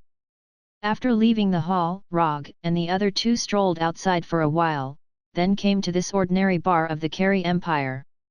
If one wanted to understand the characteristics of a civilization, a place where people from all walks of life gathered like a bar was a good starting point. It was like learning a new language. Swearing was often the easiest to learn. It seems that the bars here are not too different from the ones on Earth, just that the taste of the alcohol is a little strange, and the image of the guests is a little different. Pietro took a sip of the light green beer in his hand and turned to Rogge. No matter what kind of civilization it is, the function of a bar or similar place is the same. But did you notice that the bar here has a higher degree of freedom? While speaking, Rogge pointed at the two Kree who were fighting not far away and said casually. If it was on Earth, the moment the guests started fighting, the security in the bar would rush over to stop both sides. But here, the two Kree who were either drunk or had a grudge against each other fought for more than 10 minutes, and still, no staff came to stop them. Just when Pietro was about to bet with Rogge on which Kree would win in the end, one of the Kree suddenly picked up a beer bottle and broke it with a bang. Then, he aimed the crack of the bottle at the neck of the Kree under him and forcefully stabbed it. The result was no surprise, the crack of the bottle stabbed into the neck of the Kree, and green blood burst out. Although the Kree who was pressed on the ground struggled with all his might, it did not take long for him to die from excessive blood loss. Now, do you still think this is the same as the bars on Earth? Chapter 384. On Xandar, people who got into a fight would be sent to prison for serious crimes. On Hala, the home planet of the Carey Empire, people would not be punished even if they killed someone in public in a bar. Of course, Rogge was not sure if there would be no punishment at all. However, judging from the winner's attitude and the cheers of the audience, there was a high chance that he would not be punished. When the Kree with a wound on his face raised his right fist proudly, several Krees surrounded him and invited him to their table for a drink. As for the loser who had died from excessive blood loss, he was carried out by the bar staff like garbage. The green blood on the floor was also cleaned up immediately. Will this really not be a problem? The one who died was a Kree, one of their kind? Pietro had a look of disbelief on his face. There shouldn't be a problem. The rule here is that as long as you don't use a gun, you can fight however you want. As for the consequences of losing, they already knew before the battle started. Roger took a sip of the beer that tasted like apple juice and said faintly. How did you know? Pietro asked. He remembered that Rogge had said that this was his first time on Hala, so how did he know about this rule? When you tried to strike up a conversation with that Carey girl and ran back in fear, I asked the bartender here. You. When Rogge pointed out his embarrassing incident, Pietro's expression became a little awkward.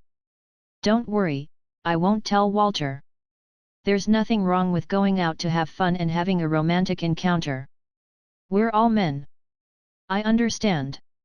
Rogge continued, trying to ease Pietro's embarrassment. However, he did not expect Pietro's expression to become even worse after hearing what he said. Sigh, young people nowadays can't be so thin-skinned. Rogge sighed, a little angry at Pietro's failure to fight back. Thinking back, before he had transmigrated, he had been an ordinary person and had been called the Little White Dragon of the Waves. As a result, in this world, Pietro, who had extraordinary abilities, was not as good as him before he had transmigrated. Just as Rogge was wondering if he should teach Pietro some of the skills he had used to dominate the martial arts world, he saw something unexpected. After arriving at the bar, Pietro and Daisy went to have fun according to their own preferences. Pietro's way of having fun was to hit on the carry girls around him. Unfortunately, he was rather timid, and before he could strike up a conversation, he had already backed off. Compared to Pietro, Daisy was bolder and more confident. Of course, Daisy's way of having fun wasn't to flirt with the muscular men around her. Instead, she went straight to the dance floor and swayed her body along with the music. Rogge didn't know if Daisy liked to dance or not. However, there was one thing that he knew very well, and that was that the vast majority of young girls wanted to be the center of attention. If it were any other place, these young girls would probably dress themselves up beautifully. In a place like a bar, it was much easier to become the center of attention. As long as your body was good enough, your face was beautiful enough, and you jumped high enough, you could attract most of the attention in the bar. In some cases, the first two conditions could be lowered appropriately. Although Rogge wasn't a carry, he didn't know much about the aesthetic views of the carry people. However, from the looks of the carry men gathered around Daisy, she was more in line with the aesthetics of the carry men. At this time, although Daisy was dancing high, she still kept enough sober to not let herself become the prey of these carry men. At this time, a carry man came to Daisy's side with a domineering aura and pushed aside the small characters around him. This domineering carry man was none other than the guy who had just won the fight. Because of the distance and the music, Rogge couldn't hear what the carry man said, but he witnessed the scene of this guy being sent flying. He saw a circle of transparent air shock wave gushing out from Daisy's palm, and the unlucky guy was directly sent flying. Although Daisy was very unhappy with the carry man's words, she still controlled her strength and didn't directly kill this guy. Instead, she sent him flying a few meters. The guy who was sent flying crashed into several tables before finally coming to a stop. His whole body was in a very sorry state as he lay between the broken bottles and the fallen tables and chairs. "Trash like you don't deserve it, scram." After sending the carry man flying, Daisy still didn't vent her anger and loudly scolded. However, the moment Daisy finished scolding, the music in the bar stopped, and the carry people stood up one by one. Not only that, Rogge also found that many people, including the bartender and the bar's security, took out their guns. What's going on? Didn't the bar's rules say that guns are not allowed?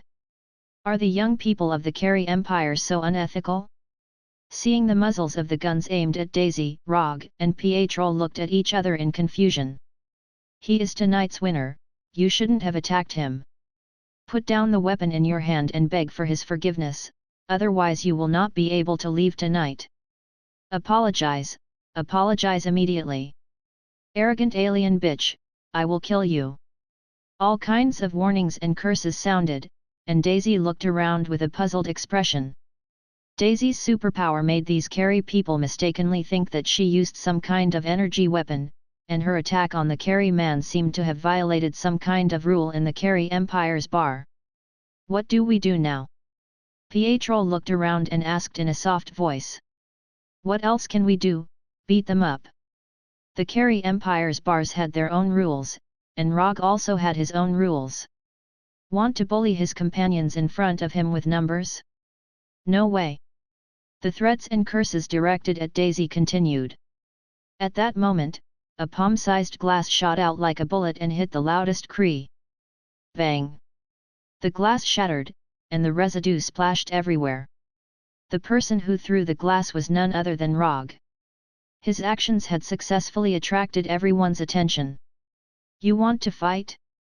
Sure, I'll play with you."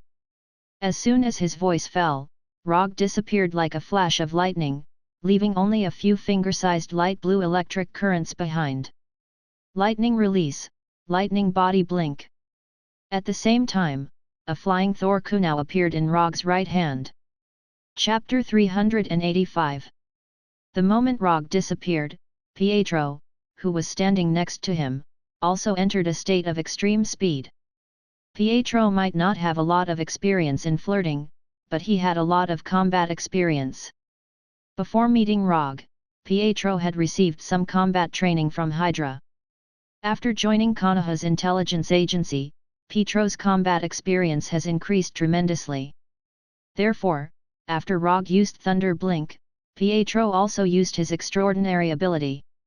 Although the Kree men in the bar looked ferocious, none of them were real Kree warriors. To put it simply, the Kree people were just a bunch of low-class hooligans. When Rogge and Pietro disappeared one after another, the Kree people quickly realized something. However, it was already too late. Rogge's flying Thor kunai and Pietro's fists struck the Kree with lightning speed. The music stopped, and screams rang out in the bar. Under the joint attack of Rogge and Pietro, the Kree only lasted for 3 seconds before they fell to the ground one by one, clutching their injured right hand or head in pain. Green blood continuously flowed out of his right hand. Rogge had used the flying Thor kunai to cut his tendons. Those who covered their heads or chests had been hit by Pietro's right fist. Although Roger and Pietro did not kill the Kree, under their extreme speed, a casual strike from them was enough to inflict unbearable pain on the Kree, whose strength was not much different from that of a street thug. I don't want to know what bullsh*t rules you have here. In front of me, there is only one kind of rule. That is, I have the final say in the rules. Do you understand? Rogge said coldly as he squatted in front of the Kree who was sent flying by Daisy. He patted the guy's face with a Thor kunai that was stained with green blood. Understood. The Kree man did not expect to meet a foreigner like Rogge who did not follow the rules of the Kree.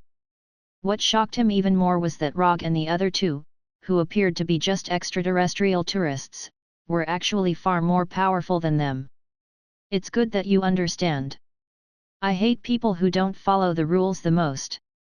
Since you're the winner tonight, I'll let you pay for tonight's loss. After wiping the Thor kunai on the Kree's collar several times, Rogge stood up and put the Thor kunai back into the ninja tool bag behind his belt. Ignoring the wailing Kree on the ground, Rogge and the other two left the bar without looking back. The onlookers who didn't threaten or insult Daisy or pull out their guns weren't attacked by Rogge and Pietro.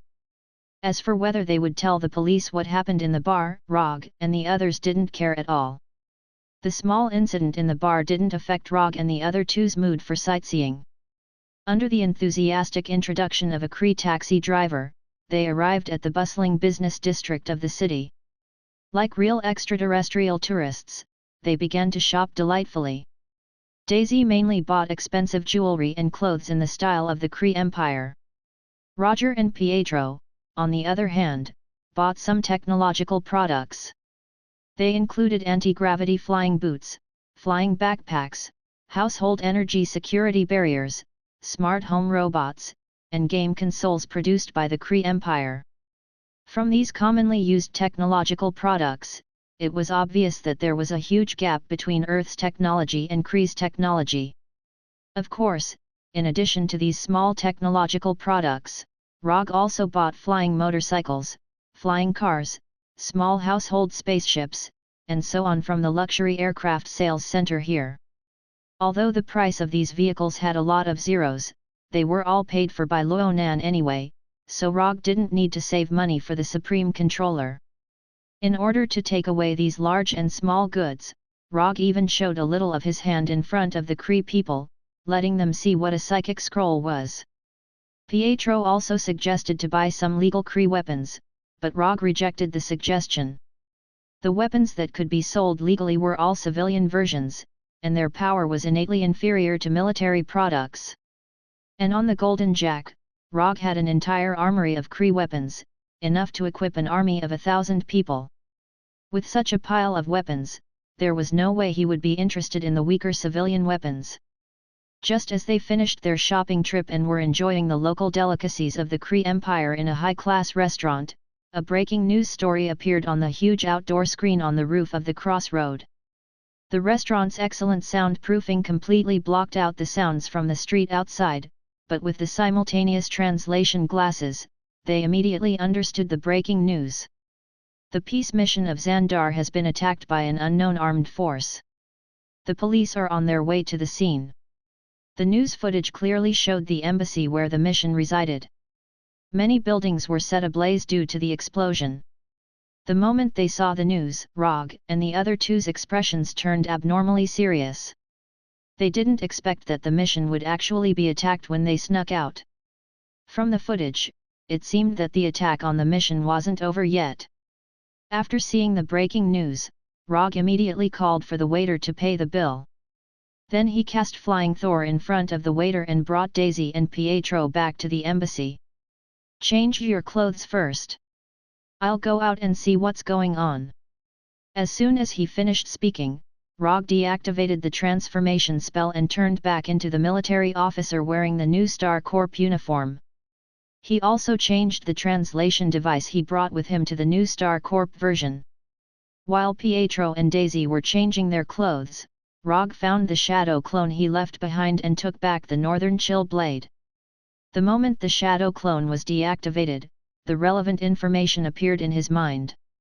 More than 10 minutes ago, armed forces of unknown origin appeared in the embassy and launched an attack on the members of the mission. Although the incident happened suddenly, the military officers and guards immediately organized a counterattack and stopped the attackers from attacking the members of the mission. The members of the mission who didn't have any combat power were arranged to stay in the innermost safe area of the embassy. Until now, there had been no news of casualties among the members of the mission. This definitely wasn't Ronan's doing. He didn't have the guts to do so. Was it the other rebels, or was it a terrorist organization within the Kree Empire? Rogge began to think quickly. Chapter 386. From the current situation, Rogge was more inclined to believe that it was the other rebels of the Kree Empire who launched the attack. Although the number of attackers wasn't particularly large, they displayed excellent military quality. Although the terrorist organizations of the Kree Empire could also cultivate experienced fighters, in general, the other rebels were more suspicious. Not long after, Pietro and Daisy, who had changed back into their military uniforms, came to Rogge's side, looking around vigilantly. "You two move together. If you encounter an enemy you can't handle, don't force it. Ask for help immediately." After instructing Pietro and Daisy, Rogge picked up the Northern Cold Blade and left alone, heading to the other areas that were attacked. At this time, the chief military officer of the diplomatic mission, Roman Day, was leading a team of guards to protect the ambassador's safety and constantly arranging for other guards to contact the outside world. The moment the attack began, all the communication channels near the hall were electronically jammed. Even the secret frequency band used by the New Star Army was filled with noise. It was because of this that this unknown armed force, which didn't have many people, caught the diplomatic mission unprepared and quickly gained the upper hand. Sounds of explosions and the unique sound of blasters could be heard everywhere in the hall. Moving alone, Rogge quickly arrived at the target area and set his sights on the suspected commander of the attackers.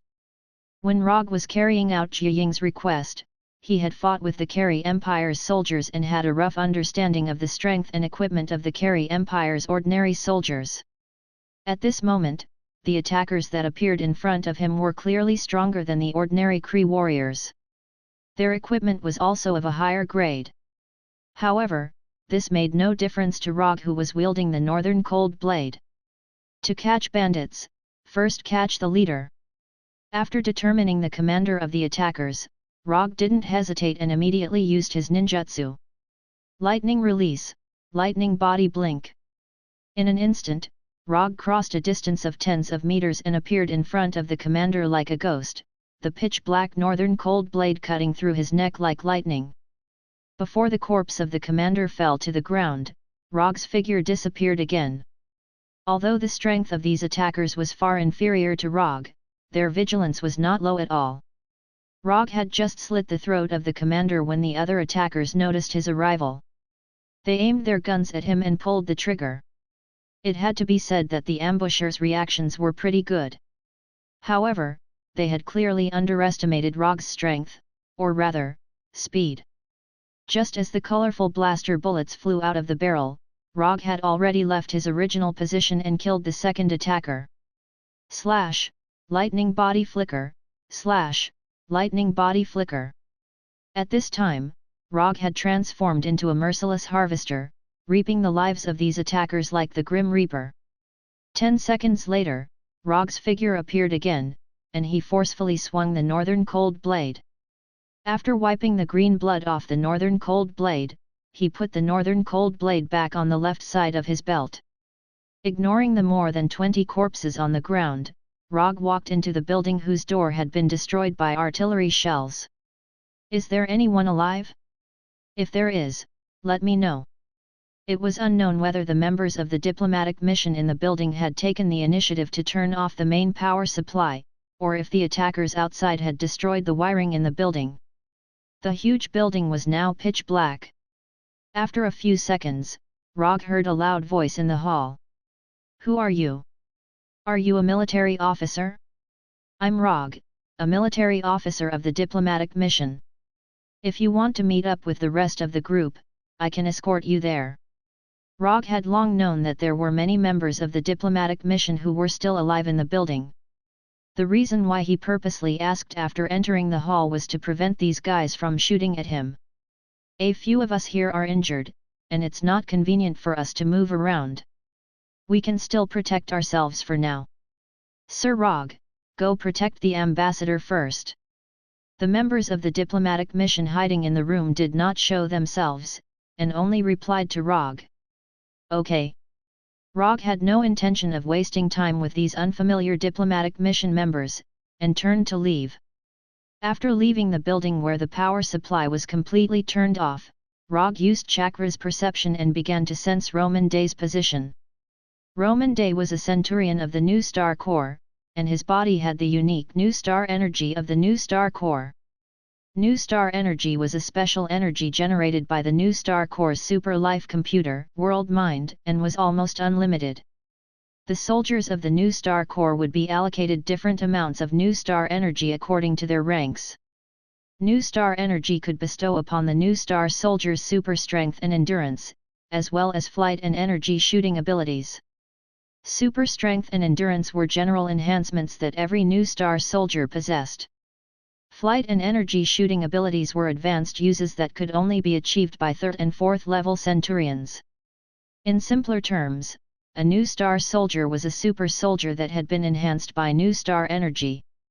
Centurion Roman Day's New Star energy was the strongest among all the New Star soldiers in the hall, so Rogge only needed to find the one with the highest energy intensity. After confirming Centurion Roman Day's position, Rogge used the quantum teleportation that he had plundered from the inhuman Gordon, and directly teleported to Roman Day's vicinity.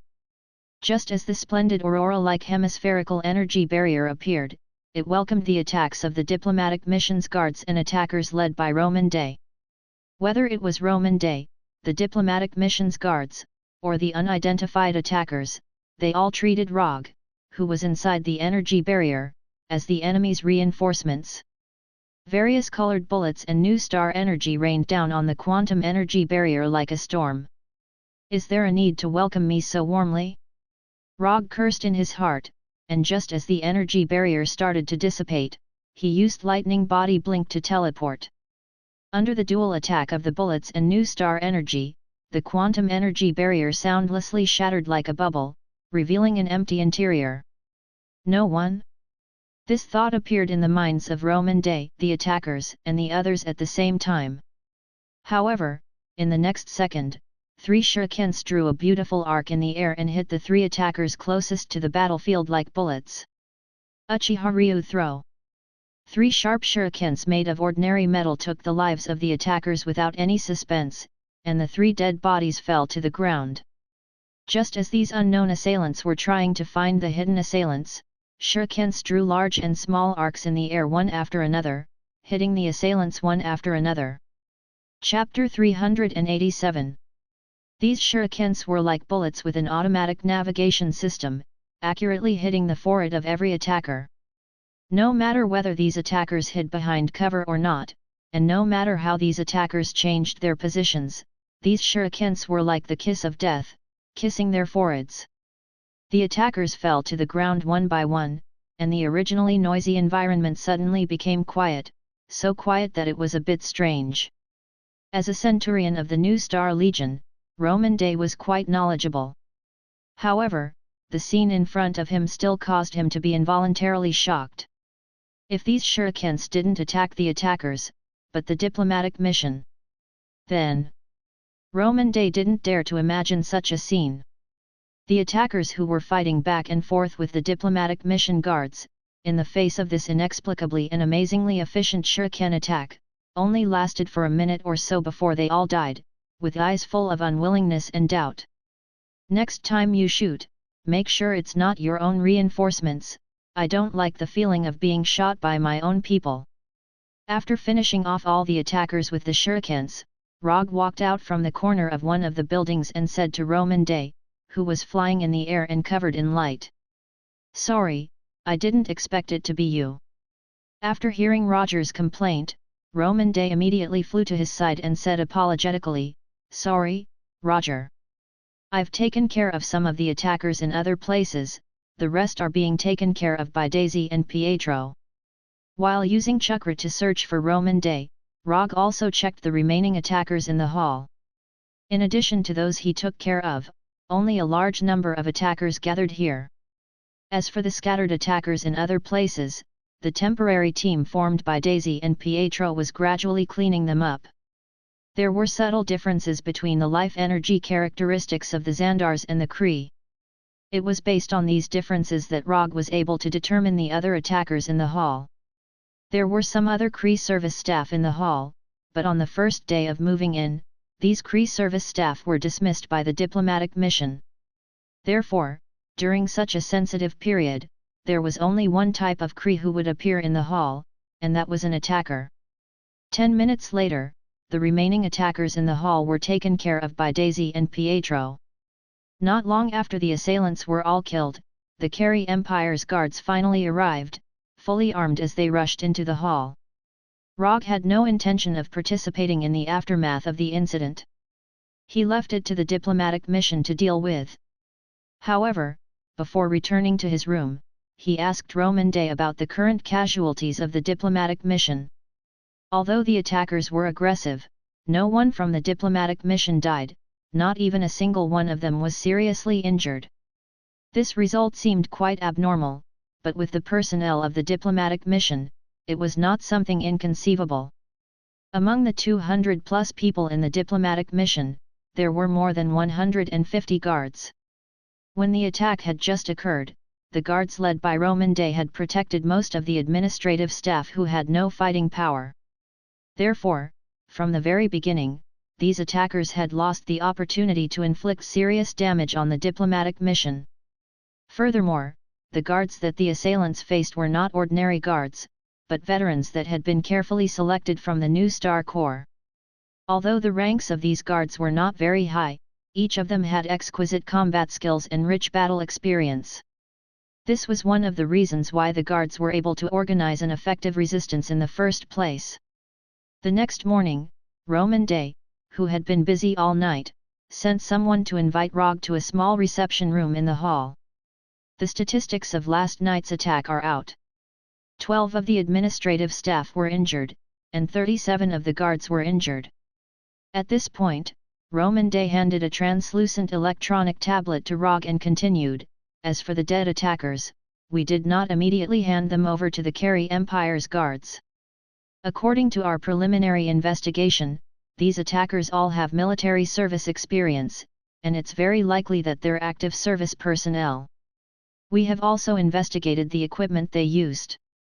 There were no similar models found in any of the Carey battlefields. We have tested the performance of these weapons and equipment.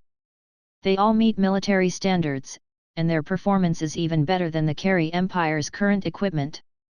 Roger quickly browsed through the statistics of the attacker's equipment on the tablet. He then casually placed the tablet on the table beside him. "You know better than me what these conclusions mean. What did Xandar say?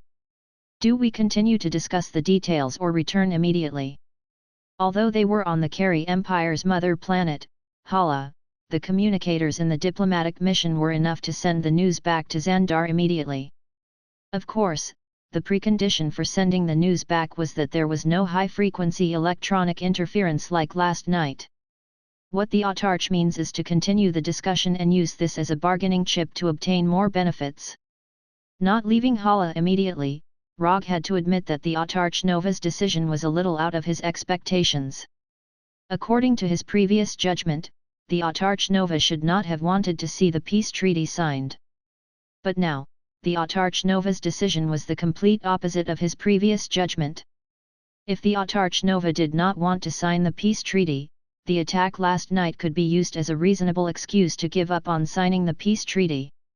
Even if the people of Xandar and the other factions were dissatisfied, they could not raise any effective objections.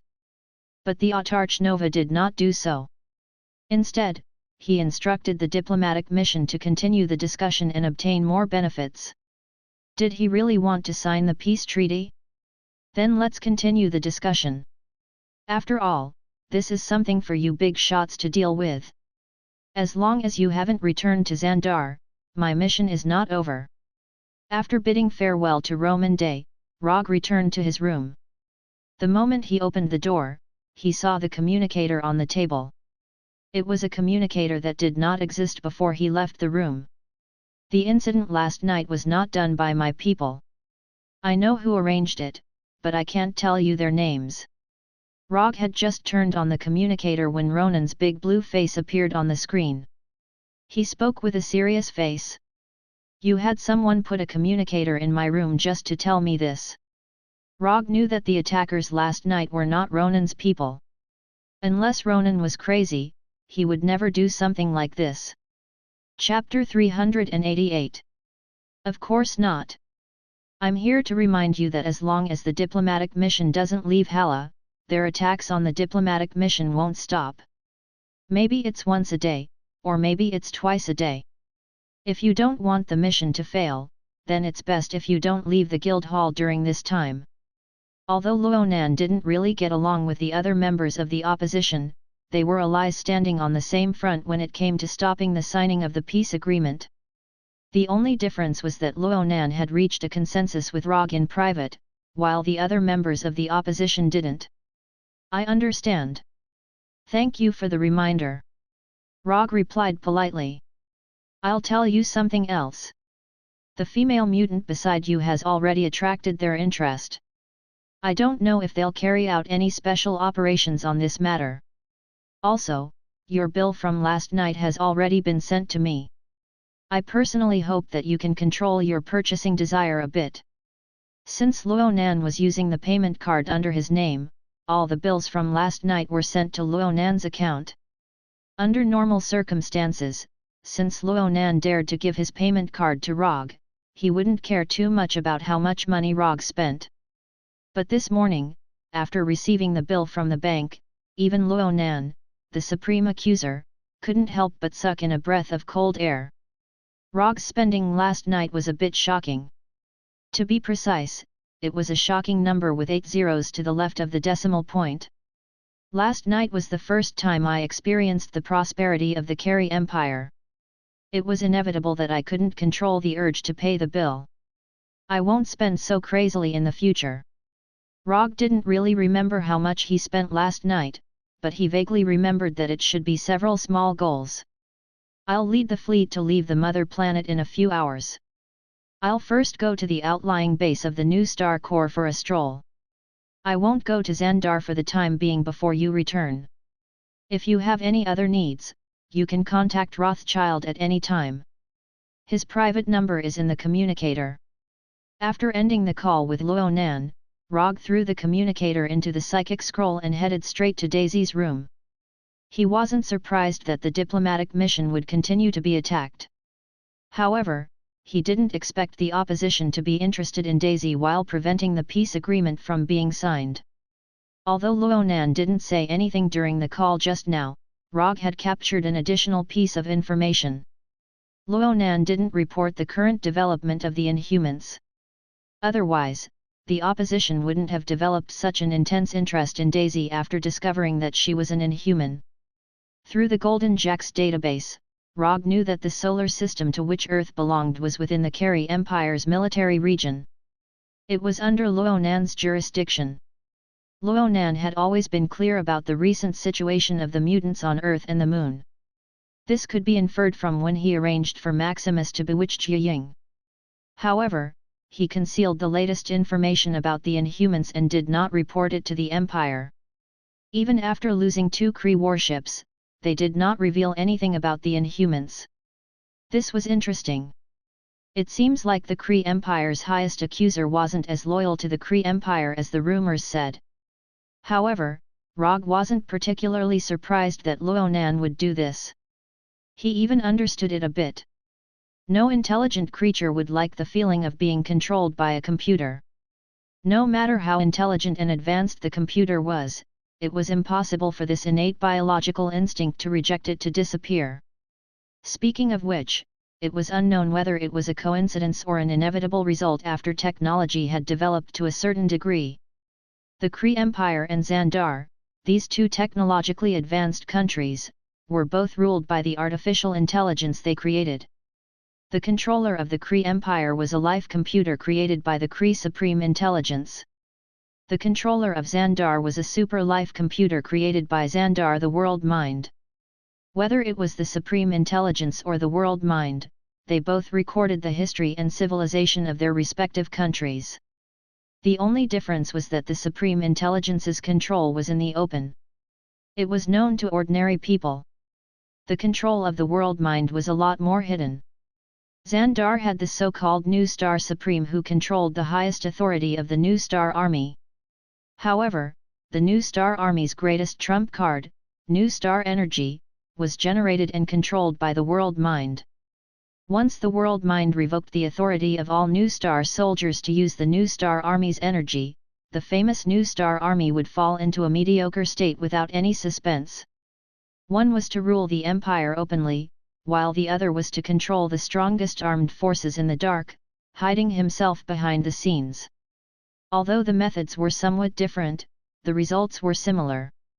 That was absolute control that was unparalleled and could not be challenged by anyone. He did not know if this phenomenon would occur when Earth's technology developed to a certain limit. While his thoughts were in a mess, Rogge came to the door of Daisy's room and gently knocked on the door. "Come in." After receiving Daisy's reply, Rogge pushed open the door that did not have much defensive power and walked straight in. At this time, Daisy was still wearing the second-class military officer's uniform, but her hands were playing with a few gemstone jewelry that she had just bought last night. Because she had bought a lot of jewelry, Daisy only kept a few that she was interested in at the moment. As for the rest, they were all placed in Rogge's psychic scroll. Not only Daisy, but even the technological products that Pietro had bought were also in Rogge's psychic scroll. "What's wrong?" Daisy put down the jewelry in her hands and asked curiously. "Last night's battle has caused the person behind the attackers to target you. They know that you are an inhuman. Next, they may have some special operations against you. During this time, you need to pay attention to yourself. Do not leave the guild hall alone. If there are more attacks, you must team up with Pietro. Do not act alone." Daisy's strength was not bad, and she did not lack operational experience. But she was still in her early 20s. She was at an age where she was easily impulsive, so Rogge had no choice but to come over and remind her. "Do you know who ordered the attackers?" Daisy continued to ask. "I only have a rough idea. In any case, you need to be careful for the next few days to avoid any accidents." After saying this, Rogge did not stay in Daisy's room for too long. He immediately turned and left. Late at night, when most of the members of the diplomatic mission had already fallen asleep, the attack that Luonan had warned of occurred once again. Boom! A huge explosion rang out in the guild hall, waking everyone up with a start. Unlike last night, the guards of the diplomatic mission quickly organized a counterattack this time. They repelled all the attackers in a short time. Chapter 389. If they hadn't made any progress after being ambushed yesterday, there was no need for them to return to Xandar. They could have just retired. The ambushers' ambush was easily repelled. Aside from causing everyone to lose sleep, the ambushers didn't cause any harm to the diplomatic mission. However, just as Ronan predicted, the opposition's ambush was far from over. On the afternoon of the second day, when the ambassador and the other negotiators had just returned to the hall, the opposition's ambush squad appeared once again. This time, the results were completely different from the night before. The vice-ambassador didn't retreat in time and was struck in the right leg, completely losing the ability to move. If it wasn't for the centurion Roman Day standing in front of the injured vice-ambassador, he would have been the first member of the diplomatic mission to die. The opposition's ambush had thoroughly infuriated the ambassador and the centurion. In response, the diplomatic mission raised a strong protest against the Carey Empire, demanding that the Carey Empire fulfill their duty of protecting the diplomatic mission. The Carey Empire satisfied the diplomatic mission's request and deployed a large number of security forces around the hall. However, on the night that the Carey Empire strengthened their security forces, the diplomatic mission was met with the largest ambush yet. Over 100 ambushers rushed into the hall and launched a suicide attack far greater than any of the previous ones. That night, the ambushers achieved glorious results. A fifth of the guards died on the spot and a third were injured. Just this attack alone reduced the number of guards of the diplomatic mission by half. At this time, the diplomatic mission and the Carey Empire's negotiators were faced with an incomparably realistic question. Should they continue negotiating the details of the peace treaty? It had only been 3 days and the diplomatic mission had already been ambushed 4 times. And with the passage of time, the ambushers' attacks became more and more frenzied. For example, tonight's ambushers were a complete suicide squad. The ambushers who rushed into the hall didn't have any strategy at all.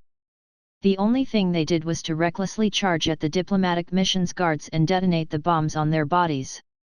It was this reckless fighting style that allowed the ambushers to achieve their most glorious result so far, reducing the diplomatic mission's guards by half. Does Nova Supreme still want to continue the negotiations? At this rate, it would only take 2 or 3 more attacks at most for most of the diplomatic mission to die here. No, it might not even be 2 or 3 times. Just 1 is enough. As long as the ambushers are crazy enough, a powerful enough weapon of mass destruction will be enough to completely wipe out the diplomatic mission. Rogge sat on a chair in the hall and asked the centurion Roman Day with a casual expression.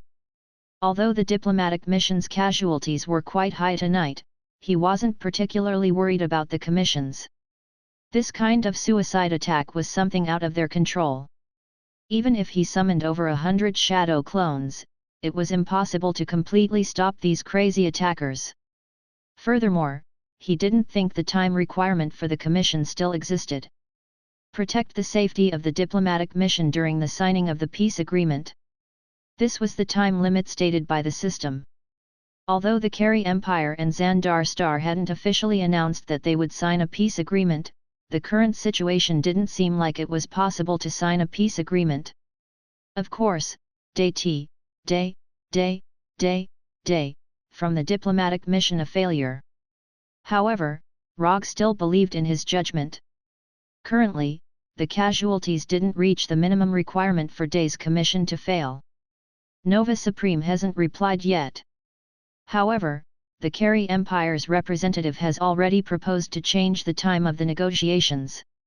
As the chief military officer of the diplomatic mission, Roman Day's expression was gloomy. Regardless of the circumstances under which the diplomatic mission's members were injured, the ultimate responsibility couldn't be bypassed as the chief military officer. He could already imagine what kind of impeachment and internal trial he would face when he returned to Xandar. That would not be a very pleasant image. Nova Supreme hasn't replied. What about the ambassador? What's his decision? As the person in charge of the diplomatic mission, the ambassador had the right to decide on whether to continue the negotiations without Nova Supreme's explicit orders. That included the Carey Empire's proposal to change the time of the negotiations. Changing the time of the negotiations was just on the surface. The real meaning of this proposal was that the peace treaty would probably not be signed this time. From the attacks of the opposition, it was obvious that they didn't care about the peacemakers. Otherwise, the opposition wouldn't have dared to attack the diplomatic mission one after the other. Apart from that, what was even more intriguing was the stance of the Supreme Wisdom during this time. Simply put, as the actual ruler of the Carey Empire, the Supreme Wisdom did nothing after the diplomatic mission arrived at Hala. The Supreme Wisdom didn't give any actual support to the peacemakers, nor did it show any stance to stop the opposition's attacks. In these few days, the Supreme Wisdom seemed to have crashed. There were no instructions at all. It was precisely because of the Supreme Wisdom's silence that the opposition's attacks became more frequent and more frenzied. The ambassador is still considering.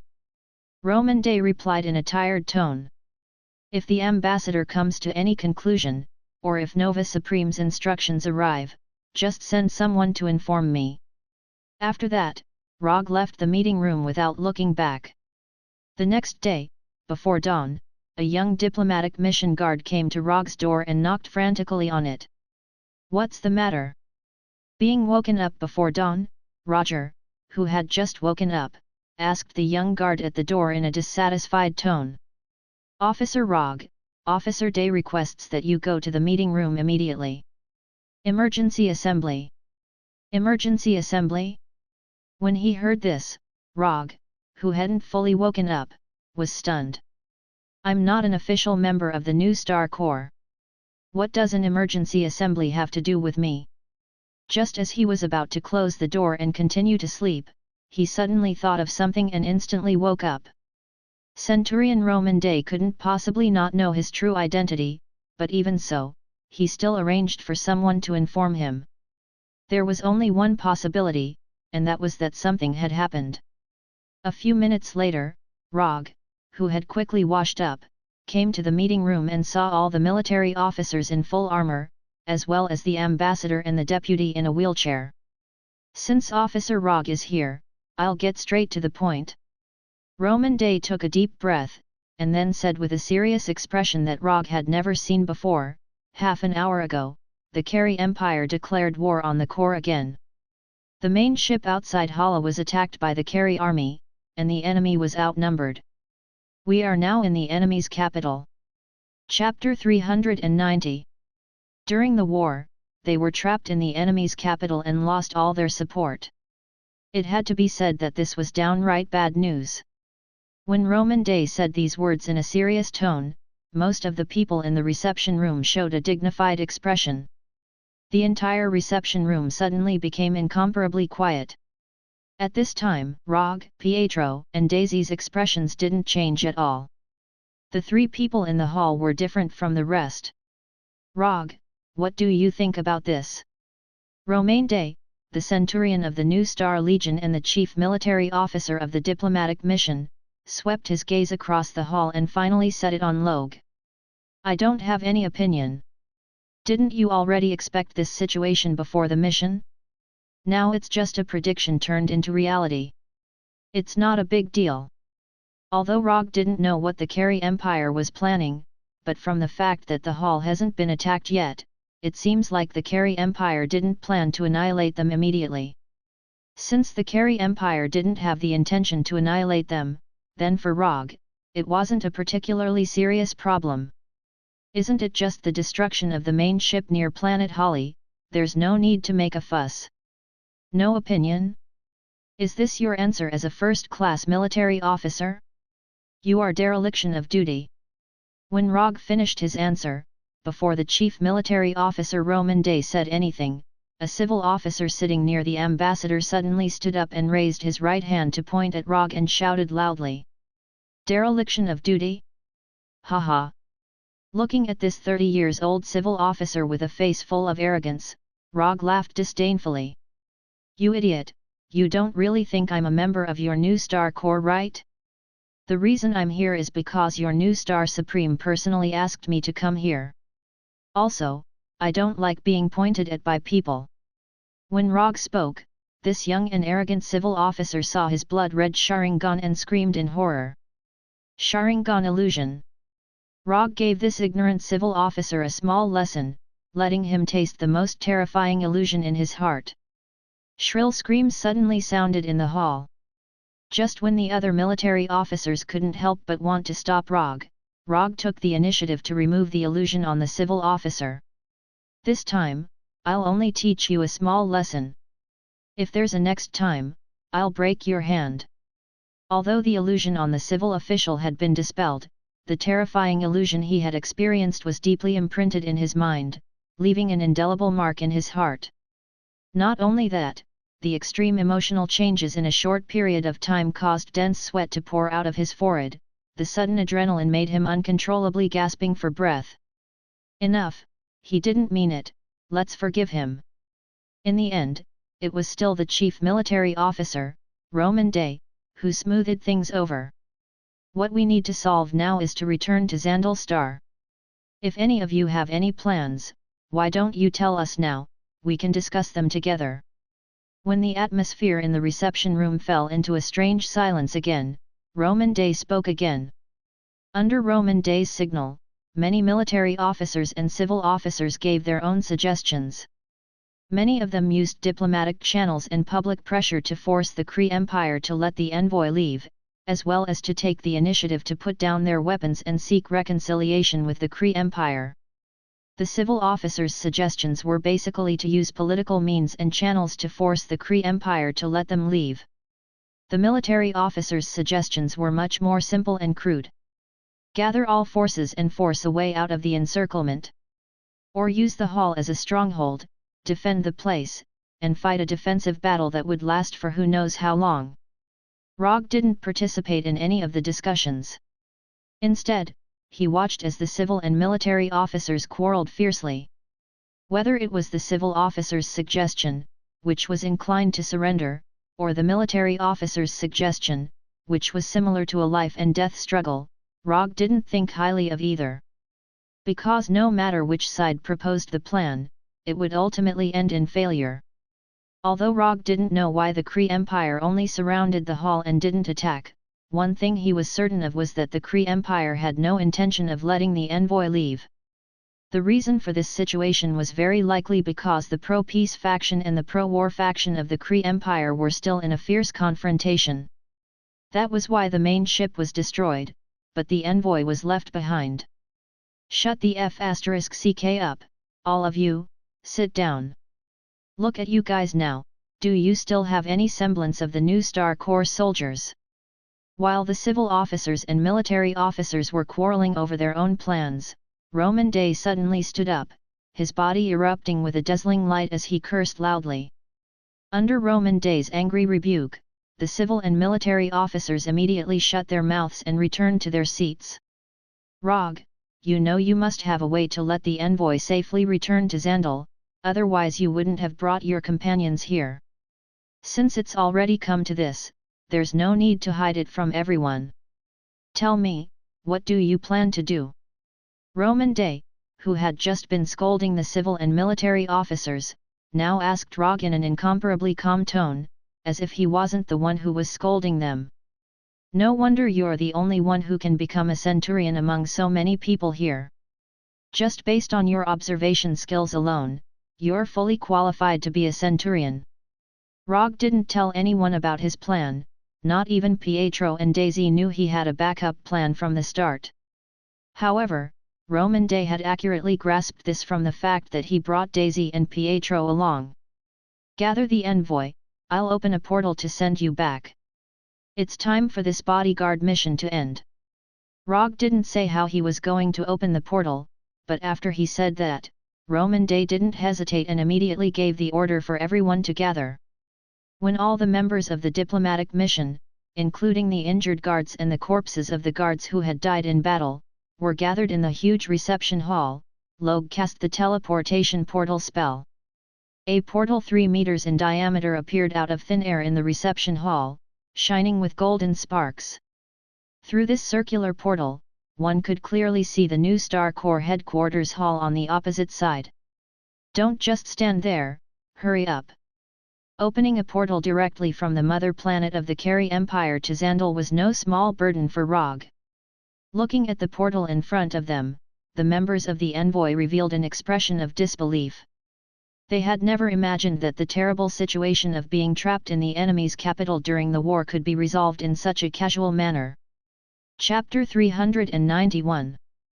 Dimensionality Reduction. This is the scene that often appears when Xandar faces other technologically backward planets. But now, Rogge used an unscientific but very magical portal to let the members of the diplomatic mission experience the feeling of dimensionality reduction. Under the orderly arrangement of Chief Military Officer Roman Day, the members of the diplomatic mission walked into the portal one by one and returned to the New Star Corps headquarters on Xandar. When the portal appeared on the first floor of the New Star Corps headquarters building, a team of fully armed New Star Corps soldiers rushed over. Then, they witnessed the appearance of the members of the diplomatic mission one after another.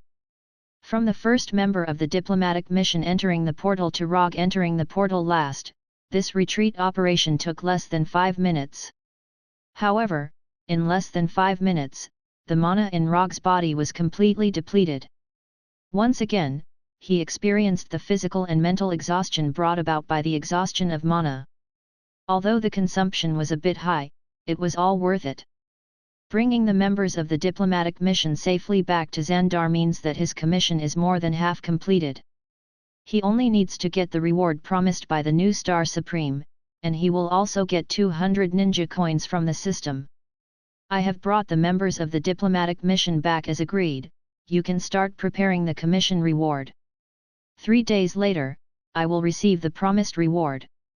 After giving Roman Day enough time to prepare, Rogge left the New Star Corps headquarters building with Pietro and Daisy and returned to the Bright Starry Sky Hotel where he previously lived. The several suites that were previously booked are still in service, so after returning to the hotel, Rogge and the other two returned to their respective suites. After returning to the suite, the first thing Rogge did was to take off the dark green uniform of the New Star Corps and change back to his original clothes. Then, he summoned the latest game console of the Carey Empire that he bought on Hala from the Psychic Scroll. But before he began to enjoy the game of the Carey Empire, he first called the front desk of the hotel and asked the hotel to prepare a delicate and expensive enough lunch.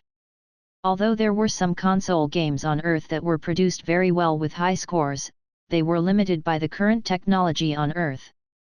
The console games on Earth were unable to provide players with an immersive and realistic experience. However, to the technologically advanced Carey Empire, this was not a problem. After putting on the language translator produced by the Carey Empire, Rogge put on the dark sci-fi virtual reality gaming helmet. For the next 3 days, Rogge used his actions to prove what it meant to be unable to extricate oneself from the game. In those 3 days, he did not leave his suite at all. Like a paralyzed patient, he wore a gaming helmet and lay on the sofa in the living room all day. Apart from some necessary daily activities, all of his waking time was spent playing games in the Carey Empire. At first, Pietro didn't quite understand Rogge's idea. However, when he put on the gaming helmet, he quickly succumbed. 3 days passed in a flash, and when the agreed time to receive the reward arrived, Rogge reluctantly took off the gaming helmet, left the hotel alone, and went to the headquarters of the New Star Corps. After receiving the promised reward, I'll go back and clear Rise of the Empire 3, then I can start playing Origin of the Universe.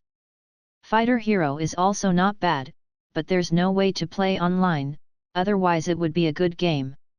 Roger, who was sitting in a reception room, patiently waited for Roman Day's arrival and planned the next step of his plan to clear the dungeon. At first, his mood was very happy. After all, he was about to receive his reward and the ninja coin reward from the system. However, as time passed, his mood gradually changed from joy to dissatisfaction. An hour, now he waited in the reception room for an hour. When will Centurion Roman Day come? I've been waiting here for an hour. This was the 3rd time Rogge urged the staff in the reception room. I'm sorry, Mr. Rogge. We just received the latest news, Centurion Roman Day received the latest order from the Corps and is now going to the front line of the battlefield. He can't come to receive you. The female staff in the reception room answered with a standard smile and tone. Set off to the front line of the battlefield? Forget it, it doesn't matter if he doesn't come, I just want to know when I can get the promised reward. Rogge suppressed his dissatisfaction and continued to ask. I'm sorry, Mr. Rogge. We can't inquire about your reward for the time being. The green-skinned female staff continued to answer with a standard smile and tone. Can't inquire. At this time, Rogge has realized something. Then can you contact the new Star Supreme? I want to meet with the new Star Supreme directly. I'm sorry, Mr. Rogge. You don't have the authority to request a meeting with the Supreme for the time being. It was the same standard smile and tone again. He doesn't even have the authority to request a meeting with the new Star Supreme. Rogge understood everything in an instant. This time, he encountered a renege again.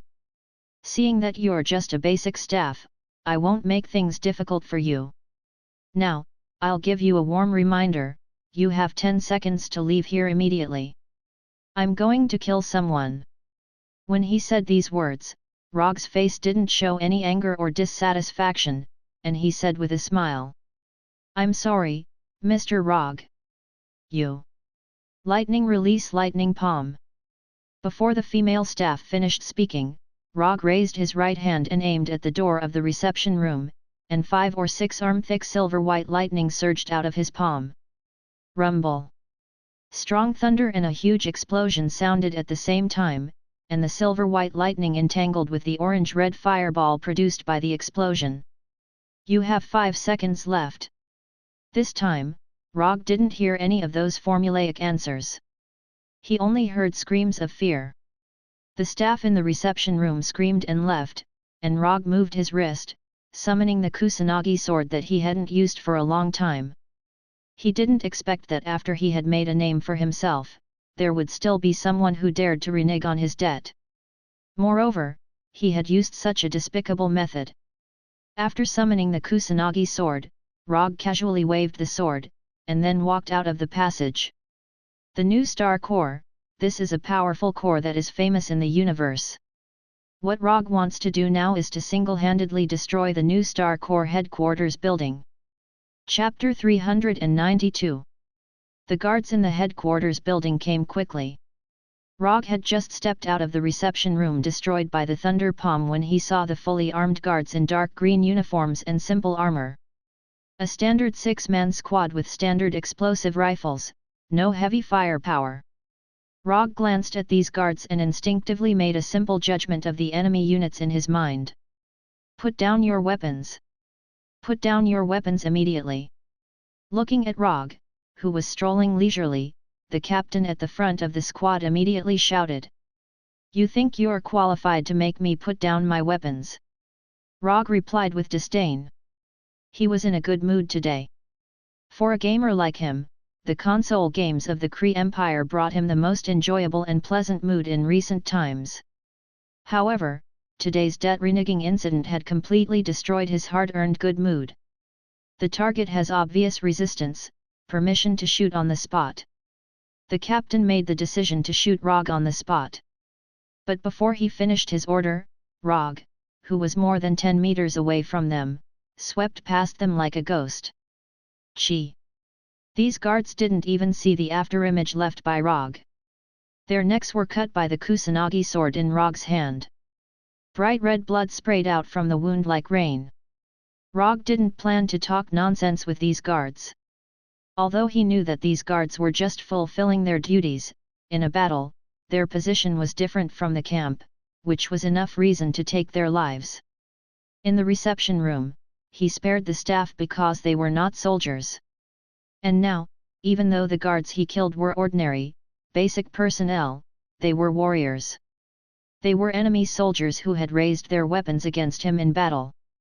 When the guards whose carotid arteries had been completely cut fell to the ground one by one, Rogge casually took the communicator from the last guard while he was still barely able to stand. I don't care what reason you have for refusing to pay me what I deserve. But your decision makes me very angry, very angry. There has never been anyone who can not pay me. New Star Core not, New Star Supreme not.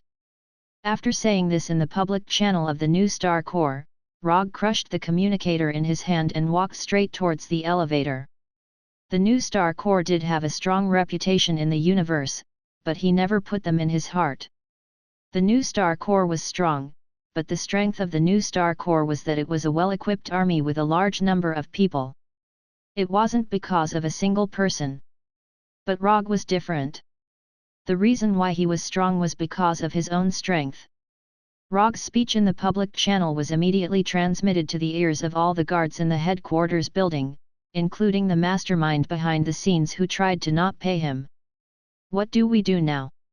He doesn't seem to have any intention of holding back. In the command room on the 75th floor of the New Star Army headquarters, the guard commander of the headquarters said to a man in his early 30s. What are you afraid of? He's only one person. Even if the accuser Ronin is here, he won't be able to leave the building alive. If Roger was present, he would definitely be able to recognize this arrogant carry man in his early 30s. This person was none other than the civil official of the diplomatic mission that he taught a lesson with his Sharingan. He's not the accuser Ronin. He's the man who defeated Ronin twice. Chris, this is just a personal grudge between you two. I can't let the headquarters building fall into a crisis because of your personal grudge. I'll be court-martialed. The guard commander of the headquarters building voiced his concerns. No one will let you go to court-martialed. This is also my father's decision. Otherwise, why do you think Roman Day received a temporary order to go to the front lines? I can tell you directly what his reward is. After hearing it, you should know why my father supports my plan. 500 sets of Star 4 series power armors, 35th generation new star fighters, and various top-secret scientific documents. The guard commander couldn't help but suck in a breath of cold air after listening to Chris's words. Whether it was the Star 4 series individual equipment or the 5th generation new star fighters, they were all the latest top-notch armaments developed by the New Star Corps. Even the main force that was currently fighting the Carry Empire only had a small number of Star 4 series power armors. As for the 5th generation new star fighters, they were the latest generation of fighters that had yet to enter service. It's unbelievable that Prime would give these equipment to an outsider who doesn't belong to the Corps, and he even used a commission as a reward. The news of Rogge accepting Prime Star's commission as a military officer of the diplomatic mission was spread out after the diplomatic mission returned to Xandar. In the past few days, many people were curious about what kind of reward Xin Seeing Supreme offered for Luo Ji, a powerful existence who had defeated Luo Nan, the accuser, twice, to join the diplomatic mission. However, the guard commander of the headquarters building never imagined that Prime Star's reward would be strategic materials like the Star 4 power armor and the 5th generation new star fighter. After knowing the specific content of Rogge's reward, the guard commander finally understood why Chris's father, the chairman of the military council, would support Chris's revenge for a personal grudge. Taking revenge on Rogge was just a matter of convenience. What they really wanted was the Star 4 power armor and the 5th generation new star fighter. In the short time that Chris was talking to the guard commander of the building, Rogge had already broken through the 3rd floor of the security force and arrived at the 8th floor from the 5th floor. Looking at Chris, who had a ferocious smile, and then looking at Rogge on the monitor screen, the guard commander of the building finally made a decision. From now on, issue a black intrusion alert. Dispatch all guards to annihilate the intruders in the headquarters building. The guard commander issued the highest level of command in the public channel to annihilate the intruders. The entire headquarters building immediately rang with an ear-piercing alarm, and red warning lights in every corner of the building lit up at the same time. At the same time, the staff in the headquarters building began to evacuate in an orderly manner. The important people with higher positions were also escorted by the guards and left on the aircraft on the roof of the building. Not long after, only the guards and Rogge, who had just arrived at the 10th floor, were left in the headquarters building. In order to successfully kill Rogge, the guard commander of the building issued a black intrusion alert that had never been used since the construction of the headquarters building. Chapter 393. The black invasion alert was issued, which meant that the only way left for the commander and Chris was to successfully kill Rogge. If Rogge is killed, with the ability of Chris' father, not only will they not be punished for this operation, but they will also be able to successfully obtain the reward that originally belonged to Rogge. Of course, if they fail, the consequences will also be very serious. First of all, the commander of the guards will be court-martialed. Secondly, Chris may die. Finally, Chris' father, the Speaker of the Military Council, will also be strongly impeached by the Supreme Nova or other political enemies. However, Chris and the commander of the guards didn't think that they will fail. This is the headquarters of the New Star Corps, where the strongest guards in the entire Xandar are stationed. If even these guards can't deal with Rogge, then there are basically not many troops that can deal with Rogge. Rogge didn't care about the sirens that came one after another. He still maintained his initial leisurely posture and walked slowly toward the top of the building. Now he has reached the 10th floor of the building and defeated several guards that came to stop him. Although the overall quality of these guards is quite good, they don't lack experience and strength. But the problem is that the strength gap between them and Rogge is too big, so big that they can't even understand it. Nova energy, this magical energy that can greatly strengthen the New Star soldiers, in front of Rogge, is completely ineffective. No matter how these guards use this Nova energy, there is only one ending, and that is, their lives will be completely ended by Rogge's Kusanagi sword. Although these guards are trying very hard to stop Rogge, until now, they haven't forced Rogge to use offensive ninjutsu. In addition to the initial lightning palm and the body flicker technique that he used from time to time, Rogge basically used simple taijutsu to deal with these guards. Although these taijutsu attacks look simple, for these guards, these seemingly simple attacks are fatal. However, relying on continuous attacks like moths to the flame, these guards finally stopped Rogge's footsteps a little, slightly slowing his pace. Are the guards of the New Star Army headquarters only at this standard? As the battle progressed, Rogge's evaluation of the New Star Army continued to drop. Originally, he thought that these guards with Nova energy would be able to display some dazzling strength. However, it turned out that the strength of these guards was not as good as the Anbu members of Konoha's intelligence agency. In terms of attacking methods and killing efficiency, his dark group members were several levels higher than these guards. The only thing that made them inferior to these guards was that the number of members of the dark group was much smaller. With these guards dying one after another, Rogge successfully reached the 20th floor of the building. Then, it took a little time to reach the 30th floor of the building. Because they were inside the building, it was impossible for these guards to mobilize fighters or heavy energy cannons to attack Rogge. The emptied building became Rogge's stage, a bloody stage where he could fully display his killing skills. Rogge's unstoppable advance was finally stopped when he reached the 36th floor of the building. At this time, the enemies he faced were no longer ordinary guards using blasters, but third-level warriors who were proficient in using Nova energy to attack or defend. According to the classification of the New Star Army, the third-level Dinarian Army warriors have 75% of the strength of a centurion, and also have the ability to fly. Although this was the classification of the New Star Army, after killing who knows how many guards, Rogge knew that this so-called 75% of the strength of a centurion was just a superficial statement. To be precise, the third-level Dinarian Army warriors have 75% of the Nova energy of a centurion. The guards that were killed by Rogge before were second-level Dinarian Army warriors. According to the classification of the army, they should have 50% of the strength of a centurion, just that they can't fly. However, after really fighting, Rogge discovered how unreliable this statement was.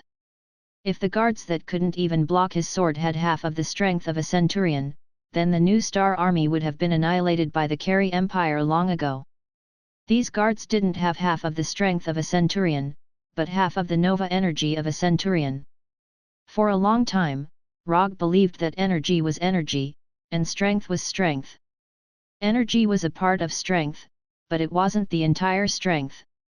Take Rogge for example, although he had never used Nova energy before, as long as he was given 10% of the Nova energy of a centurion, even if he didn't have any chakra, he was still confident that he could kill all the soldiers below the level of a centurion. Energy was just a weapon. How to use this weapon to quickly kill the enemy was the standard to determine whether a soldier was good or not. Finally, some decent people have come. Seeing that you are unarmed, I won't bully you with weapons. After saying that, Rogge threw the Kusanagi sword back into the summon scroll. At this time, there were only 3 guards in front of him. Although their attire was no different from the guards he killed before, Rogge didn't see any weapons on them.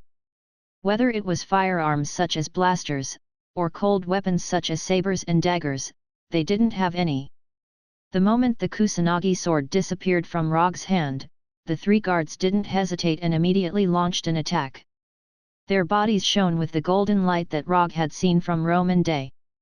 Facing the attack of the 3 guards, Rogge didn't retreat, but attacked them at the same time. Just when Rogge thought that the 3 guards were going to fight him in close combat, their fists suddenly shone with golden Nova energy. Then, these Nova energy shrouded their fists and attacked him like cannonballs. "Young man, you don't have any morals." These 6 golden Nova energy attacked Rogge's different parts at the same time and blocked several of his escape angles. No matter which angle he dodged to, at least 1 or 2 of the Nova energy would hit him. Since his opponent had already unleashed an energy attack, Rogge naturally wouldn't be so foolish as to use his physical body to block it. With a thought, a layer of light blue chakra instantly covered his body, giving him a 360-degree energy armor with no blind spots. Boom! Boom! Boom! The 3 Nova energy first hit Rogge's chakra armor and exploded like a bomb, bursting with a dazzling golden light. Chapter 394. The power of these 3 Nova energy is not small, it is already close to the power of a rocket. But even so, these 3 Nova energy did not penetrate the chakra coat on Rogge's body, causing him any substantial damage. However, the shock wave generated by the explosion made his forward posture stop, and his whole speed suddenly slowed down. His speed slowed down, but that's not the worst situation. The worst thing is that the dazzling light generated by the explosion created an effect like a flash bomb, making Rogge instinctively close his eyes. So this is the idea from the beginning? If the enemy these 3 guards are facing now is not Rogge, then this sudden flash attack is enough to determine their victory. But unfortunately, they are not facing an ordinary enemy, but Rogge. Not long after he crossed into this world, before he mastered enough ninjutsu, Rogge once had a favorite tactic. A secret killing tactic based on genjutsu, dark sneak technique. Although he has not experienced the feeling of being completely deprived of his vision by genjutsu, he is good at secret killing tactics, so he naturally knows how to face this kind of attack from the dark. Losing his vision will not have much impact on him, especially in close combat. Almost at the moment when he closed his eyes, he gathered chakra in the nerves of his ears, stimulating the ear nerves and greatly improving his hearing. At the same time, his amazing combat intuition and combat experience honed over the years also made up for the impact of the loss of vision for the first time. Although he can't see with his eyes, Rogge clearly perceives the movements of the 3 guards. Whether it is their route of advance or attack trajectory, it is like a 3-dimensional image in his mind. The left attack is the fastest, a straight punch, the target is his head. The right attack is the strongest, a side kick, the target is his torso. The middle attack is the slowest, a heavy punch, the target is his chest. In the blink of an eye, Rogge had determined the attacking methods of the 3 guards and instantly formulated a counterattack strategy. Retreat half a step, avoid the straight punch on the left, and seize the target's left arm. Break the target's left arm, and destroy the target's center of gravity with the left leg. He bent down and pushed the target on the left, dodging the side kick from the target on the right. Heavy punch to the head of the target on the ground. With the target's head as the center, heavy punch to attack the standing leg of the target on the right to destroy the stability of the target on the right. He got up and punched the unsteady target on the right with a right hook, sending the target on the right flying and causing it to crash into the target in the middle. Taking advantage of the situation, he quickly attacked the middle target's head, chest, and throat with quick punches. He continuously pushed back the target, and finally finished off the middle target with a monster strength punch. This entire set of counterattack strategies took less than a second to completely emerge in Rogge's mind. In the next few seconds, Rogge executed this counterattack strategy perfectly. Boom! When the guard in the middle was sent flying by the monstrous strength fist and crashed into the wall behind him, Rogge opened his eyes. The sudden flash attack should have allowed the three guards to completely seize the initiative of the battle and even secure victory in one fell swoop. However, things did not go as they expected. Not only did Rogge not fall into the situation of being besieged by the three of them, but he also severely injured two of them and instantly resolved the situation of being besieged. It wasn't until the guard in the middle was sent flying that the guard on the right, who had not been attacked much, finally stood up and looked at Rogge in disbelief. Although he didn't know how Rogge did it, he clearly saw that Rogge's eyes were always closed during the fight. With his eyes closed, he resolved the joint attack of the three of them and severely injured two of them. The guard finally understood why Rogge's invasion was classified as the highest level of black invasion. This was simply not something a human could do. He was a fighting machine with a humanoid appearance. Don't be so surprised. There are many people who can do this. I know a blind top fighter. The blind top fighter in Rogge's mouth is none other than Daredevil. Speaking of Daredevil, Rogge suddenly found that he hadn't paid attention to his news for a long time, and he didn't know how he was doing now and whether he was still fighting against Kingpin in Hell's Kitchen. You guys rely too much on Nova energy and advanced weapons. If you continue like this, you will forget how to fight in close combat sooner or later. Looking at the shocked guard, Rogge gave his own advice. The remaining guard did not refute Rogge. After thinking about it, he helplessly found that what Rogge said was true. You can think about this problem later, I'm in a hurry now, so. As soon as his voice fell, Rogge took the initiative to launch an attack and attacked the guard like lightning. Although the guard tried to resist Rogge, the huge gap in strength doomed his resistance to be meaningless. 3 seconds later, the guard was hit in the chest by Rogge's monster punch, and he flew out upside down, spitting out bright red blood from his mouth. After dealing with the guard, Rogge did not stop at all and continued to walk towards the upper floor of the building. 40 floors, 50 floors, 60 floors. Although the guards in the building tried their best to stop Roger and kill this menacing intruder, they couldn't do anything about it. However, their efforts did not get the report they imagined. The number of guards decreased rapidly at a terrifying speed, but Rogge's advancement was not affected in any way.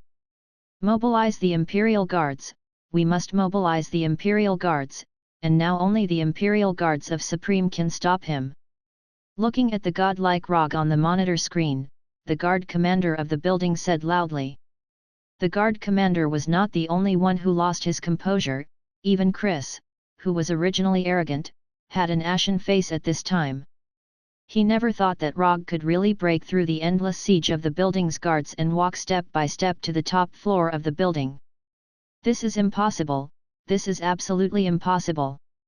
Even if it was a centurion of the New Star Legion, it was absolutely impossible to defeat all the guards of the headquarters building alone. This was simply not something a human could do. Chris's rank in the New Star Legion was not low. Although he walked the path of a civil official in the Legion, he was very clear about the strength of a centurion of the New Star Legion. It was precisely because of this comparison that he placed his hopes on the guards of the headquarters building. But it turned out that Chris underestimated the strength of the New Star Legion's centurion, and also underestimated the gap between the centurion and Rogge. Chapter 395. On the 75th floor of the Nova Corps headquarters building, Security Command Center. Just because I taught you a small lesson on Hala, you want my reward. At this time, Rogge was holding the blaster he took from the guards of the building, and under his feet was Chris, who just wanted to escape but was kicked away by him. The reason why Rogge suddenly came from the 60th floor to the command center on the 75th floor and kicked Chris under his feet was because Chris was sure that the guards of the headquarters building couldn't stop him. Looking at Rogge, who has come to the 60th floor and showed strength far beyond that of a supernova core centurion, Chris made the decision to leave the headquarters building immediately. As the initiator of all this, Chris knows very well what will happen to him if he falls into the hands of Rogge. In the Hala Guild Hall, he just scolded Rogge and was taught a lesson by Rogge with Sharingan Genjutsu. If Rogge found out that he was the one who had plotted all of this and caused Rogge to be unable to successfully obtain his reward, then he would definitely end up in a worse state than before.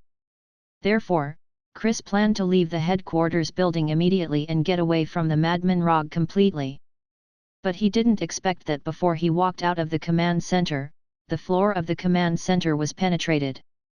At this time, Rogge, who he didn't want to see the most, flew up from the hole in the floor.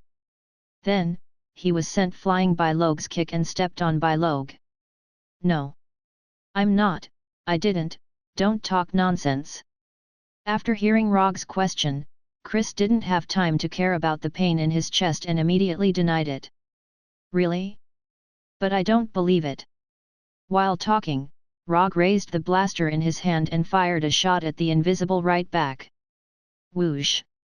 The green explosive bullet accurately hit the guard who was hiding in the corner and trying to shoot in the dark. It was a headshot. "It's really not me, I just didn't have time to evacuate the building," Chris explained with great emotion, but Rogge didn't believe a word of his explanation. Whoosh! Just when Chris was about to continue to explain, Rogge fired a shot at his right leg, and the green bullet directly penetrated his thigh. "Ah! My leg is broken." Since he was a child, Chris has never felt such bone-piercing pain, and suddenly issued a harsh scream. "Your leg is not broken yet, but if you don't shut up, I don't mind fulfilling your little wish." Rogge looked at Chris, who was stepped on by his foot, with an impatient look on his face. He originally thought that the person who dared to his reward would be a little shrewd and a little domineering. He didn't expect that when he came to the command center, he actually saw Chris, this guy. In the beginning, he only wanted to blow this matter up and let the people of the New Star Army understand the consequences of reneging on their debt. However, when the security commander of the building issued the black intrusion alert and evacuated all unrelated personnel from the headquarters, he suddenly realized that he seemed to have found the location of the mastermind behind the scenes. When all unrelated personnel were evacuated, the only people left in the headquarters, according to common sense, were the guards of the building and Rogge himself. However, when he used chakra to sense the situation in the building, he found that on the 75th floor of the building, there was a life form without Nova energy in his body. As everyone knows, the soldiers of the Nova Corps, whether it is the medics who just graduated from the Space Academy or the highest-ranking Centurions, all have Nova energy in their body.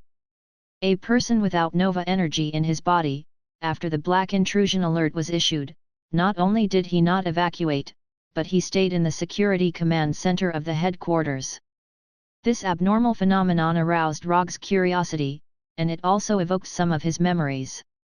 During the days when he was a private investigator, he had studied criminal psychology. Some criminals like to return to the scene of the crime after committing a crime and gain a sense of control and satisfaction by witnessing the panic of the crowd and the reaction of the police. Especially for some particularly serious crimes, such as serial killings, it is even easier for the criminals to return to the scene of the crime. Even if it has been many years, these criminals will return to the scene of the crime and recall the specific details of the crime to gain a perverted sense of satisfaction. At that time, Rogge didn't know that the person in the command center was Chris, but after discovering this abnormal phenomenon, the first thing that appeared in his mind was this theory that he saw in his research of criminal psychology. Then he thought about it carefully and found that his guess seemed to be correct. If it was because someone was dissatisfied with him or wanted to take his reward, then the mastermind behind the scenes would be in a safe place, or a place that he thought was safe, watching the whole scene. Unless the conditions didn't allow it, otherwise, the mastermind behind the scenes had more than an 80% chance of doing so.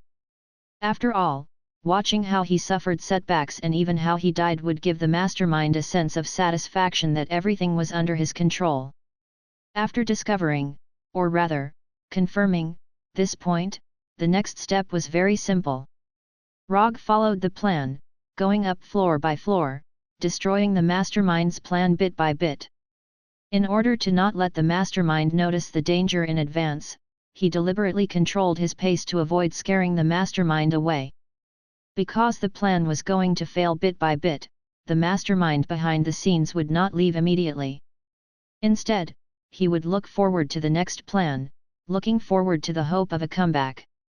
When the mastermind behind the scenes, which was Chris, realized that the plan had no chance of success and planned to retreat in advance before the plan completely failed, Rogge, who had been paying attention to him for a long time, didn't hesitate at all. He directly went from the 60th floor to the 75th floor and placed the result of failure in front of him. If it weren't for the lack of time and environment, Rogge wouldn't have minded changing the method. He would have gone from the earth to heaven, and then from heaven to hell. Your Excellency Rogge, he's still just a child. I hope you can be magnanimous and let him go first. Chris was afraid that Rogge would really break his right leg, so he closed his mouth tightly and didn't dare to make any sound. At this moment, the guard commander of the building, under the protection of a team of guards, carefully approached Rogge and said, "Just a child? A 30-year-old child?" After hearing the commander's words, Rogge sneered, then shot Chris' left leg in front of the commander. Chapter 396. Ah! Chris, who couldn't bear the pain from his left leg being shot, screamed again.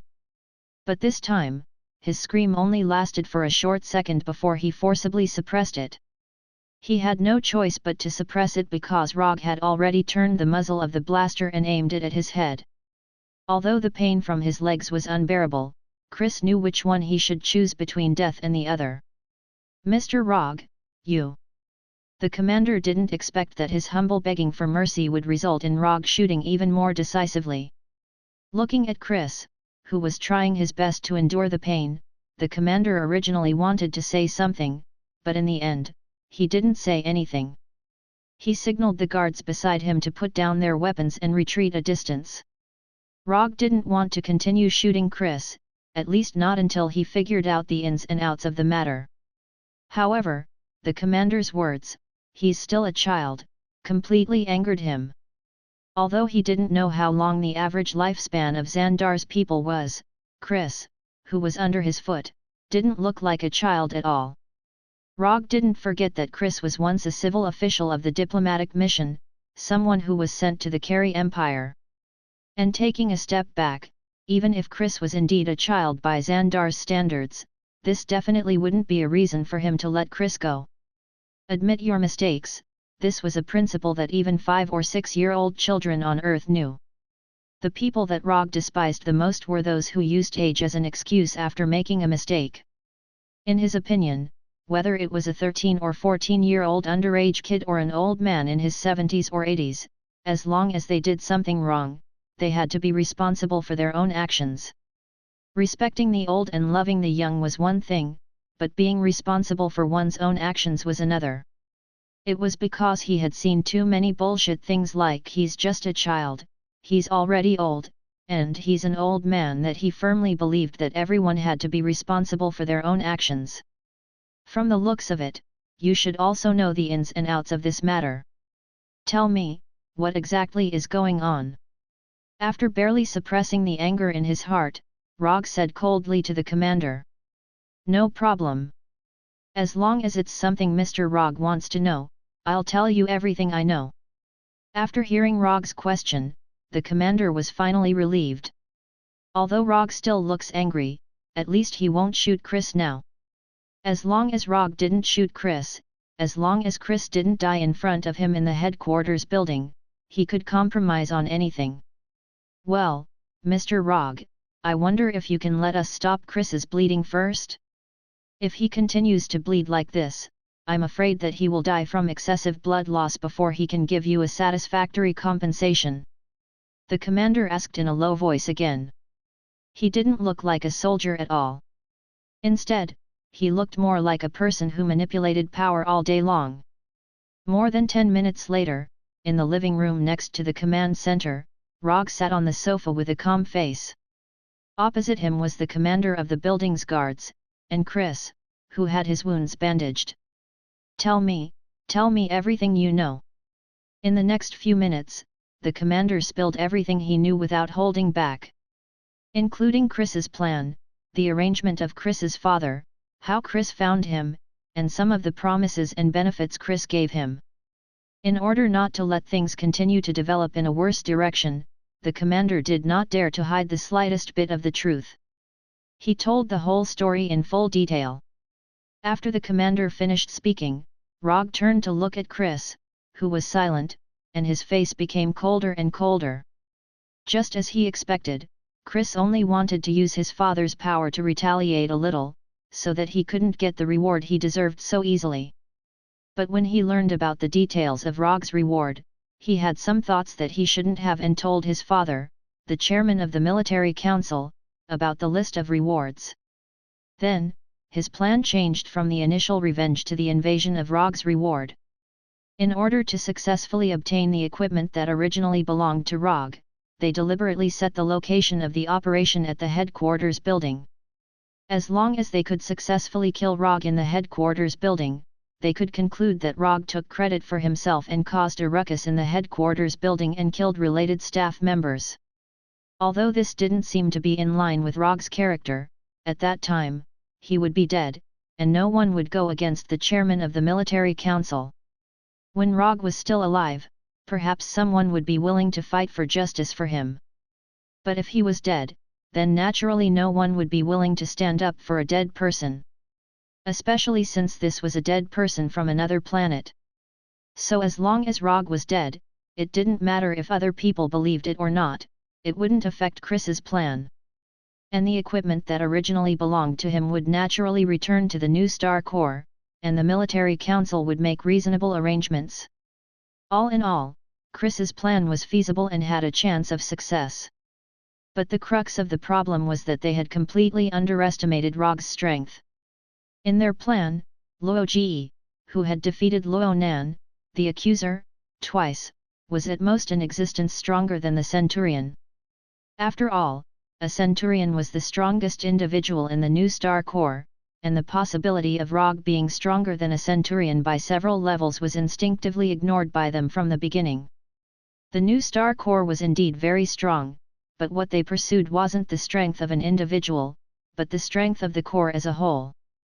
So this possibility that was ignored from the beginning became the most fatal weakness in their plan. So that's how it is. No wonder when I first saw you 3 days ago in the guild hall, I felt that you had an innate arrogance. I didn't expect you to come from a powerful family.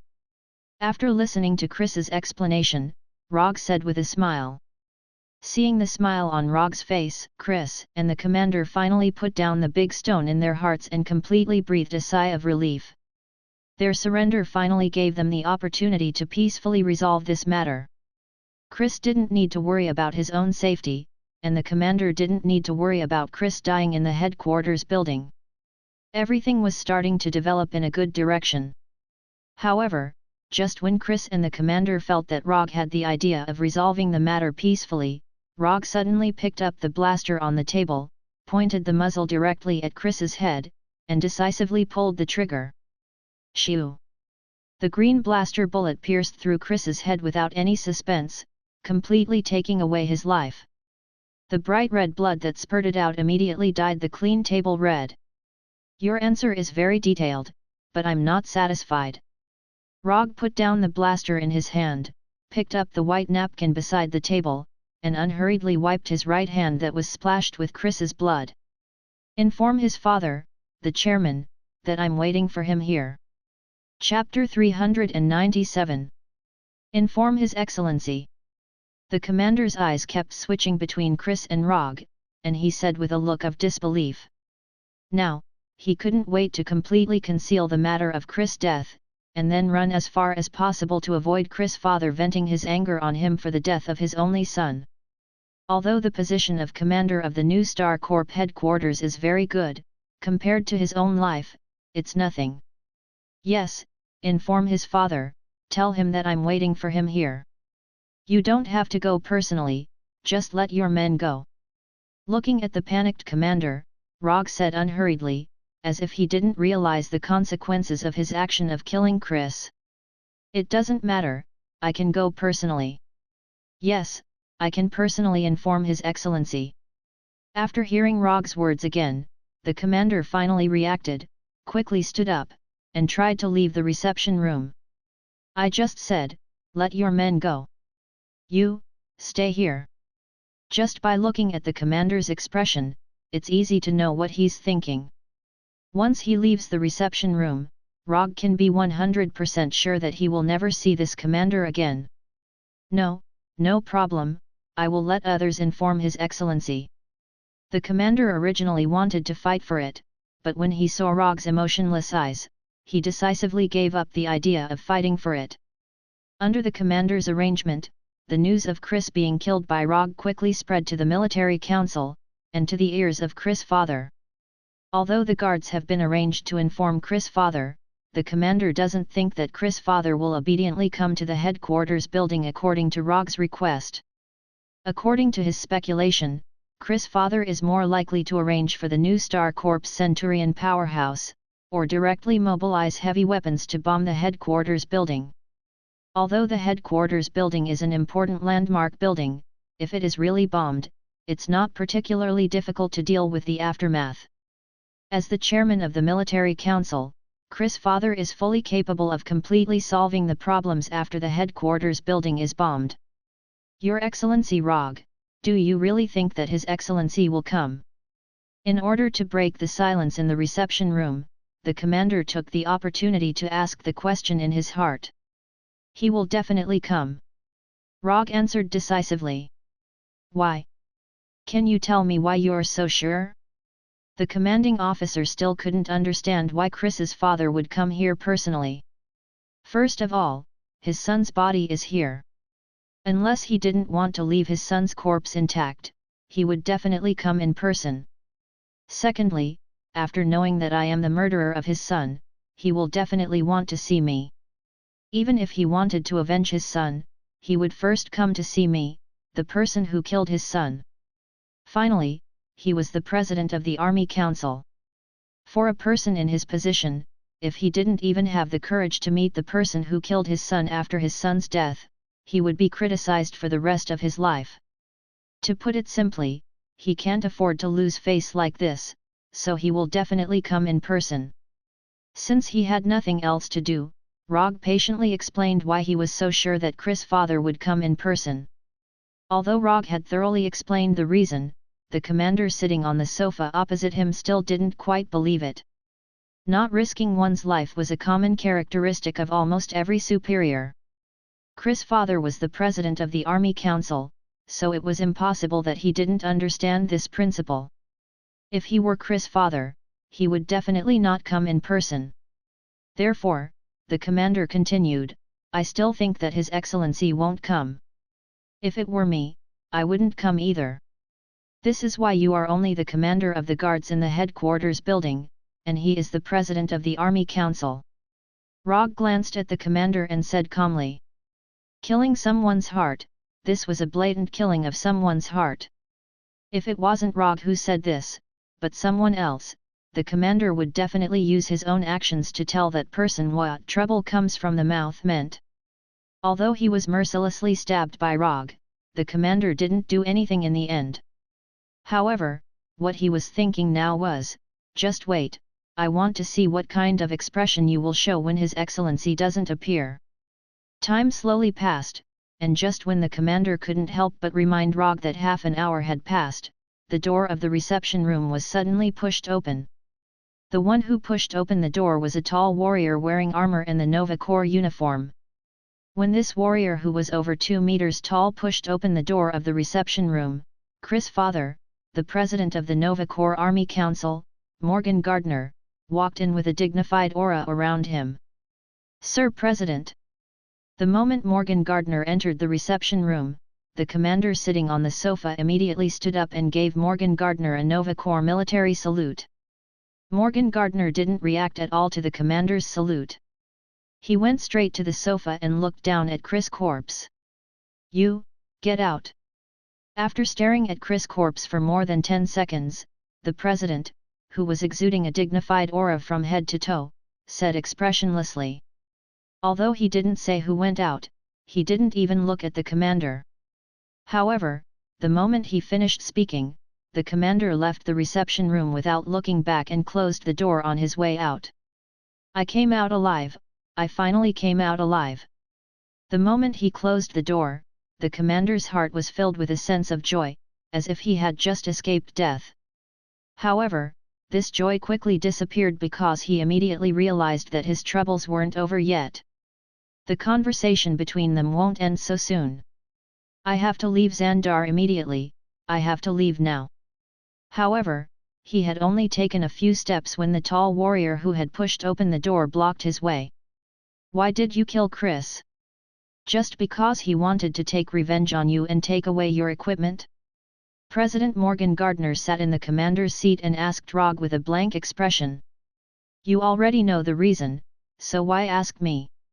Rogge didn't see any sadness on Morgan Gardner's face, as if Chris, who was killed by him, wasn't his son at all.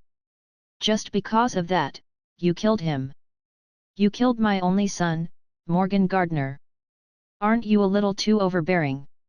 Hearing Morgan Gardner's emotionless words, Rogge suddenly laughed. "Overbearing? You actually think I'm overbearing? Ha ha ha ha, interesting, really interesting." Rogge laughed wildly as if he heard the funniest joke in the world. At the same time, he looked at Morgan Gardner as if he was looking at an idiot. Are you provoking me?"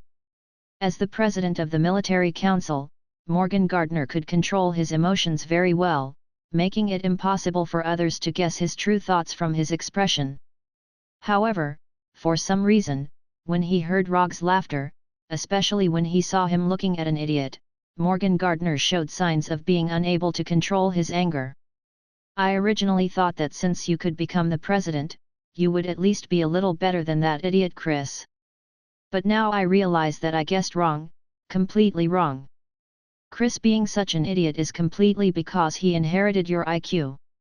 Rogge sighed helplessly, and continued to say to Morgan Gardner, who was getting more and more angry, "Didn't you think I was too overbearing? Then I'll let you see what true overbearing is." As soon as his voice fell, the explosive pistol on the table suddenly appeared in Rogge's hand, and 3 green explosive bullets instantly flew towards Morgan Gardner. Unlike Chris, who didn't have any actual combat strength, although Morgan Gardner had personally taken action many times, but before he entered the civil ranks of the New Star Corps, he was still a centurion through and through. A faint golden light suddenly erupted from Morgan Gardner's body, and the 3 explosive bullets aimed at his head and heart were instantly deflected. However, at the moment when the explosive bullets were deflected, a silver-white arc suddenly streaked across Morgan Gardner's right arm, cutting off his entire right hand. Lightning release, Thunderbolt Sword Slash. The golden light of New Star energy was still shining, but the flash of silver-white lightning was not obstructed, and directly streaked across Morgan Gardner's right hand. The tachi made of lightning dissipated, and bright red blood spurted out from Morgan Gardner's severed right arm. Unlike Chris, who liked to yell after being injured, Morgan Gardner's ability to endure pain was clearly several levels higher. However, Morgan Gardner never thought that Rogge would actually dare to attack him, and in such a fierce manner. At this moment, Morgan Gardner finally understood why Rogge dared to kill Chris, and why he still stayed in the headquarters to wait for his arrival after killing him. Chris had never participated in any kind of battle, so Chris didn't know that in this world, there was a terrifying existence who had completely integrated madness into their instincts. But Morgan Gardner had seen such a person who he would never forget after seeing him. That person was previously called the Mad Titan.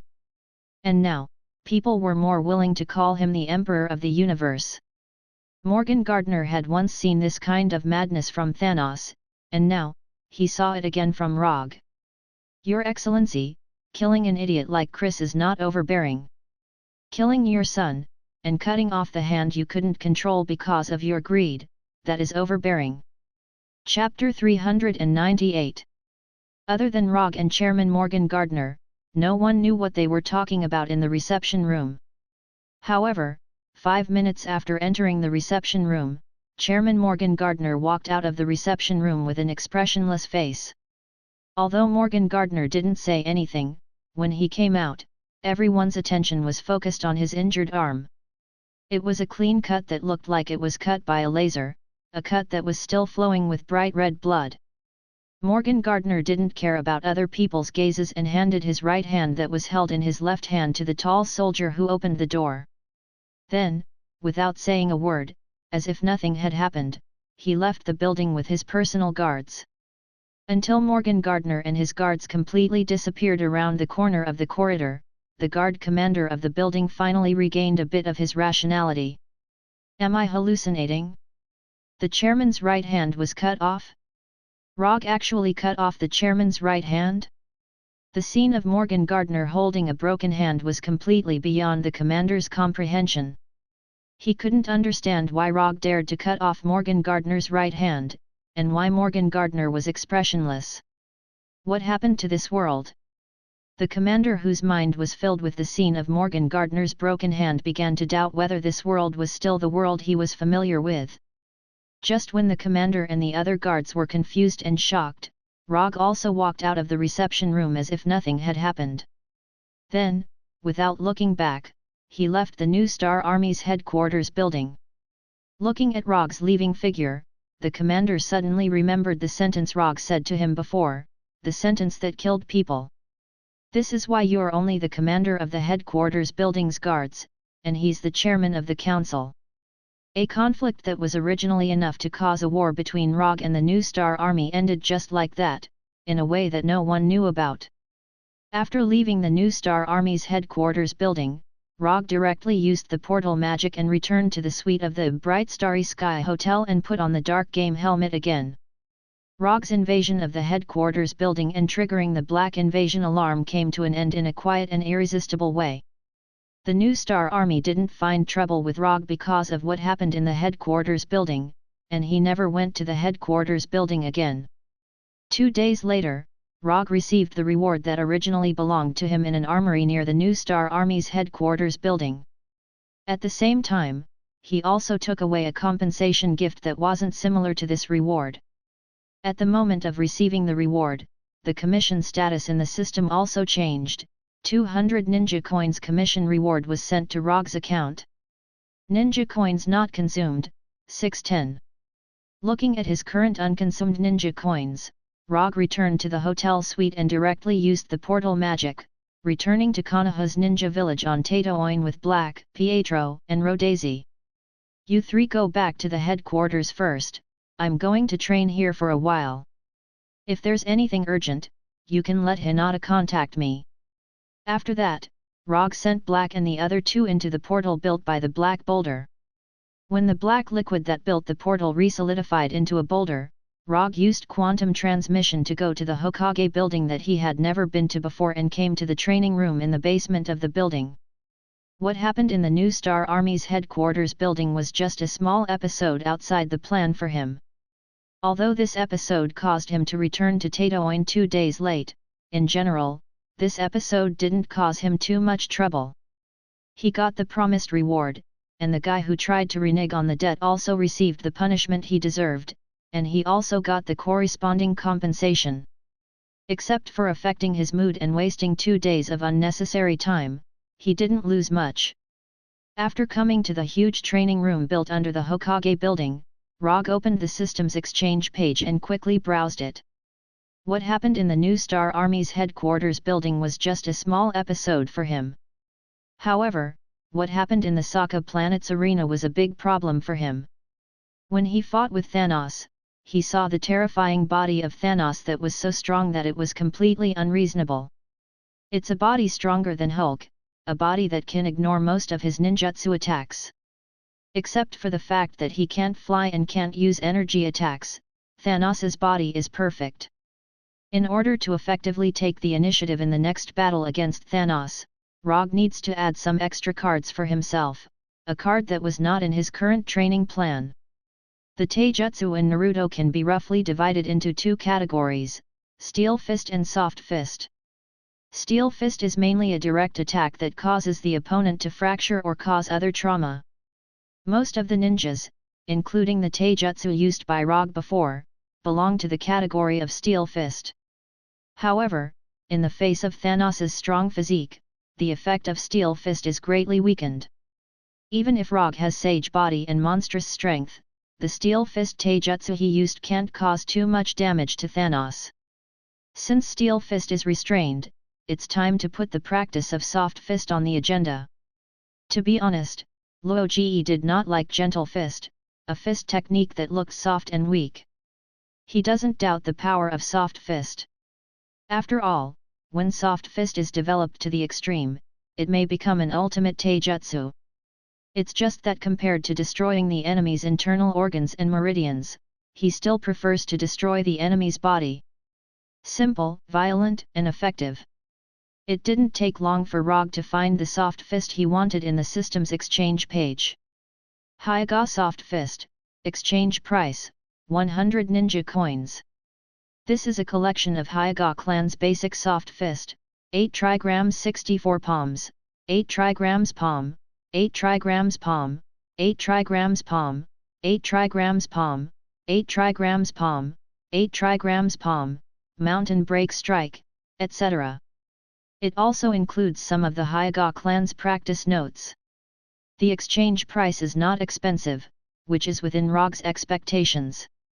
So he didn't hesitate and directly chose to exchange. The exchange icon symbolizing Hyuga clan's Soft Fist suddenly disappeared. At the same time, the practice information of Hyuga Soft Fist appeared in Rogge's mind out of thin air. Soft Fist is in his hand, but to fully exert the power of Soft Fist, he still needs a pair of special eyes, a pair of eyes that can let him see the enemy's meridians. Byakugan, exchange price, 200 ninja coins. Chapter 399. Byakugan, the Kekii Genkai of the Hyuga clan, originated from the Otsutsuki clan. Like Sharingan, Byakugan is also one of the three dojutsu. In terms of development potential, Byakugan is not much worse than Sharingan. Sharingan can evolve into Mangekyo Sharingan, Eternal Mangekyo Sharingan, and Rinnegan. And Byakugan can also evolve into Tenseigan. The true power of Byakugan is not as weak as people think. The reason why Byakugan is not as good as Sharingan is purely because the Hyuga clan is too weak. The same Byakugan, but in the Otsutsuki clan, one is more powerful than the other, and one is more abnormal than the other. If the Hyuga clan can also be like the Uchiha clan, where there is a monster every 3 to 5 days, Byakugan can also shine like Sharingan. Rogge will not hesitate to exchange for the Hyuga clan's Gentle Fist. But when he exchanged for Byakugan, he hesitated. Although the exchange icon in the system clearly proves that he can exchange for Byakugan, he still can't make up his mind. Under normal circumstances, the icon that can't be exchanged will become dim black. For example, after he exchanged for the Sage mode of the Shikotsu Forest, the exchange icons of Ryokai Cave and Mount Myaboku became black and grey. However, Byakugan is not the Sage mode or Ninjutsu Genjutsu. Byakugan is a Kekii Genkai, a Kekii Genkai that will change his physique. Rogge now has the Uchiha clan's Sharingan, and he has also practiced Mangekyo Sharingan to the level of Mangekyo Sharingan. So the problem is, although the system does not prevent him from exchanging for Byakugan, after exchanging for Byakugan, whether his Mangekyo Sharingan will still exist or not becomes a problem. Unlike his other transmigrating counterparts who were kind and considerate and would occasionally act as life mentors, his Goldfinger system was completely mute. Not to mention chatting to relieve boredom, even some basic user questions, his system is too lazy to explain. At this time, if his system can give some slightly more reliable explanation, he won't have to struggle for so long. To exchange or not to exchange, this is the problem. If he does, he may lose the Mangekyo Sharingan, which has become one of his main combat powers. If he didn't exchange for it, he wouldn't be able to display the true power of the Gentle Fist. The exchange price of 200 ninja coins has become the most insignificant existence at this time. After thinking about it seriously for more than 10 minutes and preparing for the worst, Rogge finally made the decision to exchange for the supercilious eye. Although this decision seemed very rash, he had already considered all his options. If he exchanged for the Byakugan, his Mangekyo Sharingan would disappear. So, he will completely give up the idea of practicing Gentle Fist and Byakugan and use the remaining 300 ninja coins to exchange for the Sharingan.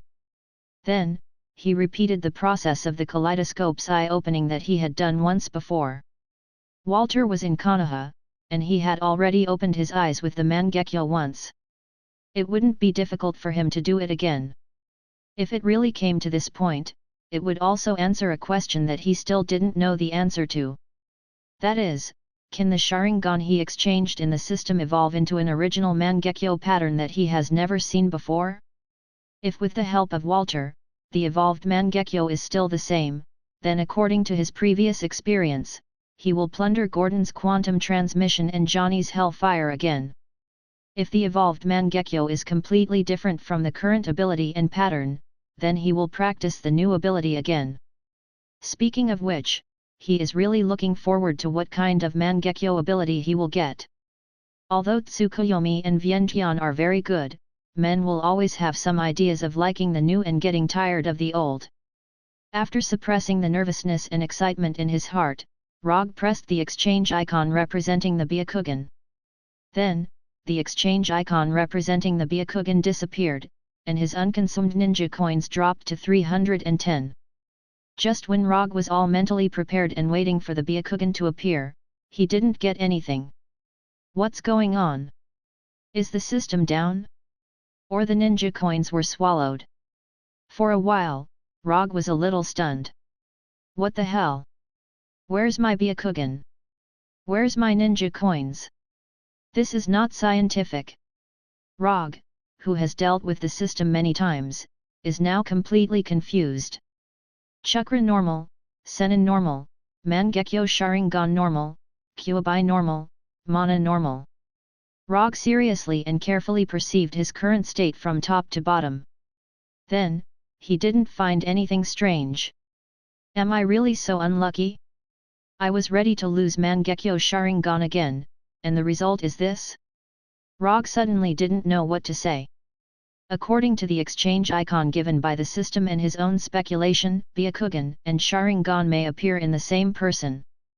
Otsutsuki Kagaya and Otsutsuki Momoshiki all have Byakugan and Rinnegan at the same time. Since Byakugan and Rinnegan can appear in the same person, then the Rinnegan level Sharingan should also be able to coexist with Byakugan. Although this is just a speculation, it is a very reliable speculation. At least in Rogge's view, this is the case.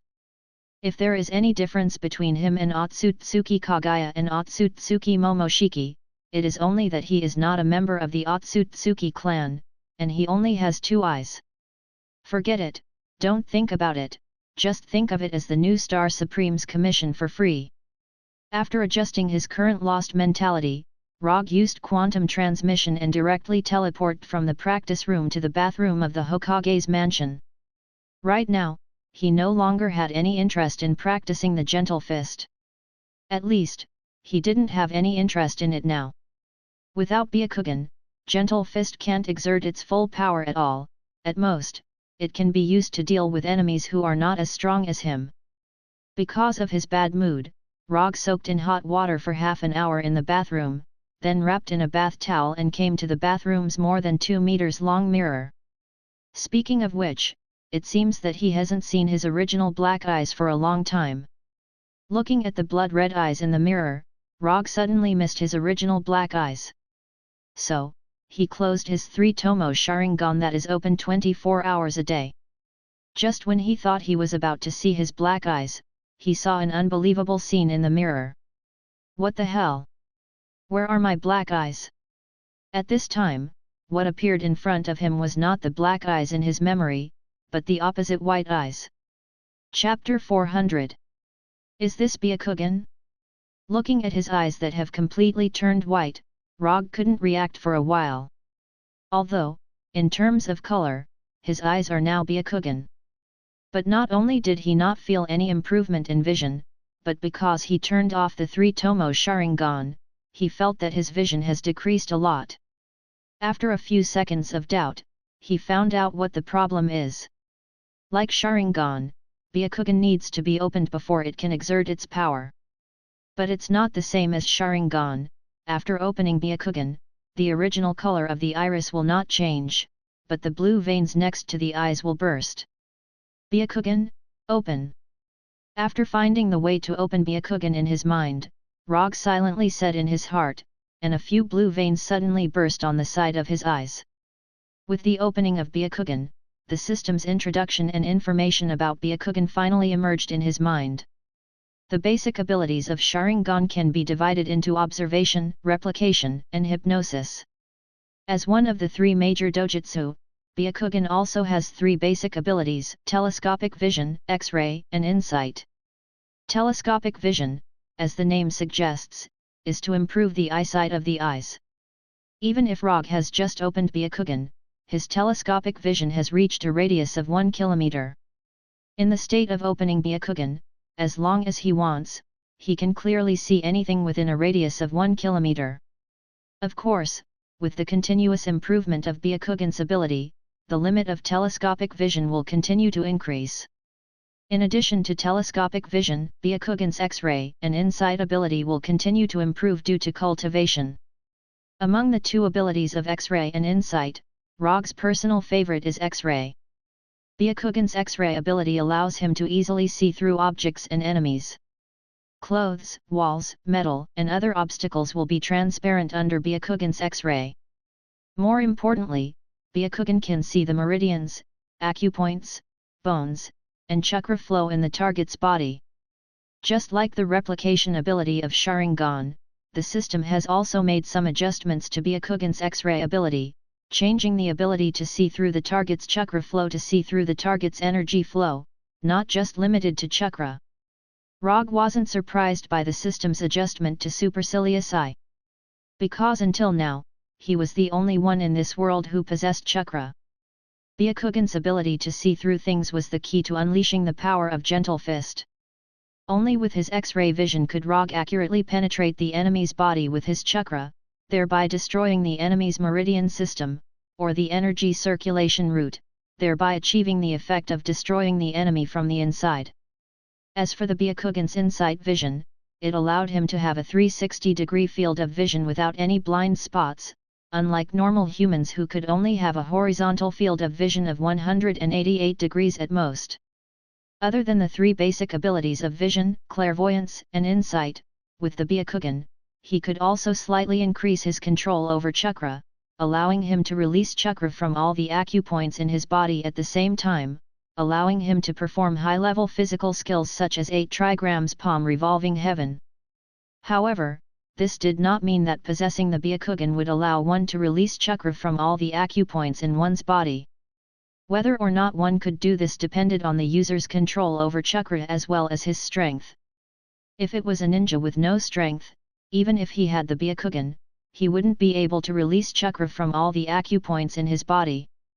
After quickly going through the information of Byakugan in his mind, Rogge began to use his Byakugan ability for the first time. The first thing he used was, of course, his most valued clairvoyance ability. When the clairvoyance ability of Byakugan was activated, the mirror in front of Rogge instantly became transparent like glass, even the wall behind the mirror was the same. Under the clairvoyance of Byakugan, Rogge could easily see through any obstacles in front of him.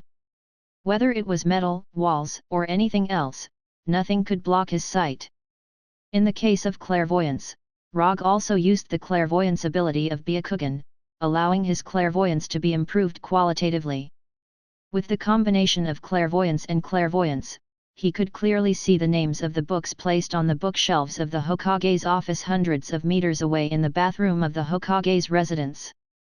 After adapting to the new visual experience of combining clairvoyance and clairvoyance, Rogge used the third ability of Byakugan, the clairvoyance ability.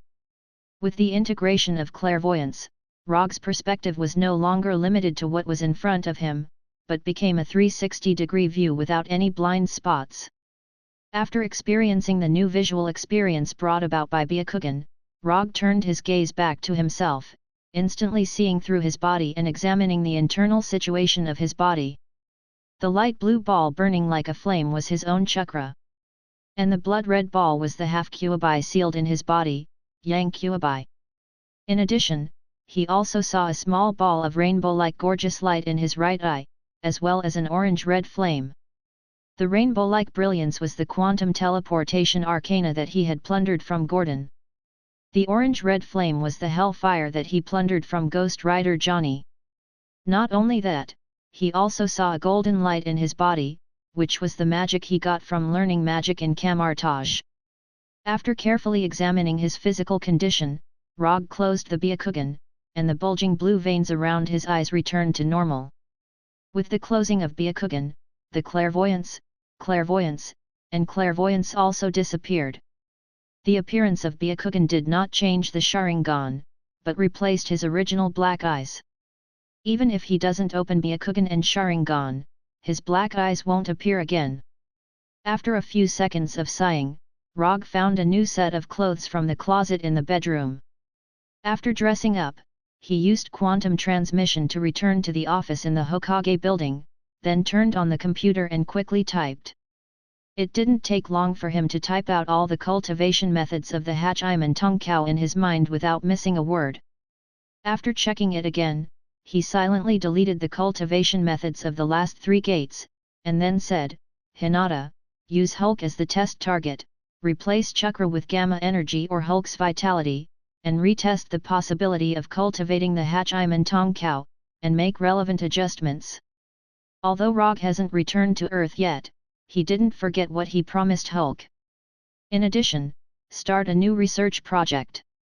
Project topic: Chakra Energy Transplant Plan. The test target is also Hulk.